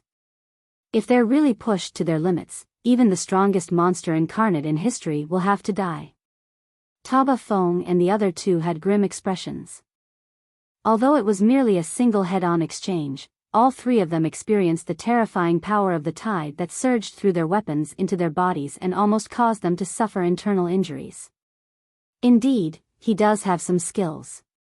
Taba Feng widened his eyes in rage. Instead of turning fearful, his battle intent intensified. Swash! Su Zimo released his plow heaven stride and arrived before the 3 of them in a single step, stomping heavily on the ground. Boom! The ground shook and the mountains trembled. All 3 of them were astonished. That extremely terrifying stance was created with just a single step of Su Zimo without any additional motions. It seemed like the entire firmament could be trampled by his step. With a domineering aura, Su Zimo was indifferent to the flying swords that came behind his back and took the first attack against the encirclement of the 10 paragons. Swoosh! The sound of a tsunami surged from his saber majestically.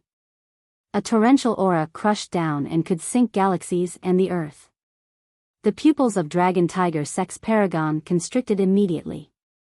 Without thinking twice, he crossed his fingers and palms like a pair of gigantic scissors before thrusting upwards. You're dead. Dragon Tiger Sects Paragon's eyes were filled with madness. If this was a one-on-one fight, he would have already released his golden core phenomenon by now. The power of Su Zimo's attack was way too terrifying, and even if he could withstand it, he would definitely be injured. But right now, the situation was advantageous for him and there was no need to release his phenomenon. Behind Su Zimo, the flying swords and spirit weapons of Wang Yan, Murong Wuxuang and everyone else were already shooting over. Taba Feng and Yuan Wuxia had already attacked too. If Su Zimo did not stop, he would definitely be dead. The 2 of them were extremely close. The moment he was done with his thought, Dragon Tiger Sects Paragon saw a look of mockery in Su Zimo's eyes. It was as though he could not hide his thoughts from this monster incarnate of Divine Phoenix Island. All of a sudden, taking a deep breath of air, Su Zimo opened his mouth and bellowed. Battle! Boom! That single roar was like a thunderbolt that struck down. Thunderclap kill. A tremendous air current surged forth. Su Zimo practiced both immortality and demonic cultivation. After he formed his cores for both Daos, the power of his thunderclap kill had increased significantly as well and had reached a terrifying state. Murong Wuxuang, Wang Yan and everyone else who were standing far away shuddered, and the circulation of their spirit energies paused for a brief moment. In turn, the flying swords that they were controlling paused for that split second as well. A figure appeared more than a meter behind Su Zimo. It was Shadowless Sects Paragon. Initially, he wanted to rely on his sect's secret skill and approach Su Zimo before killing the latter. However, he did not expect that when he approached, before he could attack, a deafening roar sounded and forced him out. The eyeballs of shadowless Sects Paragons bulged out and blood seeped out from his ears, nose and mouth. Shadowless Sect specialized in stealth. In terms of head-on strength, they were far inferior to the other sections. Furthermore, he was way too close to Su Zimo. That roar almost killed him. Taba Feng, Yuan Wuxia, and Dragon Tiger Sects Paragons specialized in body tempering and had strong physiques and rich bloodlines. Naturally, their endurances were much stronger than Shadowless Sects Paragon as well. Even so, the three of them were facing Su Zimo directly and they were way too close. It was difficult to imagine the impact they received. The three of them shuddered and their minds buzzed loudly, turning blank momentarily. All three of them were dazed. In a fight of this level and especially given the treacherous nature of melee combat, a moment of distraction as such, even if it was a brief moment, was enough to decide many things. Boom! The saber collided against the twin truncheons heavily. Normally speaking, Dragon Tiger Sects Paragon would definitely have been able to defend against that slash. However, at that moment of daze, his power became extremely weak. That single slash and its almost completely oppressive nature broke through the Dragon Tiger truncheons and cut down savagely. The blade landed on his head and cleaved it into two directly. Splash! His organs splattered everywhere with a nasty blood stench. Yet another paragon had fallen. Because of Thunderclap kill, the flying swords and spirit weapons that were initially supposed to pierce Su Zimo met with a momentary pause. However, Su Zimo's massacre did not stop at all.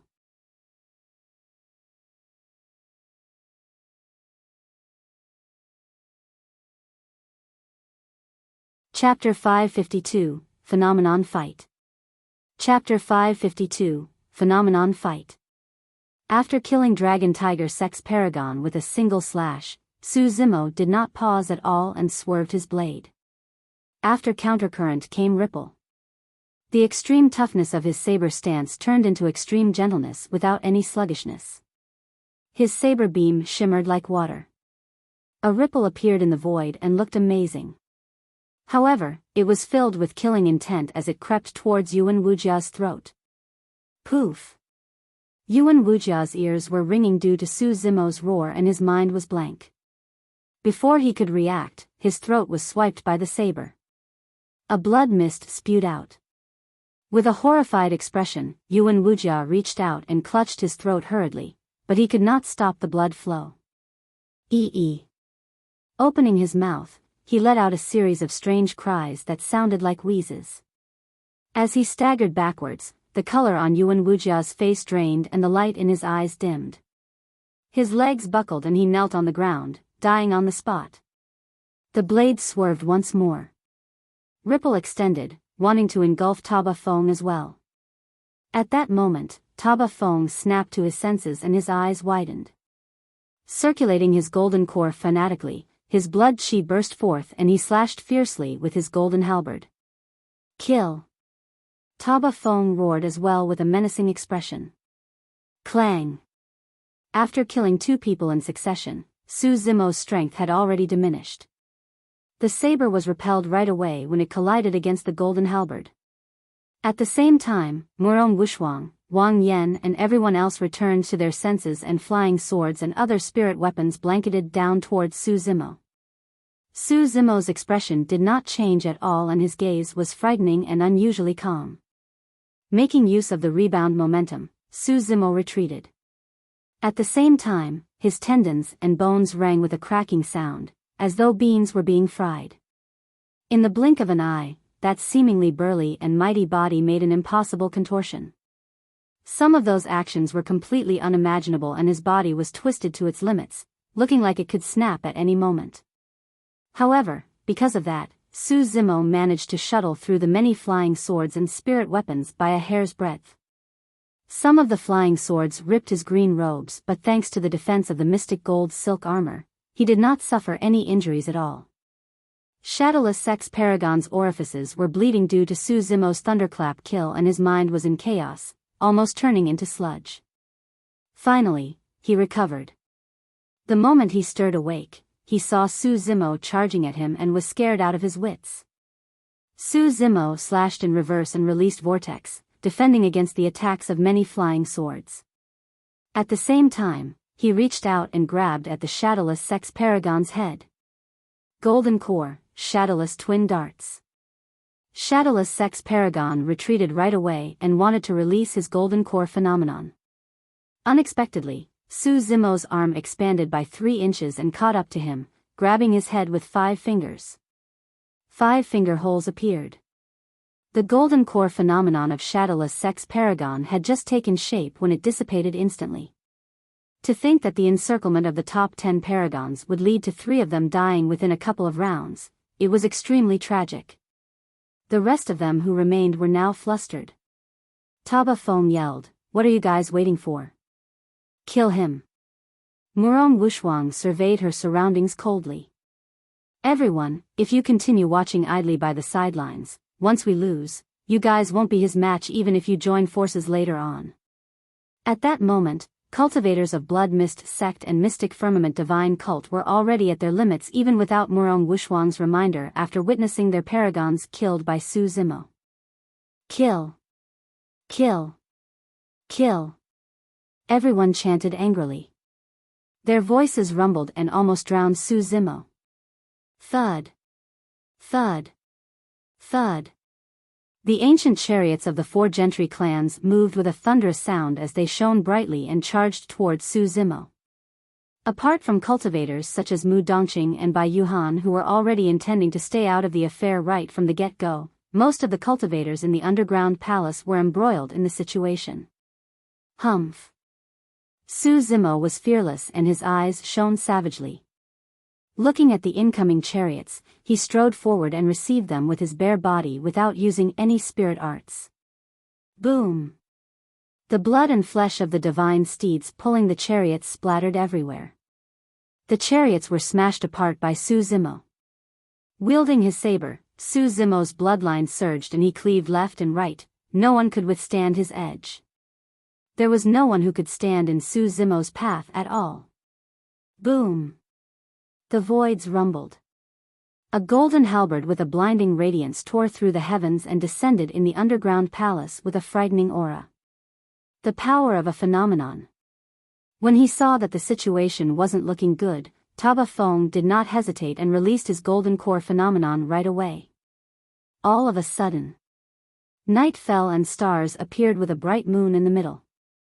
Countless stars fell with a tragic beauty, possessing a shocking killing intent. A city blazing with fiery flames descended in a mighty manner. It was so hot that the surrounding chi had already evaporated and it seemed like it could incinerate all living beings. 7 kills blood letter. 7 kills Sects Paragon roared and 7 blood-colored characters for the word kill appeared behind him, hovering in the air with a grisly scarlet shade. One after another, golden core phenomenons descended. There were many ancient phenomenons among them that were once ranked in the phenomenon rankings. Instantly, Su Zimo was surrounded by endless golden core phenomenons. Golden core phenomenons were the strongest methods available for golden cores. Unless they were forced to the edge, golden cores wouldn't use them easily. Part of the reason why the Paragons did not release their golden core phenomenons before this was because Su Zimo was only at early stage golden core. However, they did not expect that his combat strength would be this frightening and they were caught by surprise. At the same time, they were worried about other variables. The oriole stalks the mantis as it stalks the grasshopper. They were afraid that they would become the mantis. But now, Taba Fong, Wang Yan and the others truly had no other choice but to release their golden core phenomenons.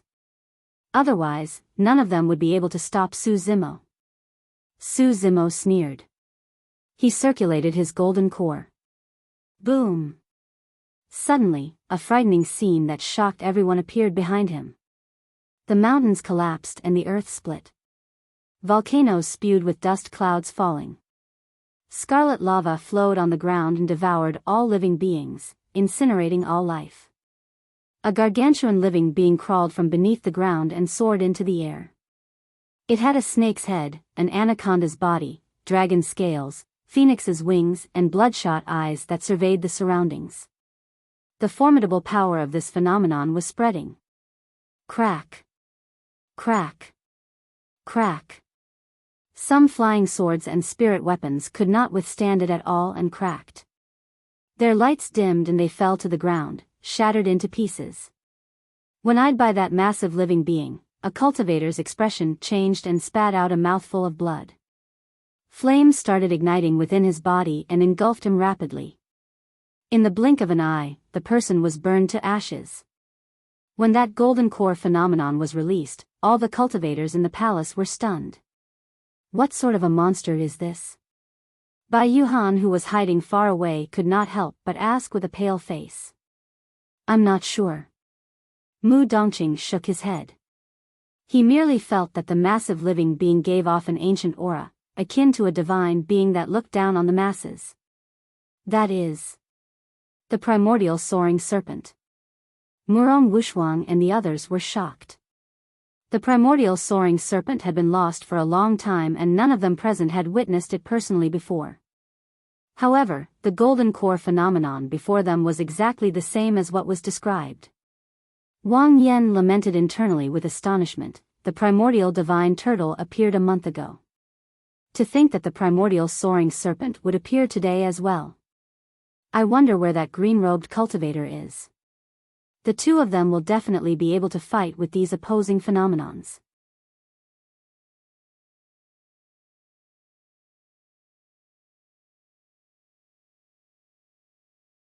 Chapter 553, Ancient Aristocratic Family. Chapter 553, Ancient Aristocratic Family. The arrival of the primordial soaring serpent shocked the world. Gulp. Gulp. The primordial soaring serpent opened its mouth widely and devoured huge mouthfuls of lava. The burning lava soared into the air, forming a red river stream that entered the mouth of the primordial soaring serpent continuously. As the primordial soaring serpent drank the lava, its aura turned even more terrifying. The scales on the serpent became brighter and shone with a blinding shade of scarlet that resembled metal plates that were heated red. Kill! Taba Feng hollered.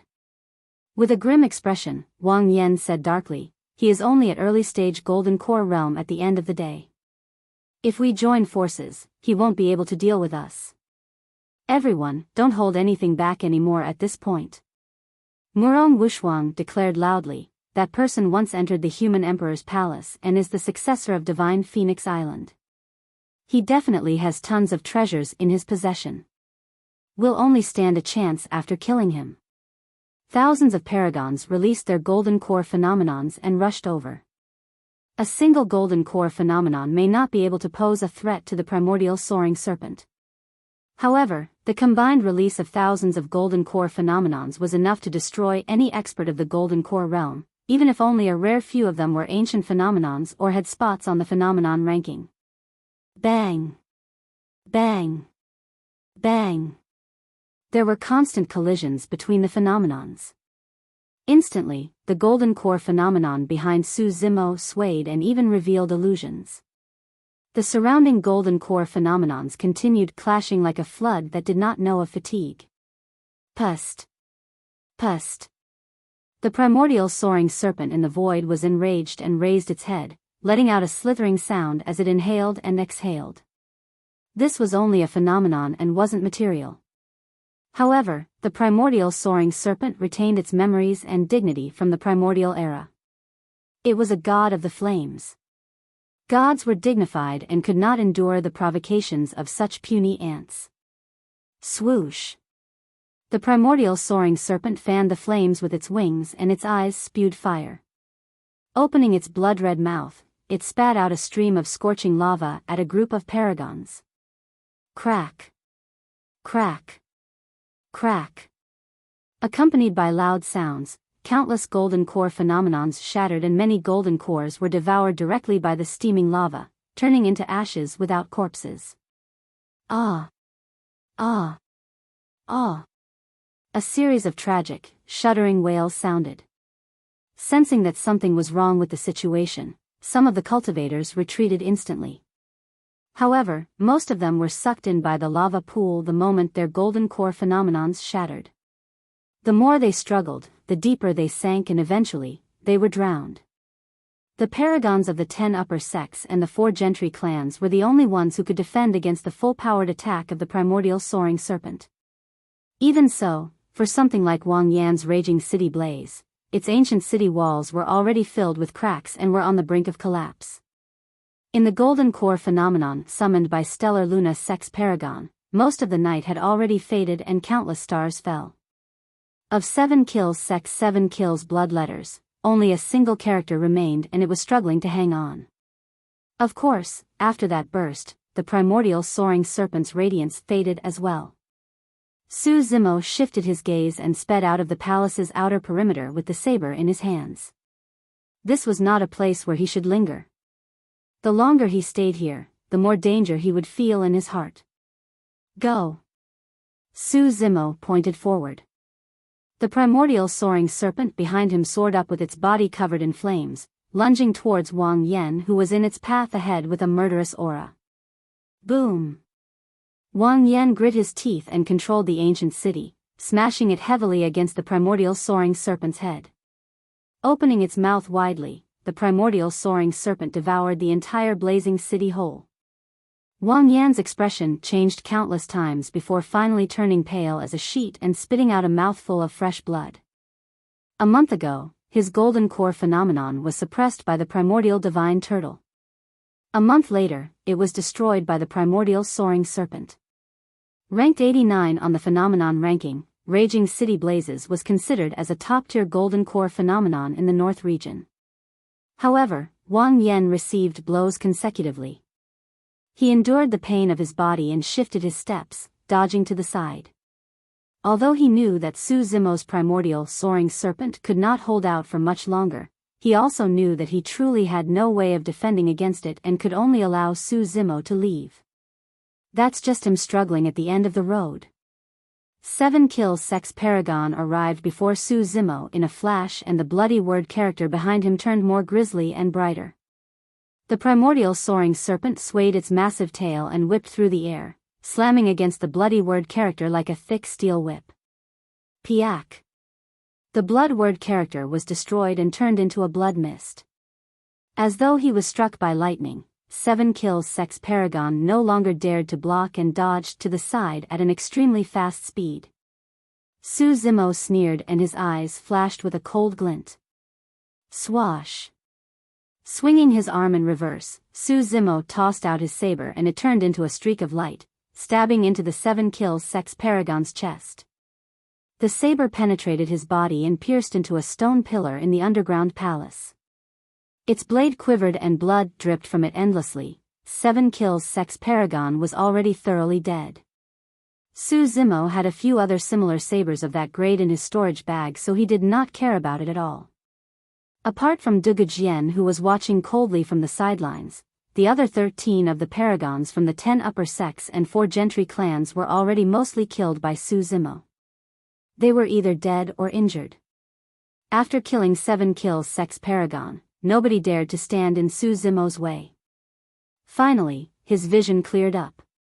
Ha ha ha ha. Su Zimo reared his head and laughed into the air while speeding out of the palace. It was dead silent all around the palace. The Paragons that managed to survive, such as Wang Yan and Murong Wushuang, had grim expressions on their faces. Even the cocky Taba Feng was silent.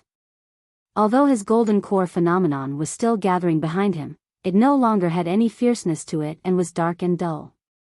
Just like that, the Paragons of the North region gathered and watched helplessly as the Vermilion fruit was snatched before their very eyes by the successor of Divine Phoenix Island. If word of this were to get out, all the factions of the North region would turn into the laughingstock of the entire cultivation world.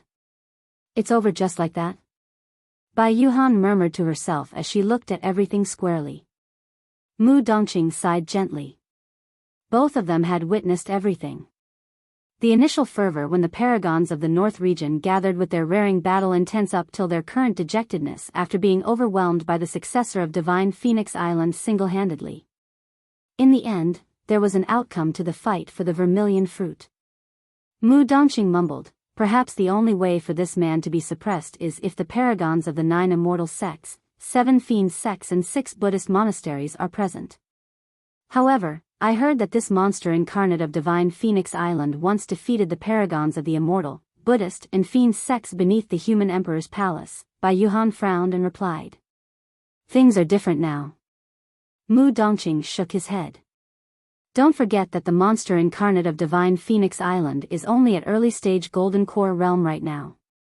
Just as Su Zimo was about to rush out of the palace's exit, a deafening roar of a demon beast sounded, threatening to devour the entire world. Roar! A humongous ferocious beast barged in. It had the head of a WIRM, body of a tiger, tail of a snake and extremely sharp teeth with saliva drooling from its mouth. Its fangs shone sinisterly and it was extremely shuddering. Tiger WIRM. It was one of the fiercest types of ancient remnant beasts with the bloodline of a WIRM. After cultivation, it can revert to its ancestry and transform into an actual WIRM before growing into a ferocious beast. As for WIRMs, they had the chance of transforming into dragons. What was even more terrifying was that a man was riding on that tiger WIRM. When they saw the badge on the man's waist, the expressions of Murong Wushuang and the others changed and they exclaimed, the ancient aristocratic family, Duanmu. You're tuning in to the Biyao's Wuxia Chronicles YouTube channel. Don't forget to subscribe and join us on this journey to catch the most captivating stories.